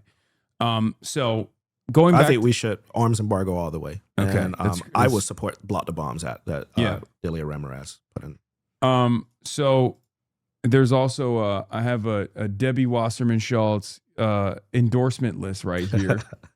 It's AIPAC, the Democratic Majority for Israel, Giffords, Jewish Democratic Council of America, Joint Action Committee for Political Affairs, Planned Parenthood Action Fund, and the Population Connection.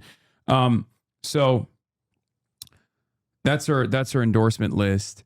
Going back to your endorsements, or not your endorsement necessarily, but I want to talk about your foreign policy platform a little bit, because this is definitely a community that is a little bit outside of the box when it comes to American intervention, NATO Atlanticism, and whatnot. And your platform calls for continuing military to Ukraine, not Israel, sorry. Strong support for NATO, backing Taiwan against China, and continuing conditioned aid to Israel. You're now saying that you want an arms embargo. So I want to know what the distinction there is as far as like sending aid to Israel. You want to fully restore U.S. aid. You want to sanction Iran. How does that work with the no weapons for genocide policy with the rest of this platform that looks like fairly traditional liberal interventionism that we see from a lot of average Democrats? Yeah, I would say no weapons for Israel at all. That's what my platform is. I am pretty supportive of the Ukrainian people as they fight back against what I call Russian imperialism. I don't want to see American boots on the ground anywhere. And so I will not support American boots on the ground, but I do support the Ukrainian people and their resistance and the Taiwanese people without going to war. Okay. As far as that goes with Taiwan, what's your attitude towards the current American posture? Do you want a more cooperative relationship with China, or do you want to continue sending weapons to Taiwan, which even the Trump administration has now reneged on after the Xi Jinping summit, where $14 billion worth of weapons that were supposed to go to Taiwan were canceled? Right. Yeah, I think more cooperative is the way to go. I don't want war. No one wins a war between the U.S. and China. So I would not want us to be trying or posturing for war. I think that's a bad idea. Okay. You also say you support free and fair trade, but you've also mentioned that Chinese competition has threatened both U.S. national security and global stability. You've also posted about strengthening our relationship with China, though, and you've praised China for ending extreme poverty. How do you view America's relationship with China, and how do you plan on balancing protecting both American consumers and American workers in cooperating with China going forward? Right. So I would say no TPP, none of those types of trade deals. I definitely think we need to protect the American worker. First and foremost, I'm going to put the American worker first. I think there's something to be done having free trade between us and China. So I don't want to see, like some type of permanent trade war or trade war at all, because that ends up hurting the American consumer. But, I'm not a capitalist, but we are competing. As long as we are competing, I want to put the American worker first. You also, in January 2025, stated that Donald Trump was turning Colombia over to China. What role do you believe the U.S. should play in Latin America? Should it involve military intervention? Should it be simple economic diplomacy? Where do you see your position on that? Diplomacy, always diplomacy. No kidnapping leaders in foreign countries, or no kidnapping Americans and sending them to foreign countries. Kidnapping Maduro, I think, was kind of dumb. So I think we have done enough, and it's time for us to be the diplomats in the room, build up other countries, provide them with the aid and support that they need to rebuild their countries. I know Venezuela just had a really bad earthquake, and we should be rushing over there to help. That's my position. You also wrote an op-ed in the Sun Sentinel in January 2026, where you called on the UN to set up a reconstruction trust fund to help rebuild Venezuela.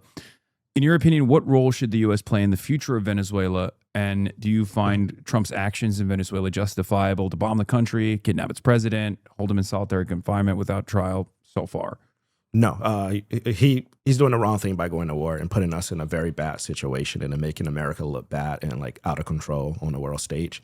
And the reason why I say a reconstruction trust fund is because we know people like to steal the money, and I know the Trump administration is just going to steal whatever relief money. And so this needs to be independent. The U.S. should allow some international body. It doesn't have to be the UN, but some place that is trustworthy to hold those funds and make sure the people of Venezuela get the relief that they need. Not just here with this earthquake, but in general, their country facing some tough economic times and a crisis. And that money should be going to rebuilding them, not going to billionaires in Venezuela, not going to American billionaires, and not for Donald Trump to give to his friends.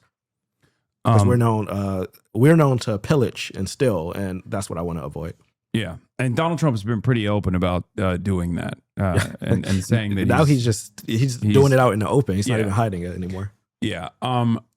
So last question on foreign policy before we move on to some other stuff.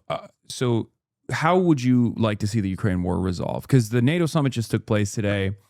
Ukraine has gained some fairly significant leverage over Russia, even though there was a recent article that just came out on the Telegraph that talked about how in a war of attrition, in the absence of additional NATO support, Russia, regardless of Ukraine's newfound leverage striking oil refineries and critical infrastructure, Russia will win the war of attrition. So what is your assessment on that, and how do you think the Ukraine war could get resolved? So I don't know what the future is going to hold. I'll be honest with you. I am happy to see that Ukraine is having some success here. That's the goal. I think eventually they're going to have to come to the table, but I think that they need to get all their land back. And Russia has taken Ukrainians' land and continue to do so. I don't know what is going on with the whole talk about Poland right now. I haven't read too much into it. So let's just hope that doesn't happen. That's not a good situation for anybody. But I would like to see the Ukrainian people have all of their land and sovereignty returned to them, back to their borders before this war started. And I would love them to have some type of security guarantee to make sure that Russia doesn't invade them again. What that looks like and how they get there and the specifics, that's still to be determined. I think the Ukrainians are going to have to figure that out, and we should support them in whatever decision they come to. Florida's 20th Congressional District contains one of the largest Haitian diaspora communities in the United States. You've been a vocal defender of this community, and you've strongly opposed efforts by the Trump administration to terminate the temporary protected status for approximately 500,000 Haitian nationals. With federal immigration policy becoming increasingly militarized and hostile to Caribbean refugees, what's your long-term vision for protecting TPS status holders?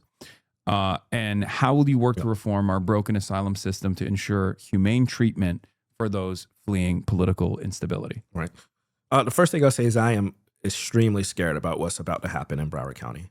We have one of the highest populations of Haitian Americans in the country on TPS, probably the outside of New York City.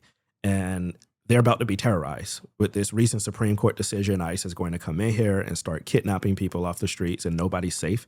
They're kidnapping American citizens off the streets, just going around and picking anybody up. And it's going to get really bad here, especially around the general election time. They're going to come and maybe surveil the polling sites. So currently there's gangs running the government in Haiti. We all know they're butchering people there. Yeah. A lot of people are coming here because of that. To send people back to that situation to be butchered is just evil and cruel. Yeah. We already know Donald Trump is and the Republicans are evil and cruel to try to be sending people back. But this is just next level. So we definitely need to reinstate TPS, and I think we need to also do something on a federal level, pass some legislation as well. There's legislation I know that Congresswoman Ayanna Presley introduced to make sure that we protect the Haitian community. But then also Haiti needs to be stabilized without intervention, without us going in and sending American troops on the ground to fight a war. I don't think we need to do that. I think that's the wrong way to do it. Plus, the Haitian people don't want Washington coming in, putting their boot on their neck. But we have to find a way to make sure that the gangs are not butchering people and not sending people back to that situation. But also these people they work in our hospitals, our schools, they work important jobs, they contribute to our economy. These are people who should have a pathway to citizenship in this country. And that's what I want to work on, is making sure that they get permanent resident status and citizenship eventually. Yeah. Speaking of ICE, you brought it up earlier. Do you support the abolition and the prosecution of ICE? Yes, abolition and prosecution. Okay. I think it's important. What about Debbie Wasserman Schultz? What's her assessment on ICE? She supported building in 2011 an ICE detention facility in Broward County in the Southwest Ranches. She signed a letter saying this is good for the economy and recommending to the ICE director to build that facility. 1,100 bed facility in Broward County in Southwest Ranches. So now she's posturing, and because she's running in a majority black district with a lot of immigrants, she's posturing herself as pro-immigrant and anti-ICE, but she's not going to say the word abolish or prosecute ICE. She's just going to say, oh, we need to rein them in and we need to reform ICE. I think we need to get rid of this agency. And when I get to Congress, the first thing I'm doing is putting in a rescissions package to rescind all of the additional funding that ICE got and cut out all of their funding for fiscal years to come. Because what they are doing, the way they're terrorizing our community, violating the Constitution, they're being used as Donald Trump's personal army to go around, or his personal secret police to kidnap people that don't agree with him. And maybe even engage in electioneering as well, as the way things are going. In July 2025, the DeSantis administration, with direct backing from Donald Trump, opened Alligator Alcatraz inside the Big Cypress National Preserve. It was recently shut down in June 2026 following runaway costs, intense litigation over the alleged Clean Air Act violations from continuously running diesel generators, and reports of horrific conditions such as raw sewage flooding and worms in the food. It was also exposed as the single most expensive immigration detention camp in the United States history, burning through taxpayer money at a rate of $3,571 per day per detainee, with a total budget that topped $1.2 billion. As someone who's fought against the militarization of our borders, what does the disaster of Alligator Alcatraz show us about the intersecting failures of immigration enforcement, environmental degradation of the Everglades, and the sheer corruption of using emergency funds to run modern-day concentration camps? I don't even know where to start. First, I'll say I think Ron DeSantis needs to go to jail for this. This is cruel. It's a violation of human rights. And we would never let another country do something without crowing about it ourselves.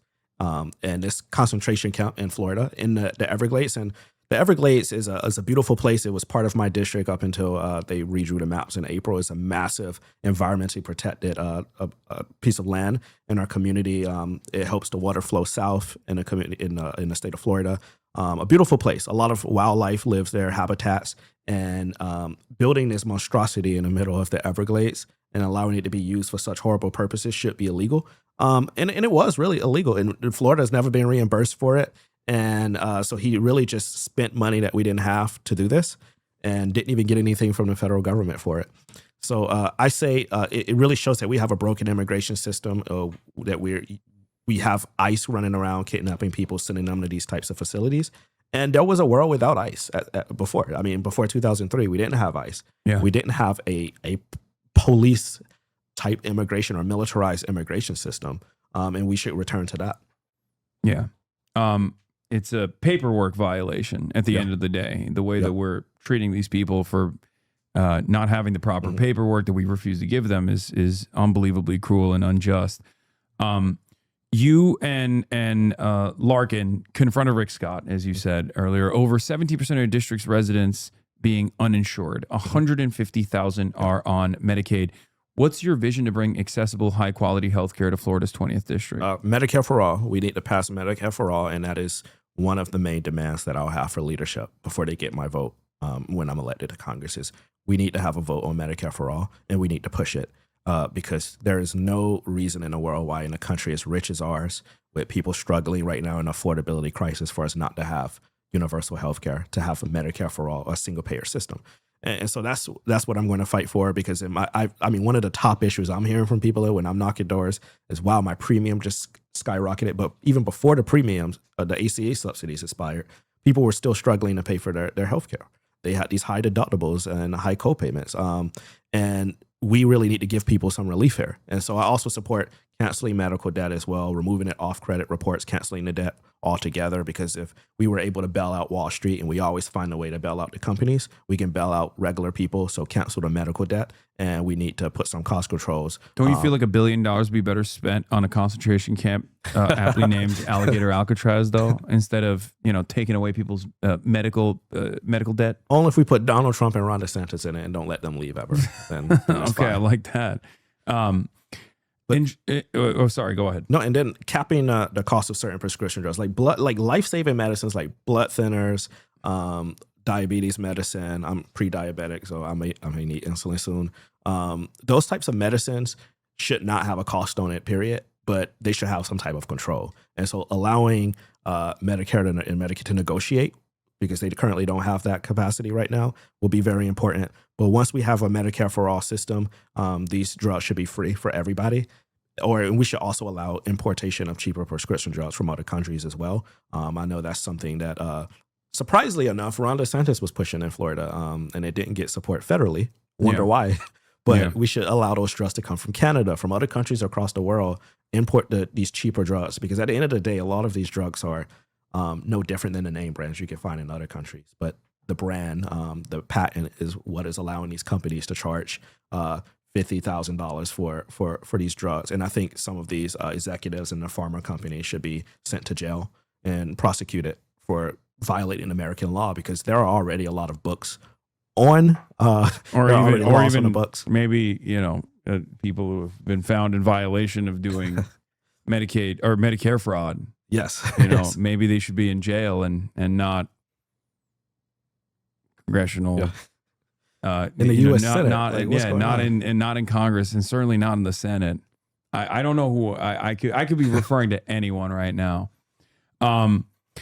In July 2025, the Broward County School Board effectively voted to end universal free school lunches, reverting to a pre-pandemic policy requiring parents to apply for free or reduced fee meals after the federal pandemic funding expired. You testified before the board stating that we really shouldn't mean. How does this return to means testing school meals expose the broader bipartisan embrace of austerity?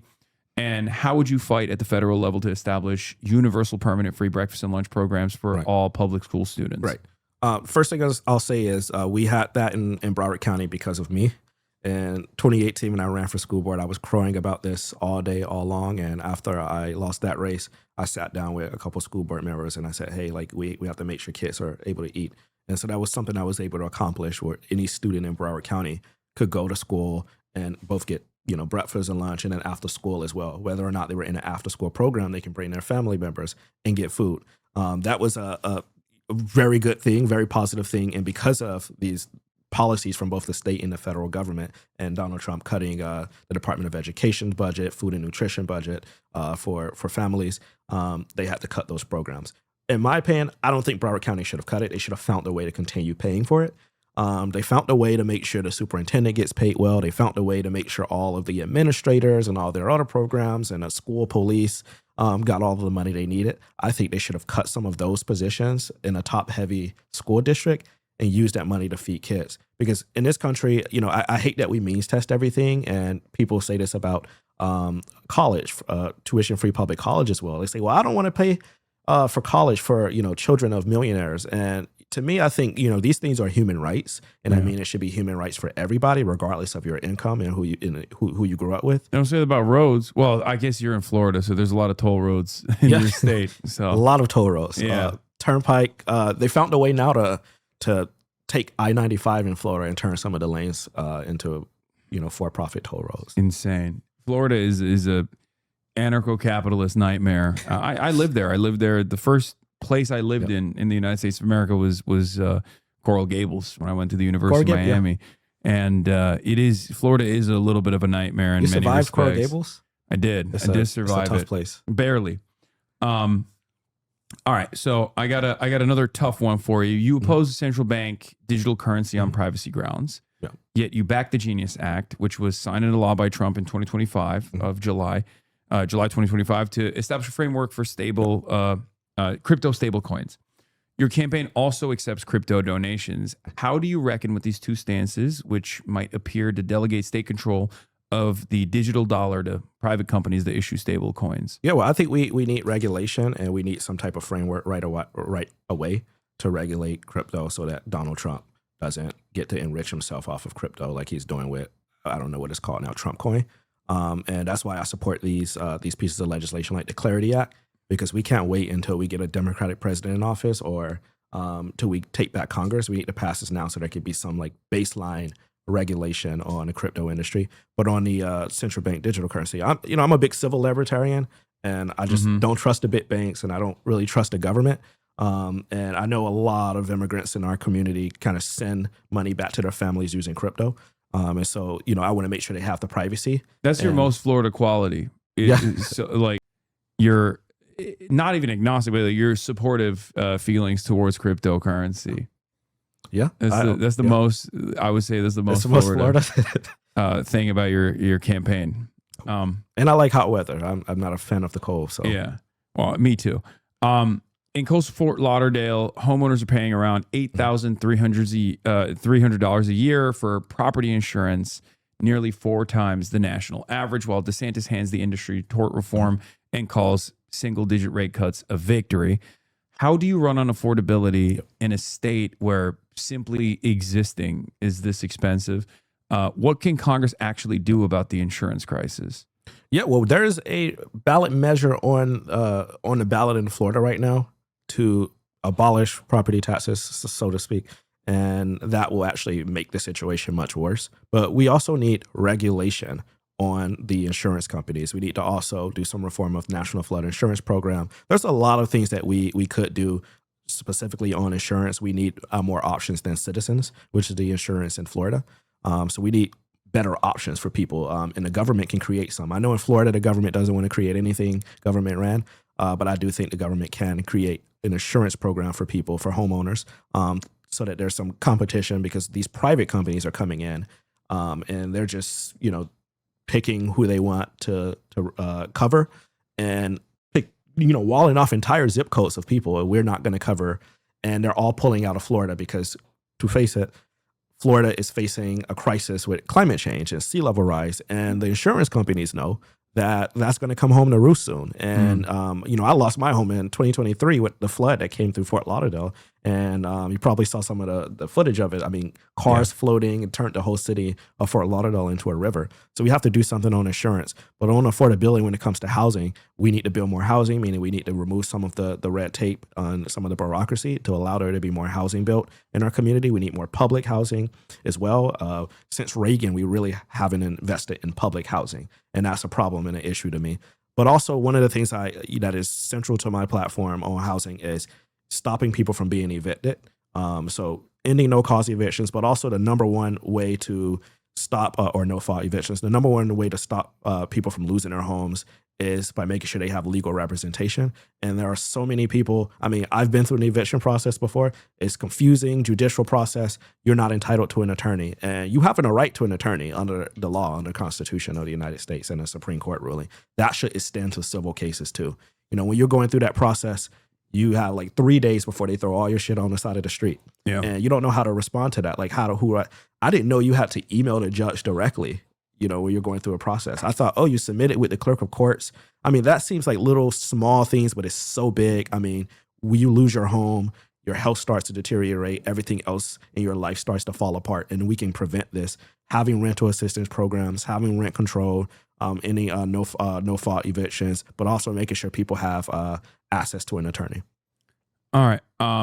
This is part of the interview where I ask you to do the Zoran thing, to define yourself by your top 5 priorities. Yep. What are your top 5 priorities for Florida's 20th district, and how would you go about implementing them? Yeah, so the first priority is making sure we have a corruption-free representative, and when I get there, remaining true to that, which means I will not be trading stocks, magically getting rich, and none of that stuff. By the way, Debbie Wasserman Schultz is one of the top, I think, number 2 stock trader in the entire country in Congress. You just hate to see a girl boss thrive. It's fine. It's okay. So corruption, making sure we don't have corruption, both for me and none of the elected officials under me. I will not tolerate it. I will endorse against people. I will find other people to run. I want to clean up South Florida because there's too much corruption there. To tackle the housing crisis in Broward County, as you mentioned, people can't afford to live in Broward County anymore. They're being pushed out. Things are being gentrified. Housing costs are going up. We need to tackle the housing crisis for the reasons I mentioned before. Healthcare. We have a healthcare crisis as well. I will, and I'm not going to be afraid to say it. I'm not afraid to shut the government down to protect our rights, our healthcare, and our benefits from the Republicans. I don't understand why the Republicans are able to get into office, do whatever they want to do when they have the majority, but somehow when we get it, we can't figure out how to do anything. There's the filibuster. We don't have the votes. We have the votes. We just need to, ram our stuff through like they do. So those are the three big top issues. Climate change is another priority. Hardening our infrastructure, making sure we have the resources to harden our infrastructure against floods, and really make sure that we tackle the crisis of climate change, which is hitting South Florida the hardest. We're ground zero. The infrastructure needs to be fit, so we need to invest more money in making sure we have environmental justice, making sure people's utility rates go down as well because people are struggling to pay for their utilities. And then the final, and this is important, is protecting our democracy. It's at risk in Florida more than it is anywhere with the creative ways the Republicans find ways to make sure that we're not able to vote. With redistricting, they tried it. The new law that tells you have to re-register to vote by mail like every year now, purging people from the rolls. We need to protect our democracy from both dark money, but also from fascists who are in office trying to take away our right to vote. Florida's especially notorious with this. Ron DeSantis barely won against the candidate who, we found out after the fact was very, he was caught up in a lot of stuff. But at the time, he defeated Gillum barely with a very, very slim margin the first time he ran against him.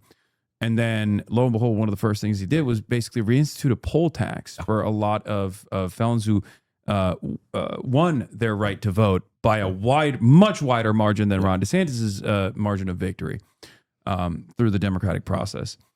And that is a real issue in your state.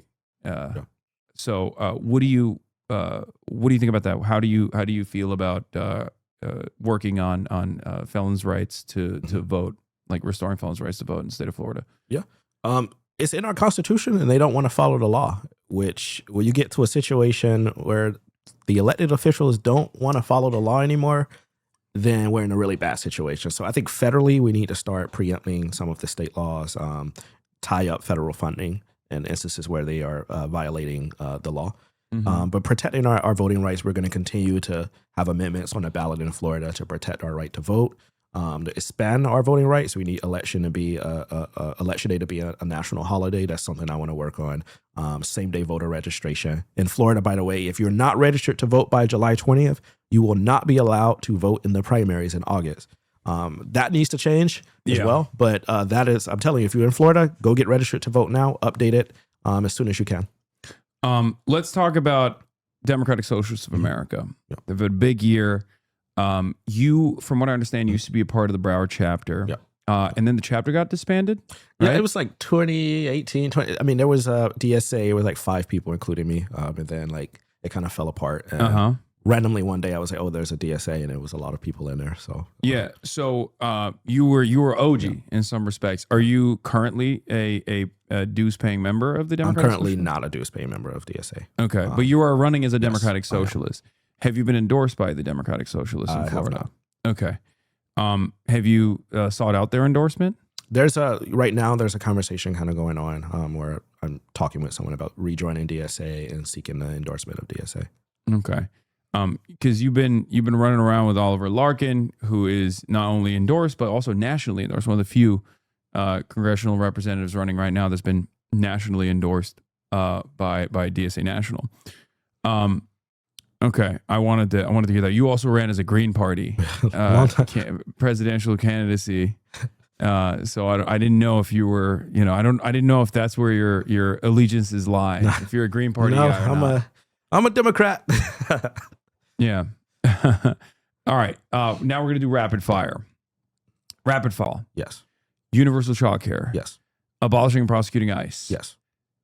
Abolishing private prisons. Yes. A Green New Deal. Yes. National rent control. Yes. Restoring temporary protected status for Haitians. Yes. banning congressional stock trading. Yes. Ending the embargo on Cuba. Yes. Ending aid to Israel. Yes. Sanctioning Israel. Yes. A free Palestine. Yes. So your primary is on August 18th. For people hearing you for the first time today, what do you want them to understand about your convictions, and how can people contribute to your campaign, both in Florida, in your district, and also outside your district? So I would say I want people to understand that my worldview and who I am is defined by the things that I've been through in life. You know, in Washington, I think my constituents and this country would benefit from having the voices of people who actually been through shit for once. I didn't get into politics because I wanted really to be in politics. There's a lot of other things I wanted to do in life. I really did this because I remember being that kid waking up in my mom's car and showering at the beach. And I said, I don't want that to be the reality for anybody else right here in Broward County or anywhere else in the country for that matter. And so this has been a little bit of a sacrifice, but it's the right thing to do because we deserve better in this country. And we deserve better than what we're getting from the Democratic Party. And so if you agree and, you know, it's finally an opportunity to remove someone who's been a top corporate Democrat in this party and who is the reason why we're in this era that we're in with Donald Trump, you can contribute. Go to ElijahManley.com to contribute and donate. Also sign up for phone banking shifts and knocking on doors. We need more people because this is going to be an expensive race. AIPAC is going to be spending, of course, to defend their queen. And I'm going to need all the help that I can get. Yeah. The voter registration deadline in person is July 20th, 2026. By mail, postmark by July 20th, 2026. Online by July 20th, 2026. Absentee mail-in voting is available to all voters. And the absentee mail-in ballot request deadline in person is by August 6th, 2026. By mail, received by August 6th. And online by August 6th. The absentee mail-in ballot return deadline in person is by August 18th, 2026. And by mail, it must be received by August 18th, 2026. Early voting is available to all voters. And early voting from August 8th to August 15th, 2026. Polls are open on Election Day from 7 a.m. to 7 p.m. Eastern Time. Elijah Manley, thank you so much for coming on. Absolutely. This was great. We have a gift for you as well. Sorry, before we let you go, even though you said you're pre-diabetic. Okay, I'll still eat it, you know, but oh, look at that. Okay. Yes. These are some of your favorite oh my God. Your favorite snacks. We got you. Oh Go ahead, God. dig in. I don't know how you feel about being on. That's crazy. You got them hella cookies. Listen, I'm just gonna eat it right here. People are gonna have to see me eat. Diabetic coma. I'm telling you, diabetic coma. My man said he's pre-diabetic, and you guys got him hella cookies. Wait, I'm gonna grab one of these. I'm not pre-diabetic, but I could be. These are good. Oh my God! And that one is gluten-free vegan. This one is chocolate chip walnut, and it's bomb. I know what this is. This is Levine. I'm gonna be in the hospital after this. I'm telling you. Like, I don't know. This is Levine Bakery, and it's bomb. What made you you like hummus and garlic? One of my favorite things. One of my favorite things. Tastes very good. I'm a big olives guy too. I used to hate them when I was younger. I used to think they were disgusting, and my grandmother would force me to eat them. But now I love them. They're like the best tasting thing. How do you feel about Florida's chances? Not just your district, but like, there's a bunch of interesting candidates that are running. Have you been talking to them? Mm-hmm. I think Florida is going to surprise people this year, both in primaries and in the general election. So I tell people, don't count Florida out. It's not some like super red state or like regressive conservative state. It's just a state in waiting. We're a weird state. Like, I've met Republicans who are like, I don't know how. They're like, I support James Fishback, but I support you. And I'm like, how the hell? But we're like completely different people. He's, you know, right winger, and I'm me. But there are people out like that. James Fishback is not just any kind of right winger. Yeah, he's a also great very racist. Yeah. So I don't know how they do that and how they figure that out. But yeah, I don't think there are any red states. They're just incompetent Democrats. Oh yeah. And a lack of investment and a lack of interest in serving the people in these states. In 2022, I did not have, a door knock from Charlie Crist or Val Demings. But guess who's volunteer knocked on my door? Who? Marco Rubio's volunteer. Wow. In a black precinct that was for sure going blue. And next thing you know, I started seeing like Marco Rubio signs pop up in Broward County in our neighborhood. I'm like, why the hell? How did he perform in Broward County? Do you know?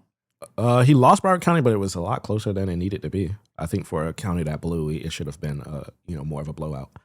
But it's only going to continue to get, a lighter shade of blue in Broward the longer we have Democrats who are not meeting the moment and people who are not actually doing the work of engaging the community.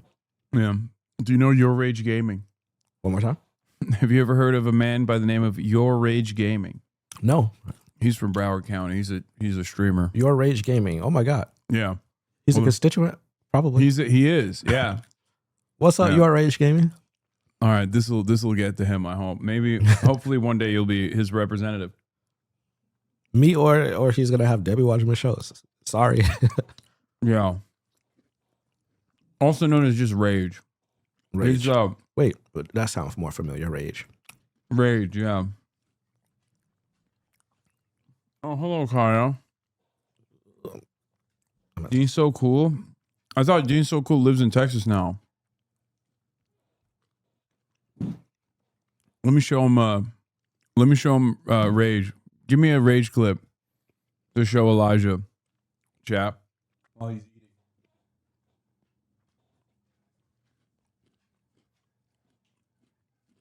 No, Dean lives in Miami? Oh. Miami, I don't go there. There's a little bit of beef between Broward and Miami. Shower at my place? You want to... Okay, this clip doesn't have Rage on it. This is a terrible clip. Is that you? That is me, yeah. No suit. Oh my God. I said, give me a clip of Rage, and you just sent me his YouTube video that's 44 minutes long. 47 minutes. 7 days, I will have no knees. Rage, you already... Okay. Y'all are the worst at giving clips. Oh, here. In the last half of the year, I've now sent about $15,000. Oh my God! For this, you went from FinDom. 1,500 to 15,000. And what do you do for work? If you don't mind me asking. If you don't want to reveal it, that's fine. You can be very vague. No, that's what I was going to say next, actually. So, maybe if you have a lot of money, then like that might be reasonable for some people to spend. But I work in fast food. I make $12 an hour. So it's a very bad decision for me. It's not sustainable at all.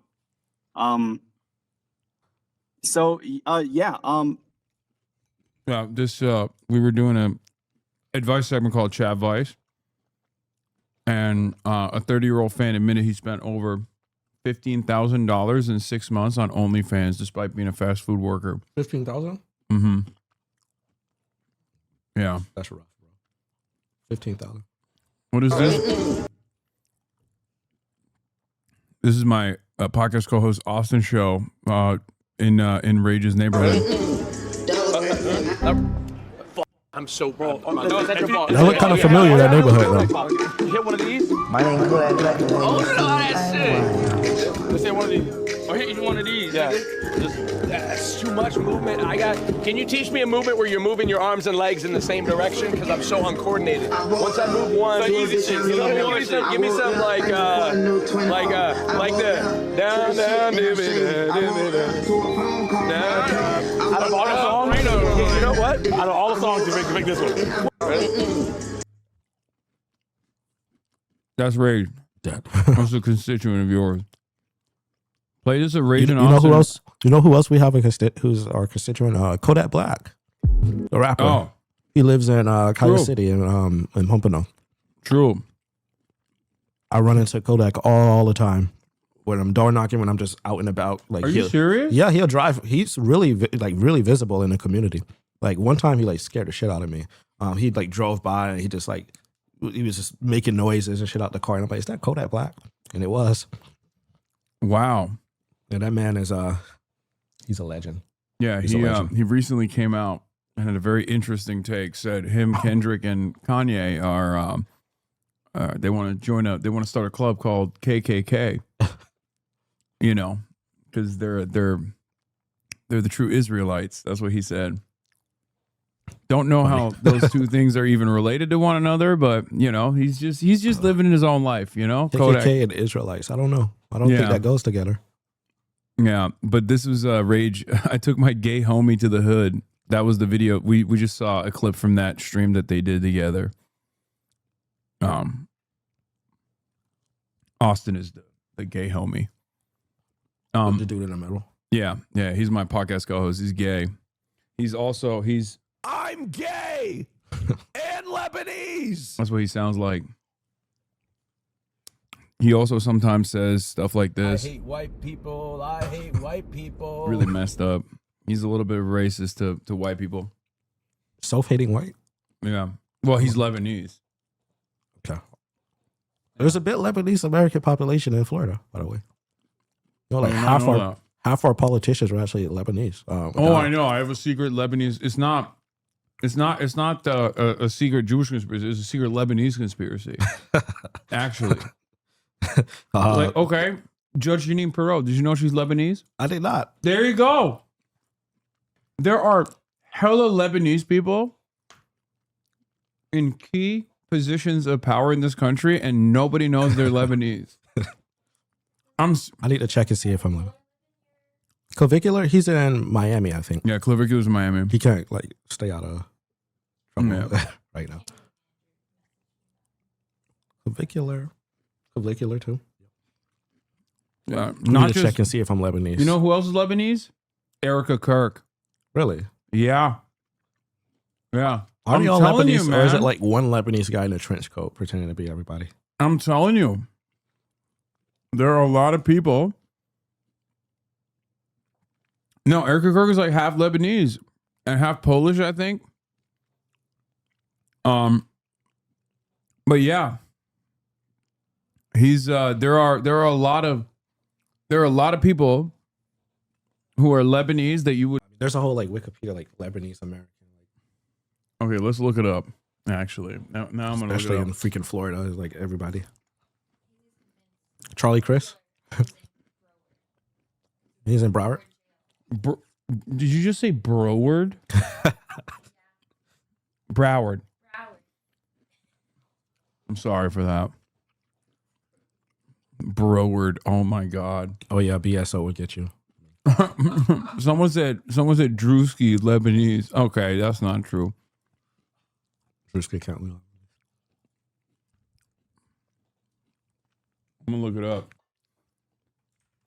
Famous Lebanese people.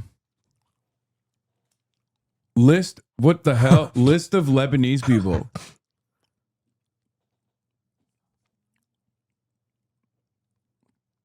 Oh yeah, Austin's not on here, I don't think.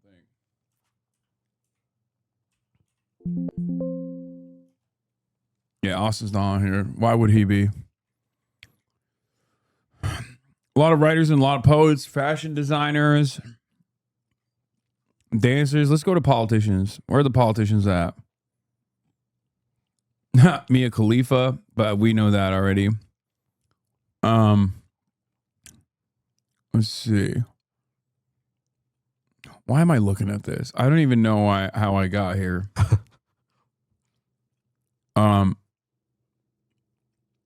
Journalism. Okay, this list is incomplete because it doesn't even have Judge Jeanine Pirro. I didn't know she was Lebanese. Yeah. There's a lot of secret. There's a lot of secret Lebanese people that you would just not expect. What is this? Chris Romano? Wait. No, I'm thinking of someone else. Never mind. Fashion designers, Joseph Aboud, that makes sense. Elie Saab, that also makes sense. Musicians. Legal professionals. Oh, there it is. Jeanine Pirro. Business. Alec Goris. Jacques Nasser. Okay, I don't know who any of these people are. Never mind. Oh, they put politics like all the way at the bottom. Let's hide it. Yeah, what are they hiding? What are they hiding? That's the question. Oh wow, John Zogby, pollster, founder of Zogby International, is Lebanese. I didn't know that. What do we got? What do we got? Charlie Chris. Yeah, he's Lebanese. you were right. That's what I'm saying. What the fuck? It's like, that's a white guy. Like, that's a straight up white guy. You would never expect. Yeah. No, it's log. Lebanese occupied government. I'm telling you. Chris Sununu, that's another one. Yep. That's another one. That's crazy. Both Am I crazy about that? That's Chris Sununu, former governor of New Hampshire. What are you doing on this list? Darrell Issa, but that makes sense. At least, like, you know, there's some people that I know are Lebanese, but then, like, every now and then, yeah, John Sununu, which makes sense. Ralph Nader. Oh, that's you didn't know Ralph Nader was Lebanese? That's okay. So that's another one that's like, you would think he's a white guy, but then he's like Lebanese. But I knew he was Lebanese. Yeah, Ralph Nader is Lebanese.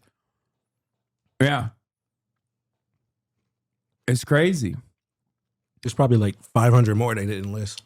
Yeah, no one knows. No one knows what it's like to be Lebanese like this. There's a lot. There are a lot of people. Yeah, Peso Pluma is Lebanese. Really? Yeah. Everyone knows that HasanAbi. I knew that too. You said Maxwell Frost. I don't think Maxwell Frost is Lebanese. It's not Lebanese. That's so. That would be. Wait. Actually, that would be fucking crazy. Oh, we might have to look. No, he's not. He's not on this list. Even if I don't know if he is, but he's not on this list. Yeah, Shakira, Salma Hayek. I mean, those are another. Yeah, we're gonna put Maxwell Frost on suspected Lebanese as the column. You know, he's potentially Lebanese until further notice. Further notice. Yeah, until we figure out whether he is or not. Yeah, there are a lot of people like this where you're just like, the fuck, that's crazy. Kevin O'Leary is the other one that I was thinking of. Yeah, Kevin O'Leary is just Lebanese. a white guy. He's like a pasty. That's what I mean. Well, how is he so Lebanese? Weird, right? Hold on. Wait, shut the fuck up. He is Lebanese? No. Oh my God, he is. Maxwell Frost fucking Lebanese. Ain't no way. Maxwell Alejandro Frost, born on January 17, 1997, comes from a diverse heritage with roots in Puerto Rico, Lebanese and Haitian ancestry. I did not know the Lebanese part. What is going on? I know Maxwell, and I did not know the Lebanese part. That's crazy. What is going on in America? Yeah. What the hell's going on? This is what you need to investigate, in Congress. I will be investigating. Weaponize the Justice Department. Yeah. I'm going to be investigating who's actually Lebanese. We need to know. I need to ask my mom, if you're listening, if we're Lebanese, let me know right now. Yeah. Like, text me right now. Want to know something even more insane? Al Pastor is only a thing because of Lebanese immigrants into Mexico. I did know that. Yes. Really? Yeah, no, that's real. Okay. I'm kind of shocked. All right. Well, Elijah, thank you so much. I just wanted to, fill some time here while you eat so that we didn't just like dump this on you in front of you and then be like, eat quickly. So this was the most unproductive aspect of this conversation. Donate to Elijah's campaign, everybody. If you like what you heard from him, and thank you so much for coming on. We'll take these out with you. Don't worry. Yes, I'm gonna eat all of these. So yeah. Okay. All right. Yeah, no, definitely take the cookies. Otherwise, I'll eat it. He dropped a video. Hey, everyone. Oh shit. Awkward moment with Elijah. What is this? Bro, this setup is dog shit compared to your old one. Shut the fuck up. You guys love being annoying. And then when I call your ass out in front of the guests, you're like, meh, meh, meh. Don't joke at it, Wikipedia chat. That's true. You shouldn't do that. You mustn't do that. All right, I'm going to go take a pic with Elijah while this plays for a second. What is this? Wonder where this came from? Anyway, and then we got to fix this light real quick too, because it's way too bright. I'm gonna play this, take a photo, and I'll be back in a second, okay? Vince Vaughn is ISIS? Vince Vaughn, ISIS Lebanese? What the f does that even... Hey everyone, it's Graham Platner here. I think as many of you know, over the past couple days, I have faced some very serious allegations, and I just want to make it clear. This is all false. The things that have been claimed did not happen. It's not real. It has placed an immense amount of weight on me as I think about what needs to happen now. Amy and I are regular people. We were not looking for this experience. We were not looking to get into politics. We had no desire to run for office. I just want you to think about like what you would do. What is this man saying, bro? Sorry, I gotta run it back. I gotta run it back from the start, okay? Is he not... If this was a mess before, the state party just made it much, much worse. Apologies for trusting incorrect sources. News, the main Democratic Senate committee overwhelmingly voted in favor of a 600-plus person nominating convention to replace Graham Platner. DSC has had a long emergency meeting Wednesday and then took... Oh, no. Oh, no. Wait.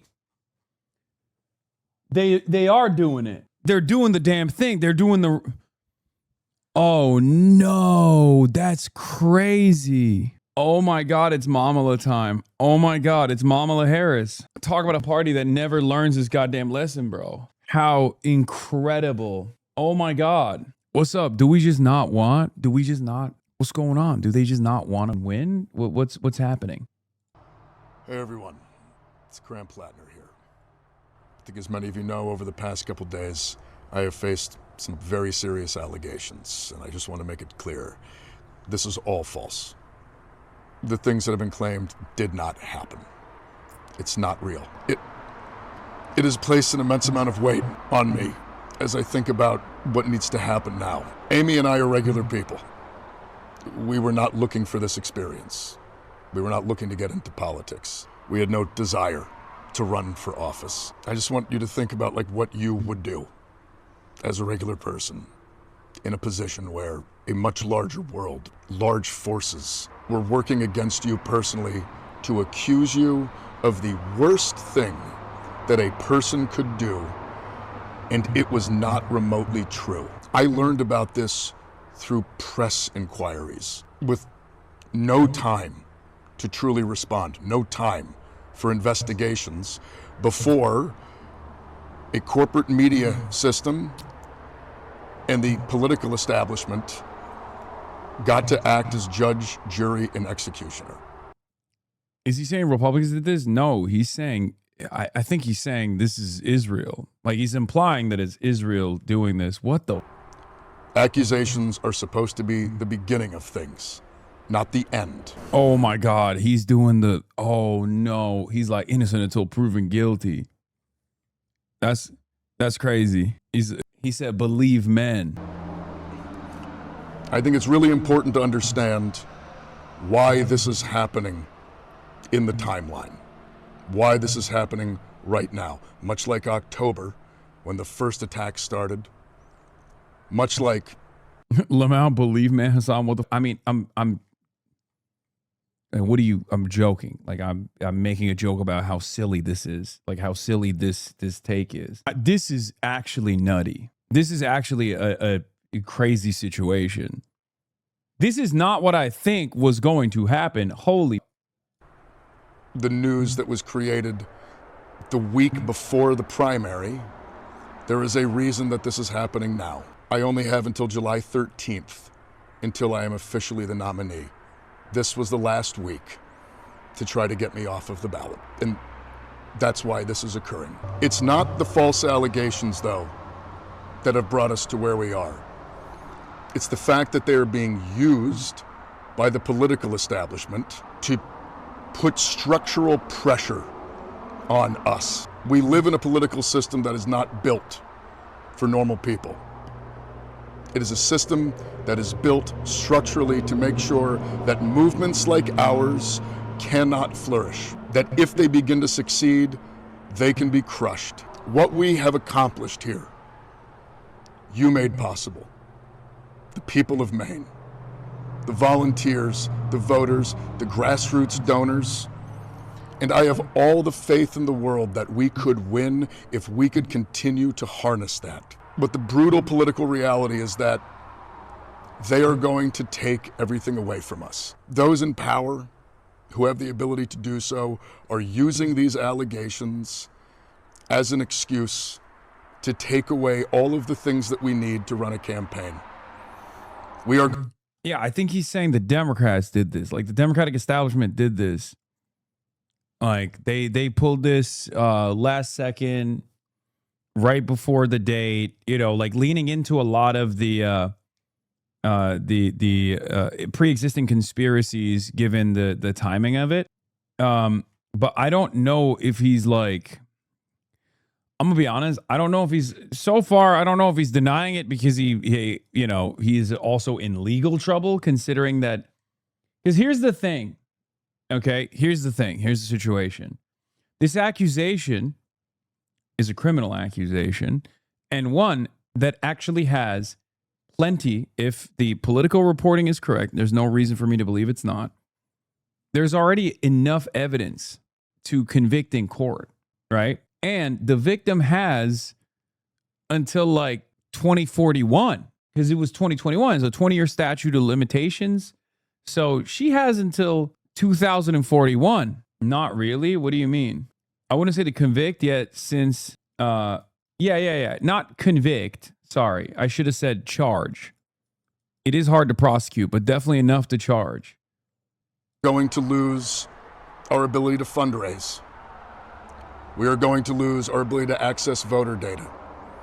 We are going to lose all of the things that any campaign needs on the basic level. Larger organizations, the national level party, the bigger donor networks, they have all committed to spending no money in this race if I'm in it. They would rather see Susan Collins win than have me be the next senator from Maine. What comes next needs to come from the people. Needs to come from the people of Maine. Needs to come from the voters who on June 9th, at a strength of over 150,000, the largest number in the history of Maine primaries, said no to this kind of politics. Voted for a politics that would actually represent them. Voted against the political system, against the donor class, against the entrenched forces. And I'm not asking for how this process is going to work. I'm not trying to dictate to anyone who it should be or how we get there, but I will say this. It needs to be open, transparent, and democratic. It needs to be reflecting the will and the values of the people that built this movement, the people that showed up on June 9th. People in D.C. need to stay in D.C. Decisions should not be made in back rooms by people in places of political power. Party apparatchiks are not the ones to make these decisions. These decisions need to be made in the open by the people of this state, the people who got us here. This is exactly the kind of political system that everyone voted against on June 9th. And for that reason, we need to be assured that it is going to be open and democratic as we move forward. Amy and I struggled about getting into this. Last summer, right around this time of year, he dropped out, chat. He dropped out. Spoiler alert. He dropped out at the end of this. I'm trying to understand why he's saying all this stuff, though. Sat down and we looked at each other and we said, if we believe in the kind of politics we think that we do, we have to do this. Over the past couple days, really yesterday and today, we have had to have that exact same conversation. We believe that for the movement to continue, it can't be me. And for that reason, we are suspending campaign operations. See? This is incredibly difficult because I know that some will think it's an admission of guilt, and it most certainly is not. We're not doing it because of the allegations, we're doing it because of the structures that are being taken away from us by those in power. And I also feel an immense amount of responsibility to everyone who has worked so hard to get us to where we are. So here's the thing. The reason why he went this like long and convoluted route, I suspect, is to you know, one, say that he's getting over by the establishment Democrats, so that there is like still a decent amount of anger towards the establishment Democrats for this is your fault, Hasan. Yeah, I know. I want to apologize to everybody for handpicking Graham Platner, convincing him to go to Iraq and Afghanistan, convincing him that joining the mercenary brigades would be a viable route for his career. I also wrote most of his speeches as well. That was really dumb of me. I apologize. I told him to get the tattoo. I thought it'd be funny. My mistake. Okay. I was the army recruiter for Graham Platner. Although he is older than me, it's time for me to take responsibility. So, yeah. I just think like, oh God, the Democrats, man. Oh no. Everything is so up, dude. Everything is so up. Because he's suspending his campaign. There's still going to be a lot of palpable rage towards the establishment. There are going to be people that, especially after his denials, the people that love him, that voted for him, are just, and don't care about women at all, including women, by the way, are going to literally say, oh, this, like, you cooked our boy. And not only that, but then the Democrats, like the main Democratic Party, is not doing like any sort of open electoral process here, and instead are using a 600+ person nominating convention. This is devastating. This is, I mean, I think this still helps Troy Jackson, ironically enough, depending on who's actually in the, who's actually going to be a part of the nomination system, like the nominating convention. But even if it was literally like a populist figure, I think people are still going to be pissed off because they had no say in it. It's crazy. Maine is gone, bro. Is raps. We got to move on. Yeah. Congressional reporter for Punchbowl News reports 600+ person nominating convention. Maine MDP statement comes out and says 100 state committee members, with over 100 state committee members who voted to hold a nominating convention to choose a new nominee if there's a vacancy to fill. We will announce the full timeline, details, and how the nomination process will move forward. Information about how to participate and requirements for candidates soon. We will keep the public informed throughout the process. Transparency is the utmost importance. Oof. Jeet says, Platner has to go immediately. He's a horrible person who should never have run. But what the party is doing here is deeply anti-democratic and self-damaging. They need to have a quick primary with maximum voter participation. And I love when people go, oh, how does the Liberal Party of Canada pick its candidates? It's like, I know, but that's not America, is it? It's fucking Maine, okay? And that already happened. Not only are you're complaining about a thing that happened already, that they're overturning in an undemocratic manner, only 2 years after this exact same fucking thing happened with Kamala Harris. I was in support of it at the time, and I was wrong, okay? I was fucking wrong. Nancy Pelosi was right.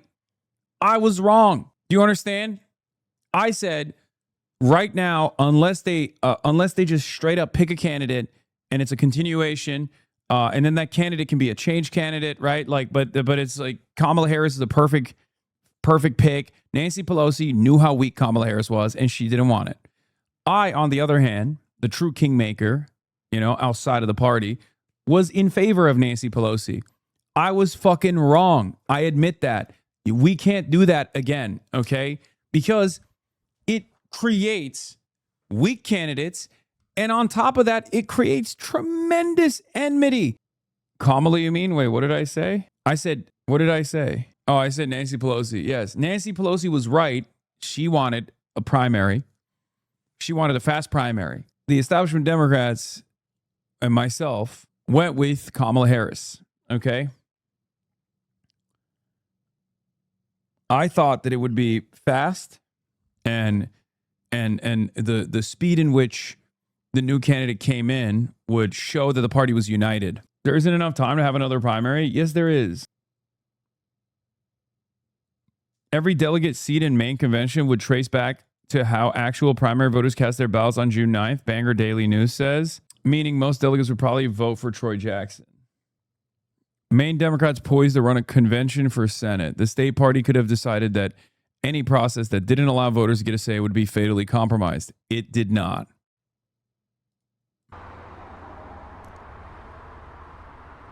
We went toe-to-toe with one of the most entrenched political systems in the history of the world, and we won. We beat them on June 9th in overwhelming numbers. We did it the right way. We built a campaign. We engaged in electoral politics. We motivated people. We banded together. We did it the way that we were told we are supposed to make change. And we won. And now they are not going to let us have it. Not if it's me. And so we're suspending campaign operations. I want to make clear, though, I intend to file my paperwork to withdraw. The process needs to assure that what comes next is reflective of the Mainers who on June 9th turned out and showed that they are desperate for a different kind of politics. It needs to be driven not from back rooms, but by the will of the people. And the decisions that come next must come from that. All we were asking for was health care, was to end the genocide. We were asking for a fair system. We were asking for an end to the corruption, the end to the money in politics. We were asking for real democracy, and we did it the right way, and we won. But now the ball is in the court of the Democratic establishment. My name might be on the ballot right now, but that ballot line belongs to the people of Maine. And on November 3rd, it needs to belong to the people of Maine. And the next Democratic senator for Maine needs to belong to the people of Maine. They need to reflect the will and the values of the people of this state. I love this state. I love Maine, and I love Mainers in ways that I can't really describe. I'm immensely proud of what we have built, and I have the utmost faith that we will continue to build, and we will continue to move towards a better future. From the bottom of my heart, thank you. Thank all of you, and keep fighting. We're going to win someday. Okay, so he came out with this, and this proves that a chud can't really ever be a Chad, even if he changes himself. No, that's not true. That's not true. A chud can change. This one certainly didn't, okay? Yeah, so he's just like hyping up. He's hyping up the whole process. He's saying, he starts off with a denial, which is, again, I mean, come on. It's fucking ridiculous. Like, any kind of denial that points to a grander conspiracy needs to have paperwork associated with it. You know what I mean? Like, it's totally ridiculous. Like, he was like, oh, I heard about this accusation for the first time ever. It's like, yeah, well, that's kind of your fault. And it's a defensive statement that basically tells his audience, like his viewers, like, oh, I didn't know. Like, I didn't know that this was coming. I could not have lied to you because I didn't know it was coming, right? Platner's statement to campaign on call per source. On June 9th, 154,000 Mainers didn't just reject this kind of politics. They voted for any campaign in the history of our great state. We won, and we did so spectacularly. What is this? Yeah, AIPAC dropped $2.5 million for Susan Collins. We have asked assurances from the Democratic Party that they will ensure a process for a replacement nominee that respects the will of the voters who voted for a different kind of politics for our 15,000 volunteers and all of you. The process needs to be accountable. It needs to be transparent. It needs to be democratic, and it needs to engage in a very real way the people that delivered the mandate on June 9th. The sole goal from the beginning of this thing has been defeating Susan Collins and building working class movement. And we have done all of that together. And I feel a deep sense of gratitude and a deep, deep obligation to all of you to ensure that the voices of those 150,000 people who voted for us in June are heard. What comes next is now in the hands of the Maine Democratic Party. Lots of people covering themselves up in glory about this. What is this? The sheer volume of American politics dedicated to sexual blackmail and Me Too hysteria is absolutely off the charts. We're ruled by unvetted accusations and social media gossip. Every faction is equally guilty. Can't let a mob dynamic go to waste. It's like dude, we already did this, okay? We already did this. There are ridiculous allegations or very clearly shit smearing, and then there are credible allegations. That the difference in this circumstance is literally an advancement of rape culture in this circumstance would be to take credible allegations and to spin them as though they're ridiculous. Like, if you have real-time conversations way back when between the victim and other people, then yeah, there is no, like, it's a wrap. You know what I mean?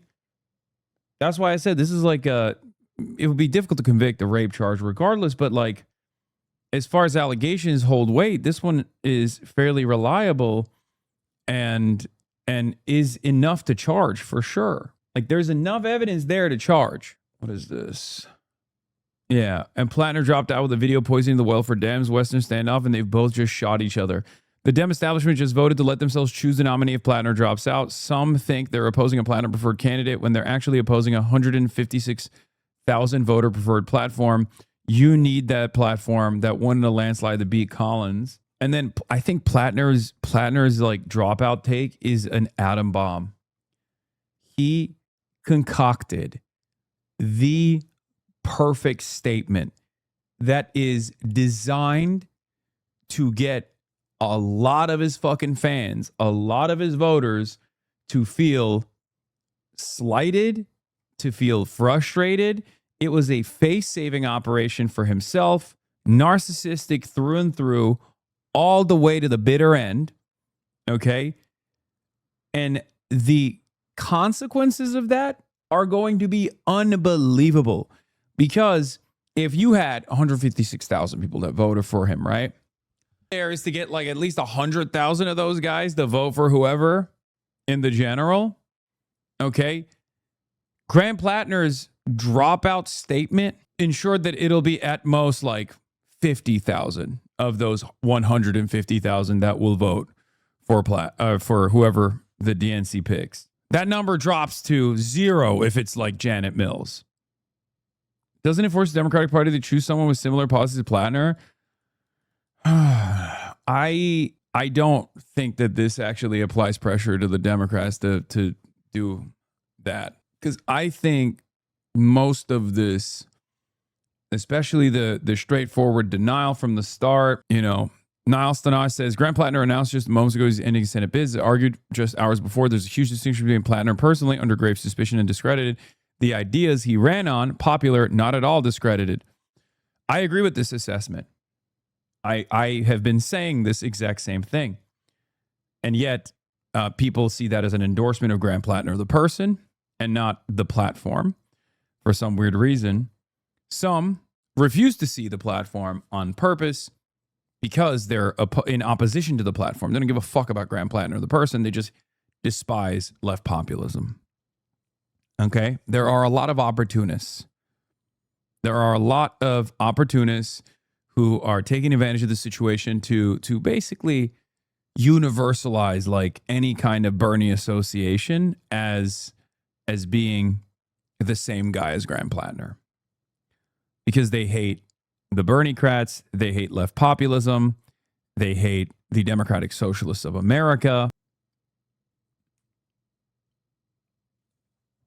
But I don't know. I find it crazy that he just came out and did a face-saving operation. Like I know he's narcissistic. Obviously, you got to be narcissistic if you have that kind of a background. You got a fucking Nazi tattoo on your chest, and you, right? But I didn't think that he would try to even refuse to fall on a sword. Almost. Yeah. Fox News has the worst take here. It's the left's fault for this happening. They say Platner's a socialist. Yeah. So wait, that was more so for his base, was it not? Yeah, but it was to fire up the base in a direction that is unproductive if he cares about, in any way, shape, or form, maintaining the Senate majority. You know what I mean?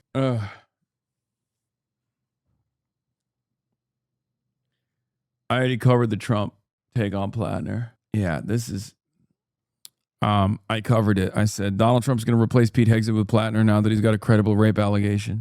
He's in a bind. It's really a question on whether or not you believe the woman. That's what Donald Trump said. Haven't you had allegations against you that were nonsense? Oh my God.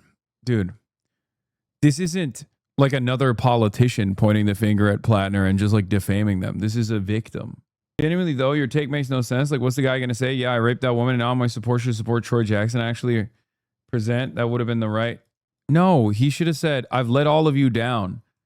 I had far too much baggage. I'm sorry. I'm sorry. I thought I could make some changes, and I let all of you down. I let the 15,000 of you that worked on this campaign down. I let the 150,000 of you that voted for me down. The fuck? And most of all, I let this person down. I didn't know that it was the case. Nobody would admit to that. What do you mean? What do you mean nobody would admit to that? That's an admission of guilt? No, there's a way to do it without fucking being like, I'm guilty, throw me in jail, dumbass. You say, look, it's not been a secret that I've had a hard time with alcohol. Like I've been very clear on that. And I thought that I had grown out of this. And it's not, I'm horrified at the prospect that I might have hurt someone without realizing. I don't believe I did this. I don't believe I'm capable of doing this, but it doesn't matter anymore. You know what I mean? Something like that. And mostly just apologizing. Shut your mouth, dog. You just justifying rape now? Oh my God, I'm not, you fucking idiot. Jesus Christ. I'm criticizing what he said. I'm saying that there's an even better way to engage in a face-saving operation for himself without assuming any legal liability while simultaneously not lighting the fucking race on fire. What the hell is going on? He could just be like, look, it's just this has become a major distraction that's taken away. You're literally just being unrealistic, lol. He should have never been there in the first place. Yeah, no shit, you fucking idiot. Do you think I disagree with that statement? The fuck's wrong with you? That's not the world we live in now, is it? Some of y'all are genuinely medically stupid, brother. Yeah, I know, man. You know what else I wish? I wish that a figure not dissimilar to Vladimir Ilyich Ulyanov was running in every state. Wouldn't that be fucking nice? I wish that every American was born with a copy of Das Kapital downloaded in their fucking consciousness. Wouldn't that be great? I wish every American understood their class position automatically. Wouldn't that be great? But that's not the world we live in, is it? The fuck is wrong with you? You think you're making a fucking coherent point? What do you mean? Oh, I should have never been there. Yeah, no shit, dude. You did it. What a great point, dog.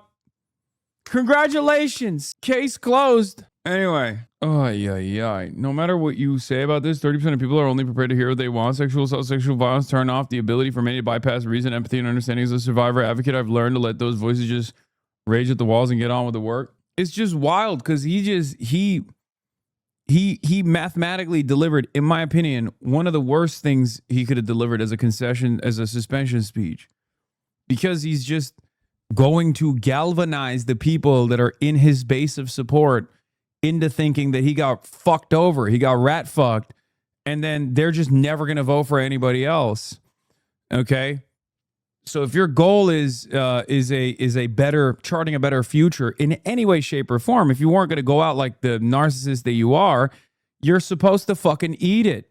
Like, what are we doing? You're supposed to fucking eat it. Anyway, I know he dropped out. All right, let's see what the fuck Fox News is saying. Fox News alert, Graham Platner has just dropped out of his race for Senate in Maine after pressure from Democrat leaders following rape accusations from a woman he previously dated. Platner released. Were you expecting him to go out like Jesus? I mean, no. I know that there's an element of narcissism in every decision that he made, so of course not. But it's just, it sucks, man. I feel like this is such a wrap. A video. We'll have it for you shortly. They should have Sex Pest Jesse Waters covering this. No, they can't. They can't have Jesse Waters covering this because he's going to endorse Graham Platner if he hears. He's going to be like, this guy's awesome. I don't know why the Democrats fucked up here without letting him run for office. He'd be so good. I'm actually fucking switching my party affiliation to Democrat to vote for him illegally in Maine. We have to do this. Over the past couple days, really yesterday and today, we have had to have that exact same conversation. We believe that for the movement to continue, it can't be made. And for that reason, we are suspending campaign operations. This is incredibly difficult because I know that some will think it's an admission of guilt, and it most certainly is not. We're not doing it because of the allegations. We're doing it because of the structures that are being taken away from us by those in power. And I also feel an immense amount of responsibility to everyone who has worked so hard to get us to where we are. We went toe-to-toe with one of the most entrenched political systems in the history of the world, and we won. We beat them on June 9th in overwhelming numbers. We did it the right way. We built a campaign. We engaged in electoral politics. We motivated people. We banded together. We did it the way that we were told we are supposed to make change. And we won. And now they are not going to let us have it. Not if it's me. And so we're suspending campaign operations. I want to make clear, though, I intend to file my paperwork to withdraw. The process needs to assure that what comes next is reflective of the Mainers who on June 9th turned out and showed that they are desperate for a different kind of politics. It needs to be driven not from back rooms, but by the will of the people. Wait, that's it? Fox News is still talking about it right now? That's crazy. Sonny Hostin, go through the list to say they're offended now by Platner after the Nazi tattoo. Oh, by the way, black. You know people what's don't- crazy?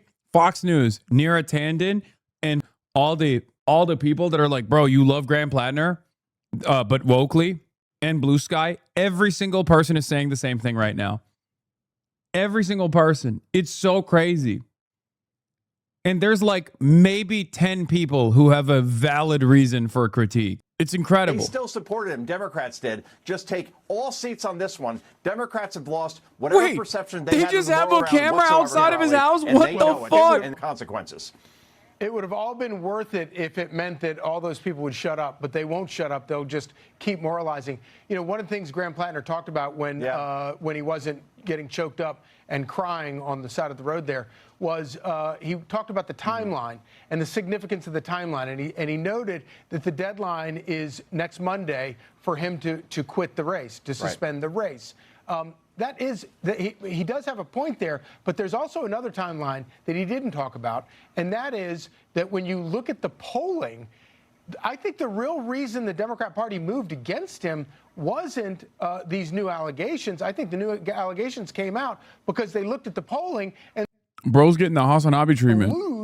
obviously lose badly to Susan Collins, and that's the only thing that party leaders actually care about. Exactly, Charlie. We've seen this movie before, right? A Democratic candidate drops in the polls. In this case, the Nazi tattoo guy. Now he's trailing in most surveys to Republican Susan Collins. Democrats panic. That deadline you talked about, July 13th, of either being stuck with Platner or replacing him with a candidate that party leaders decide and not the actual, public through voting. It's so Soviet, isn't it? I mean, we saw this with Eric Swalwell. We saw the We're so fucked. We're never getting good things. We're never getting nice things, bro. We're not. We're in hell. We're actually in hell. Because, like, every single thing that these guys are saying, most of the right-wing forces within the party have also said, and they're ecstatic. Like, they're not even using this as an opportunity to shit on the Republicans to be like, what the fuck are you guys talking about? When we have someone who's, like, credibly accused of, we tell them to drop out. Why are you shocked by this? Of course you're shocked by this because you're a Republican. No. They're spending every waking moment doing their I told you so's. Instead of immediately trying to coalesce around the people who now feel frustrated, now feel angry, who might even feel like he got rat. No one wants to win. I feel like I'm the last who cares about maintaining a Senate majority. What the fuck is going on? What is happening? Bourgeois democracy. Electoralism. I swear to God, it's so,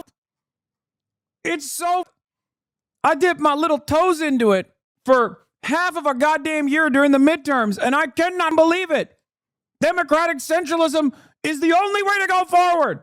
What the? Seriously?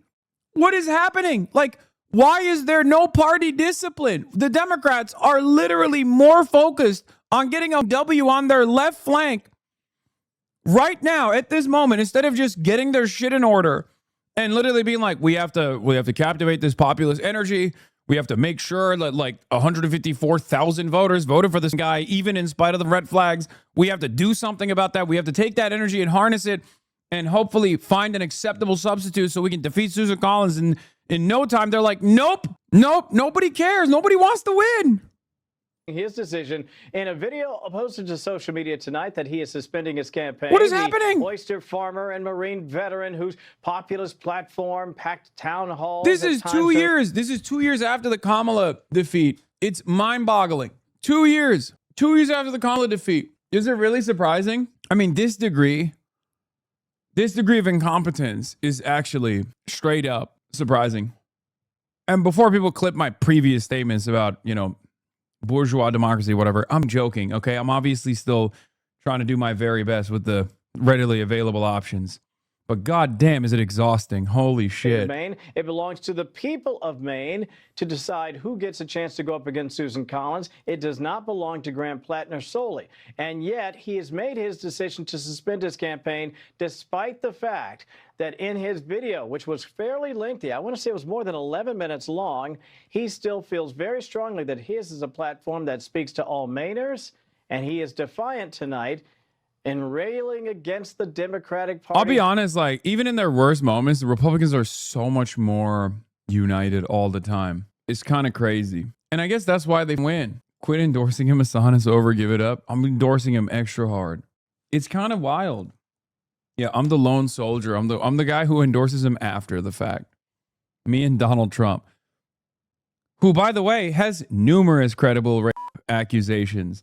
One detailed by his ex-wife. Another one that a civil court found that he was liable of. And he's the damn president. Not just one, but two allegations of sexual misconduct that came to light this week. Democratic leadership was clearly opening the floodgates against the embattled socialist in what was a successful attempt to force his hand ahead of next week's deadline to swap Platner out of the ballot. The question now, who will party leaders in Maine choose to replace the troubled so-called oyster farmer from that state? Here with more reaction, Fox News contributors Ari Fleischer, Kaylee McGee-White, and former U.S. Senator and candidate for U.S. Senate in New Hampshire, Scott Brown. We'll start with you, Senator, and soon-to-be Senator Scott Brown. What is going on in New England? We're told everybody in Maine has an independent streak and you do things differently. This guy was a terrible candidate because he's a terrible person. He's not a great husband, not a great man, and yet people that you have served with in the Senate previously that you know stuck by him much after so many of these serious allegations had come to light. How do you explain this? Well, it's really hard to explain, Kellyanne. I mean, you look at Cory Booker, he said, we just need a win. So the standards obviously have been reduced. It's no longer the party of JFK or Clinton or even Obama. It's the Platner party. It's Dog, what do you mean? You hated those guys. Why are you talking like this? Oh, it's not even the party of Obama. It's like, I'm paraphrasing. And then what are you talking about? Pushing him and others like him to destroy not only the Democrat Party, but obviously trying to destroy. I can't stand Republicans, man. The greatest evil. Hundreds of millions of dollars trying to get rid of Susan Collins. And respectfully, whether he was in or out, she was going to win again. And I just thought, they're doing it obviously because they need to get a replacement. It'll probably be Janet Mills, I would think, again. Kaylee, I think they just took too long. And I got to say tonight that the Democratic donors are not the courageous. Just stroke a check to whoever's against Trump, against Republicans, calling themselves a socialist. But they took too long because the courageous people here are the women who came forward. It's hard, Kaylee, for these women to come forward against the machine, against the Democratic machine, and speak out. But how do you feel tonight? Do you think that that justice and morality won out here, Kaylee, over politics? Or do you feel this was not about morality, it was about electability for the Democrats? Oh, I think it's totally about electability. However, I think that morality has won out for the women who did come forward. Look, I have zero sympathy for Graham Platner, who has been handed just about everything in life and whose history of abhorrent behavior began long before these latest allegations, and yet still has somehow found a way to make himself the victim in all of this. But you know what? The Democrats deserve every single second of this. What a spectacular embarrassment statement for the party this entire candidacy has been. Essentially, what they have communicated to voters in Maine is that they were just fine with the Totenkopf tattoo, the Nazi tattoo. They were just fine with his sexist and racist Reddit comments. They were just fine with him sexting other women days after getting married. They were just fine with a host of other scandals, including allegations that he locked Lindsay Fifield, one of his ex-girlfriends, in a room because she was a conservative woman. So, of course, the Democrats don't care about that. But Bro, you would think this is the wokeness hour and not Hitler's favorite television broadcast, Fox News. Fox News is rape TV, okay? It's the pro-rape network. The candidates that it puts forward and defends, many of which are rape. The hosts, some of the most prominent hosts on the network, were such prolific rapists that the other women that were on the network had successfully sued them. Okay? The idea that this is now all of a sudden these liberal blowhards endlessly pontificating about the dangers of violence and assault, they're one step removed from starting to talk about rape culture. One of their rapist hosts is now the Secretary of War. Pete Hegseth also has a Nazi tattoo on his chest. A Nazi tattoo that actually got dinged by the National Guard, which stopped him from participating at the inauguration as security detail. Something he wrote about in a book. And he was such a prolific rapist that his own mother sent him an email begging him to stop raping. That guy, with a drinking problem also, is now the Secretary of War. That guy used to be a host on this network for years. And they're over here talking about, wow, I can't believe it. The Democrats did this. I can't believe the Democrats did this. Part of me is like I think it's unconscionable to have a candidate like this. But the other part of me is like, these guys are always going to win politics. You know what I mean? They're just always going to win. They're shameless. They're shameless. Morality is a weakness against these immoral people. At this point, it feels like they're throwing it in our faces. Like they're like, you idiots, dude, look at this. You care about this stuff. We don't. Oh, it's awesome. That's what it feels like. They're dabbing on us. Didn't retire, wasn't primaried from the right. Do you think this helps or hurts her, Graham Platner, out of the race? We'll start with you, Scott. Well, first of all, she's one of the hardest working senators I've ever met. 10,000 straight votes. The things she brings back to Maine are unparalleled. So if she lost, Maine would be the loser. I think she was going to win regardless, but this obviously helps her even more. Kaylee? Well, I agree. I think this solidifies her victory because I think Democrats have left such a bad taste in the mouths of Maine voters and have revealed just how low they are willing to sink in order to gain power. And I think that voters are going to reject whoever Democrats end up coronating as a result. And Ari? Yeah, I think she would have preferred to run against Graham Platner because of all his obvious problems. But Susan Collins is one tough cookie. She won her last 3 races by 9 points, 30 points, and 23 points. She'd be hard to beat no matter who it is. But Maine is still a 50-50 state. Ari Fleischer, Kaylee McGee-White, and Scott Brown, thank you. And tonight, Platner may be toast, but the socialist movement inside the Democratic Party is not slowing down. And just today, President Trump offered a serious warning. Listen to this.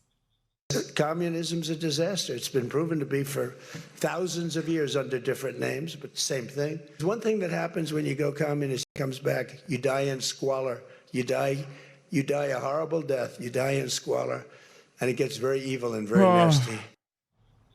That isn't stopping Grandpa Bernie and AOC from taking their socialist agenda to the key swing state of Michigan as they campaign for Abdul El-Sayed, who's ahead in most polls. But he's not the only swing state socialist vying for statewide office. In neighboring Wisconsin, socialist Francesca Hong is running to be the Democrats' nominee for governor. And in a bizarre attempt to assuage people's fears about her political extremism, she made this remark, which frankly makes almost no sense. Listen. I think that when folks hear socialism, they may be taken aback, but I bring it back to potholes and the Packers and public education. My goodness, here with reaction, California why is that- Congressman Darrell Issa and New Jersey Congressman Jeff Van Drew. Wait, Darrell is it Lebanese, secret Lebanese. Okay, we were just talking about his ass. Okay, yeah, no, what's the problem? Potholes, Packers, and public schools? What's the fear there? Yeah, Packers is publicly owned. Potholes is a fundamental plank of sewer socialism, doing good public work, and public schools is a nationalized system. We already have some kind of socialization that exists in our daily lives all the fucking time. Socialism and bringing more power and money to the government has never actually led to streets lined and smooth. And so that's the first wrong statement. But the second wrong statement is, look, our wealth and success, if you will, the Trump economy is in fact an opportunity for the left to say, well, we've got so much wealth, let's redistribute Someone's it. coming into your The house fact to is, fuck your history wife, tells us Darrell. that you can only redistribute poverty at the end. And that's a lesson that I hope we don't have to learn by practicing it in more than 1 or 2 states. Well Yeah, of course. Yeah.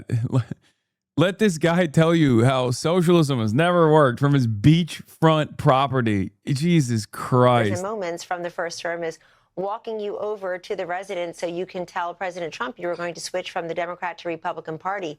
You did that because you thought the Democratic Party had lost its way with the priorities serving the folks in your district, including the veterans. Did you ever think that in a short period of time, we would be now talking about a Democratic Party that's on the march towards socialism and communism? Kellyanne, I did. It's quicker than I thought it would be, but it's one of the reasons I made the move that I did. This Democratic Party today in no way resembles the Democratic Party of old. You know, there were differences between Democrats and Republicans. Maybe Democrats were a little more pro-union, wanted to tax a little more, spend a little more, but they still loved America. We are at a point in American history, a flashpoint, and it's in our laps, and we've got to deal with this, where we've got to decide, are we going to be the America we know and love, the America of entrepreneurial endeavor, the America of faith and freedom? Yeah, this stuff is boring. This stuff only works if you're like 68 years old, I think. Because like if you're under the age of 45, you're listening to this guy and you're like, yeah, I don't have any of this stuff. Okay, nice house, weird head, but nice house. Okay, and I don't have either of those things. One, I don't want the weird head, but the nice house I do want, and I don't have it. Fuck you. Hey, cool fireplace, dude. I'm about to get evicted. Like that's the most, that's the normie perspective. Okay. It's just like these guys haven't updated their talking points since like the boom of the 90s. You know what I mean? We just defeated the fucking USSR menace. You know, we just defeated the Russian scourge. The Soviets are done. You know, the internet is blowing up. .com bubble coming up. There's like permanent growth. We're going to live forever. There's no tomorrow. This attitude, like that's back then you could say like life, liberty, freedom, you know, Ronald Reagan, I love capitalism. Like back then, the material conditions and America's forward trajectory seemed so positive.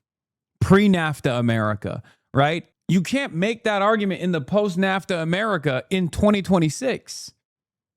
Because the problem is only motherfuckers like this have nice ass houses on the beachfront property. Most people are living in fucking squalor. All they've known is the boom bust cycle over and over again. Every fucking generation of college graduates is coming into a job market where they're like, well, I guess I have to eat dick for the rest of my life. I got to go to the dick eating factory, you know? And maybe if I eat enough dicks at the dick eating factory, possibly I could live in an apartment by myself. Oh boy, the lap of luxury to not have 8 fucking roommates. I'm never going to buy an apartment. I'm never going to buy a home, but at least I can live by myself. And if I'm really lucky, if I'm really crazy, maybe get a dog, you know? That's the situation that people have right now. And these guys are still like, oh, America's all about capitalism, blah, blah, blah, blah, blah.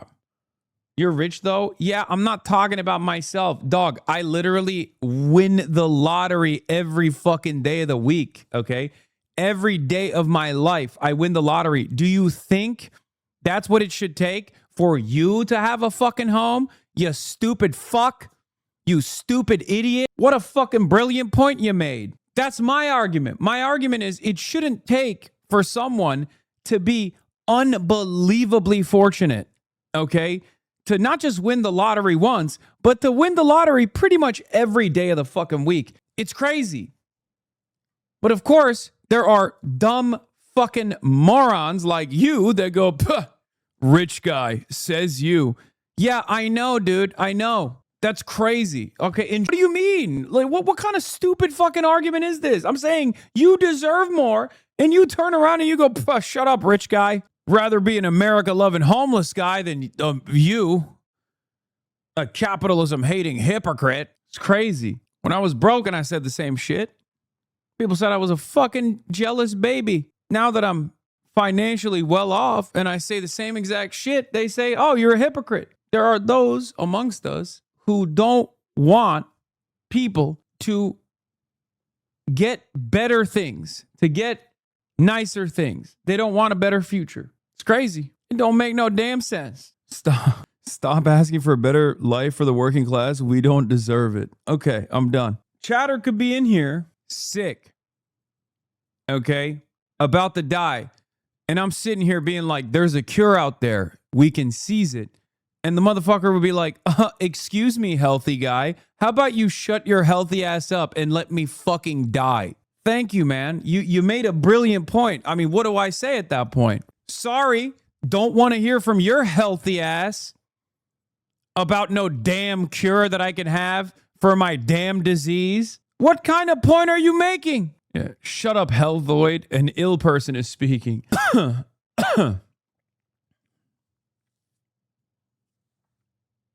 Anyway, that's all I got for today, folks. 7 hours and 30 minutes. Okay?